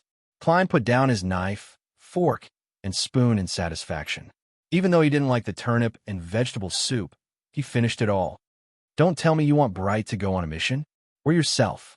Roseanne's eyes darted around as she giggled. "Bright can't, but you can. Our Mr. Seer." Before she could finish her sentence, she suddenly came to a realization and hurriedly shut her mouth. This was because the door had yet to close. If anyone passing by or visiting heard about Beyonders, it would be considered a leak. Fortunately, Captain isn't here. Roshan looked at the door and secretly stuck out her tongue. Otherwise, I would have to go and repent again. Bright and Klein laughed at the same time. They looked at each other and began to clean up the tableware. After settling everything, Klein, who didn't bring an umbrella, chose to stay at Blackthorn Security Company when he saw that the storm hadn't stopped. He took a newspaper, sat on the soft and bouncy sofa, and took a leisurely lunch break. The airship route from Bakelin to Desi Bay is open. The Great Detective Munson has been compiled into a book and will be published soon. An advertisement for the Leogla's Arms shop? A standard revolver with 6 bullets costs £3 and 10 solely. A double-barreled shotgun costs £2. As Klein flipped through the Tinjin City Honest paper, he suddenly discovered a piece of news. The criminals who murdered Mr. Welch and Ma Emnaya have all been arrested. It is believed that the panic that has spread through North Borough, Golden Indus Borough, and East Borough will be greatly alleviated. Welch's father, the banker Mr. McGovern, has escorted his youngest son's corpse back to Constant City for a grand funeral. After reading it a few times, Klein suddenly sighed. From the looks of it, Welch's father has already believed the police and didn't hire another private investigator to investigate. His feelings for losing his youngest son are definitely not as bad as my parents losing their only son. With his mood sinking, Klein sat there for a long time without moving. As for the fact that he wasn't invited to Welch's and Naya's funerals, he didn't find it strange, nor did he feel depressed. When everything calms down, I'll find an opportunity to offer a bouquet of flowers to their graves. Just as Klein was about to take a nap in the lounge, there was a sudden knock on the reception hall's door. "Please come in." Roshan's head nodded, and she immediately sobered up. The half-closed door was pushed open, and the tall, skinny man with white sideburns and dressed in formal attire from before walked in again. "Can I wait here for a while? Your mercenaries, no, security personnel should be back soon, right?" He tried to hide his anxious expression and asked sincerely. "Sure, you can sit there for a while." Roshan pointed to the sofa next to her. Klein, on the other hand, asked out of curiosity, "Where did you hear about our security company? Who referred you here?" So much so that he had to make 2 trips in the afternoon in the heavy rain and was willing to wait? Yes, it must be because the members of the Nighthawks easily completed missions that others thought were difficult and accumulated enough reputation in this line of work. The tall and thin man leaned his umbrella against the door, walked to the sofa, and answered with a bitter smile, "I've visited all the mercenaries, security companies, and private detectives in the nearby streets. Only you have any hope. They don't have the manpower to take on other missions. To be honest, if I hadn't met a waiter who delivered food, I really wouldn't have thought that there would be a security company here. It's completely different from what I imagined." Klein was stunned. Roshan interrupted and asked, "They're very busy? So many missions?" The tall and thin man with white sideburns sat down and sighed. "You're a mercenary team? No, a security company. You should have heard of the burglary and murder case on House Street, right?" "House Street, burglary and murder case. All right, unfortunately, I'm one of the people involved." Klein nodded with a heavy heart. "You're a mercenary team? No, a security company. You should have heard of the burglary and murder case on House Street, right?" "Yes. Due to the viciousness and cruelty of the criminals, all the tycoons in the nearby streets, and even all of Tinjin City, are afraid. Other than increasing their own guards, they also hired a lot of additional security personnel and private detectives. This has created an obvious lack of manpower in this line of work," the tall and thin man answered clearly. A standard chain reaction. Klein and Roshan looked at each other and saw the self-deprecating look on each other's faces. The security industry had entered its golden age, but the Blackthorn didn't feel anything at all. It was obvious how much of a failure this company was. Of course, in a certain sense, it also proved that the Nighthawks' concealment was successful. After waiting for another 20 minutes, seeing that the storm was about to stop, Klein prepared to pack up and leave for the shooting club to practice his revolver. At that moment, the black-haired, green-eyed Leonard Mitchell came out from the partition and looked at the sofa in confusion. "Who is this?" "The client, Captain, is back," Roshan asked happily. "Back?" The tall and thin man was stunned. "I've been sitting here, staring at the door. Why didn't I notice anyone coming back?" Roshan's expression froze as she chuckled. "As a security company, we don't just have a front door." "Got it." The tall and thin man nodded in enlightenment. As for being addressed as captain, he didn't find it strange at all. A security company used to be a small mercenary team or a small mercenary guild. It was rather normal for a captain to appear. Leonard's white shirt wasn't tied up, and his black vest was casually draped over his shoulders. He looked at the tall and thin man and suddenly snapped his fingers. "I'm a security member of the Blackthorn. How should I address you? What's the matter you wish to entrust me with?" Perhaps having heard of the unrestrained nature of mercenaries, the tall and thin man wasn't angered by the insult. Instead, he heaved a sigh of relief. He watched as Leonard sat down and organized his words. "My name is Klee. I'm the butler of the tobacco merchant, Mr. Viceroy. His only son, little Elliot, was kidnapped this morning. We have already reported it to the police and received sufficient attention. However, Mr. Viceroy is still worried. He wishes to use your mercenary security channels, as well as your understanding of Tinjin, to investigate from another direction to ensure that little Elliot is rescued safely. If you can find the kidnapper's hideout, Mr. Viceroy is willing to pay £100. If you have a way to successfully rescue young Master Elliot, he is willing to double the payment to a lump sum of £200. Leonard Mitchell smiled leisurely. "Mr. Viceroy seems to only wish for us to find the kidnapper's hideout. Otherwise, he wouldn't think that his only son is only worth £100. A tobacco merchant with close ties to the southern plantations wouldn't only be able to fork out 200 pounds. No, Mr. Viceroy is only an ordinary businessman. He isn't a tycoon. Besides, he believes that the police are more professional when it comes to rescuing people. Clee answered frankly. All right, no problem. Leonard snapped his fingers again. He looked at Roseanne with his dark green eyes. Beautiful lady, I'll have to trouble you to draft up a contract. Don't always think of yourself as a poet. In fact, you only know how to recite the works of others. Roshan was used to exchanging mockery with Leonard, so she forgot that there were guests present. Of course, the Blackthorn Security Company didn't care who the client was. It was fine if they had it, but it didn't matter if they didn't. Roshan left the reception desk and entered the clerk's office. Tapping sounds could be heard immediately. The corners of Klein's mouth twitched. He felt that they were too unprofessional. They didn't even have a standard, ready-made contract. This is really a sad thing. And what's even sadder is that I'm actually in such an unprofessional company. Amidst his thoughts, Rona drafted up a contract that only had a few clauses. She got Clee and Leonard to sign it. After Clee stamped it, she took the contract and entered the accounting office. She got Mrs. Oriana to get the Blackthorn Security Company stamp. The stamp was practically useless. Dunn usually handed it to Oriana for safekeeping. On Sundays, he would give it to Roshan and the rest. I'll be waiting for your good news. After receiving one of the contracts, Clee stood up, took off his hat, and bowed. Leonard didn't respond. He remained silent for more than 10 seconds, as though he was thinking about something. He suddenly turned his head and looked at Klein, revealing a smile. He revealed a smile and said, I need your help. Klein was taken aback. What I mean is that you and I will complete this mission together. Leonard's lips curled up as he explained, I'm good at fighting, shooting, climbing, sensing, and reciting, as well as some support, but that doesn't include finding people. You wouldn't want old Neil to go out in such weather, right? When he said sensing, his voice was muffled, making it impossible for anyone to hear him clearly. All right. Klein had the urge to try out a new skill, but he was also a little wary of Leonard Mitchell. Chapter 43. Looking at Klein, Leonard nodded with a smile in his green eyes. What do you need from them?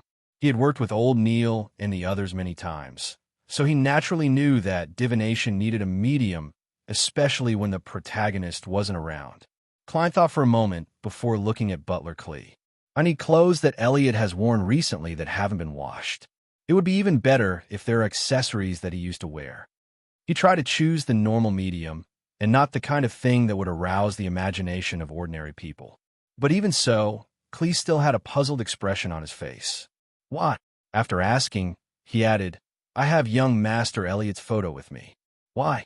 Because we need to find his whereabouts through divination. Klein was momentarily at a loss for an answer. If he told them the truth, ignoring the fact that it might violate the confidentiality clause, Kelly would most likely turn around and leave. He would tear up the contract and curse inwardly. These cheats. If this works, I might as well find the most famous shaman in Alwa County. Beside him, Leonard Mitchell chuckled and said, Mr. Clee, my companion, colleague, has a strange pet. Its sense of smell is even more sensitive than a hunting dog's. So we need the clothes that little Elliot has worn and the items that he once carried with him to help us find him. As you know, clues usually only lead to a general area. As for that photo, we also need it. He and I need to know what Elliot looks like. Clee accepted the explanation and nodded slowly. Are you going to wait here? Or are you coming with me to Mr. Viceroy's residence in the city? Let's go together to save time, Klein answered concisely. He wanted to test his beyonder abilities, but he also had the simple desire to save others. All right, the carriage is downstairs, the old butler, Clee, said as he took out a black and white photograph from his pocket and handed it to Leonard. This was a solo photo of Elliot Viceroy. He was about 10 years old, and his hair was slightly long, almost covering his eyes. There were obvious freckles on his face, and he didn't look too special. Leonard glanced at it and passed it to Klein. Klein took a closer look and pocketed the photo. He picked up his cane, put on his hat, and followed the two people in front of him out of the Blackthorn Security Company. They entered the carriage, parked downstairs. The interior of the carriage was quite spacious, with thick carpets and small tables for placing items. Due to the old butler Clee's presence, Klein and Leonard did not say anything. They quietly sensed the carriage moving forward steadily on the puddled road amidst the gradually lightening raindrops. Not a bad coachman. After an unknown period of time, Leonard broke the silence and praised with a smile. "In," Klein replied perfunctorily. The old butler, Klee, squeezed out a smile. "Your praise is his honor." "We're almost there." Fearing that the kidnappers would notice them, the carriage did not approach Vicroy's residence. Instead, it stopped at a nearby street. The old butler, Klee, returned alone with an umbrella. While waiting, Leonard said to Klein, "I didn't have any ulterior motives when I speculated the reason. Last time. I just wanted to tell you that the notebook will definitely appear again, perhaps very soon." "That's really not a pleasant deduction." Klein used his chin to point at the coachman outside, indicating that they should not discuss sensitive topics with others around. Leonard whistled and turned to look out the window. He saw droplets of rain sliding down the glass, leaving behind blurry marks. It made the world outside a complete blur. After a while, Klee returned with a bag of items. As he had left in a hurry, his pants were covered in mud. There were many wet marks on the front of his body. "These are the clothes young Master Elliot wore yesterday. This is the storm amulet he wore previously." Klein received it and took a look. He realized that it was a miniature gentleman's suit. There was a shirt, a vest, a bow tie, and so on. As for the storm amulet, it had a bronze base and was engraved with symbols that symbolized strong winds and waves. However, it did not trigger Klein's inspiration. "I'll now tell you the details of young Master Elliot's kidnapping, so that you can lock onto your target." The old butler, Klee, sat down and repeated the nightmare he had experienced in the morning. He hoped that the helper he had gone to great lengths to find would be of some use. Klein and Leonard were not interested in the details. They were only concerned about the number of kidnappers, whether there was anything unusual about them, and whether they were armed. 3. Normal armed. After obtaining the information they wanted, they bade farewell to Klee and hired a two-wheeled carriage nearby. Unlike public horse carriages, these kinds of carriages had 4 wheels and 2 wheels. They could be charged based on the distance traveled or the time traveled. The former was 4 pence for 1 kilometer in the city and 8 pence for 1 kilometer in the suburbs. The latter was 2 solely per hour. If it was less than an hour, it would be charged as 1 hour. If it was more than an hour, it would be charged as 6 pence for every 15 minutes. If it was less than 15 minutes, it would be charged as 15 minutes. If there was bad weather or an emergency that needed to be sped up, the price would increase. Klein had heard from instructor Aztec that in the capital, Bakeland, the carriage drivers were famous for asking for ridiculous prices. To him, this was a rather extravagant luxury. However, he did not need to worry about this at the moment, because Leonard had thrown 2 one-solely notes to the carriage driver. "Charge according to the time," Leonard instructed before closing the carriage door. "Where are you going?" the carriage driver asked, feeling both delighted and at a loss as he held the 2 notes. "Wait a moment." Leonard cast his gaze at Klein. Klein nodded slightly. He took out Elliot's clothes and spread them on the carriage's floor. Then, he wrapped the storm amulet around the tip of his cane. He held the silver-inlaid black cane and propped it straight on Elliot's clothes. A ball of light condensed in his mind as Klein's mood quickly calmed down. The brown color of his eyes darkened as he entered a half-cogitation state. He felt that this spirit in his body was showing signs of becoming light and floating. He could vaguely see the omnipresent world of spirits as he silently chanted Elliot's location. After repeating it 7 times, his hand left the black cane. Surprisingly, the cane did not fall to the ground. It remained standing straight, even though the carriage was shaking slightly. Subtle but invisible movements came from all directions. Klein felt as though he could sense pairs of indifferent eyes staring at him. During this period of time, he would occasionally experience similar feelings in his spirit vision state during cogitation. With this slightly creepy feeling, he stared at the cane with his dark eyes and chanted again in his heart. Elliot's location. Just as he finished chanting, the silver-inlaid, wooden, and black cane fell to the ground in front of him. "Go straight," Klein said in a deep voice as he held the cane. His voice sounded ethereal, as though it could penetrate the unknown world of spirits. This was one of the divination powers he possessed. It was called dowsing rod seeking. The item had to be made of wood, metal, or a mixture of both. Typically, this required 2 real dowsing rods. The shape was similar to an unbent iron wire bent at a right angle. One could then hold the shorter end of the rod and rotate it to determine the direction. However, as a seer, Klein realized that he could directly use this method to find people through practice. He could also use a cane in place of a dowsing rod. The direction in which it fell was the direction of the item he was looking for. As for the Antigonus family's notebook, Klein had no impression of it since he couldn't remember what it looked like. "Go straight," Leonard instructed the carriage driver loudly. "I'll tell you when it's time to turn." The carriage driver didn't understand why he was doing this, but the cash in his pocket and the fact that Klein didn't hesitate to hand over the money made him choose to accept it without saying a word. The carriage slowly moved forward, passing through one street after another. Along the way, Klein used dowsing rod seeking several times to correct his direction. After the carriage circled the building, he finally confirmed that Elliot was inside. It had only been 30 minutes since he bade farewell to Clee. After dismissing the carriage driver, Klein didn't use Elliot's clothes. Instead, he struck the cane that had a storm amulet swirling around it into the ground. His eyes darkened once again as the few raindrops around him suddenly swirled in place. The cane fell diagonally in front of him as Klein pointed at a staircase. "There. Sometimes I'm envious of old Neil. Similarly, I'm envious of you now." Leonard sighed with a smile when he saw this scene. Klein glanced at him and replied calmly, "This isn't considered difficult. As long as you are willing, you will definitely be able to learn it. Your spiritual perception should be very high, right?" Leonard nodded and chuckled. "That's not a good thing." He hastened his footsteps and walked into the staircase amidst the lingering rain. Afraid that he would ruin his suit, Klein nearly jogged to keep up. The building only had 3 floors, similar to an apartment building on Earth. There were only 2 rooms at each entrance.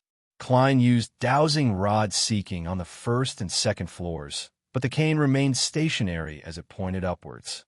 The duo lightened their footsteps and arrived at the 3rd floor. Klein placed the silver-inlaid black cane on the ground again. Whoosh! A gentle breeze blew past the staircase as his eyes changed color. They were so dark that they seemed to suck at one's soul. Woo woo woo. There seemed to be invisible sobbing sound around him. Klein released his palm as the cane that had a storm amulet swirling around it magically stood upright. Silently reciting Elliot's location, he watched as his black cane fell to the ground and silently pointed at the room on the right. It should be inside. As Klein picked up the cane, he tapped his glabella twice. As the various colors deepened, he looked at the door on the right and saw the various auras inside. 1, 2, 3, 4. 3 kidnappers and a hostage. The numbers match. One of them has a short aura, so it should be Elliot. Mr. Clee mentioned that they have 2 hunting rifles and a revolver. Klein whispered. Leonard chuckled. "Let me recite a poem for them. Why do you want to be a kidnapper? Can't you be a civilized person?" He put down the bag containing Elliot's clothes and took 2 steps forward. His expression instantly turned serene and sorrowful. His magnetic and deep voice slowly spread out. "Ah, the thread of fear, the crimson hope. At least one thing is true. This life flees. One thing is true, and the rest are lies.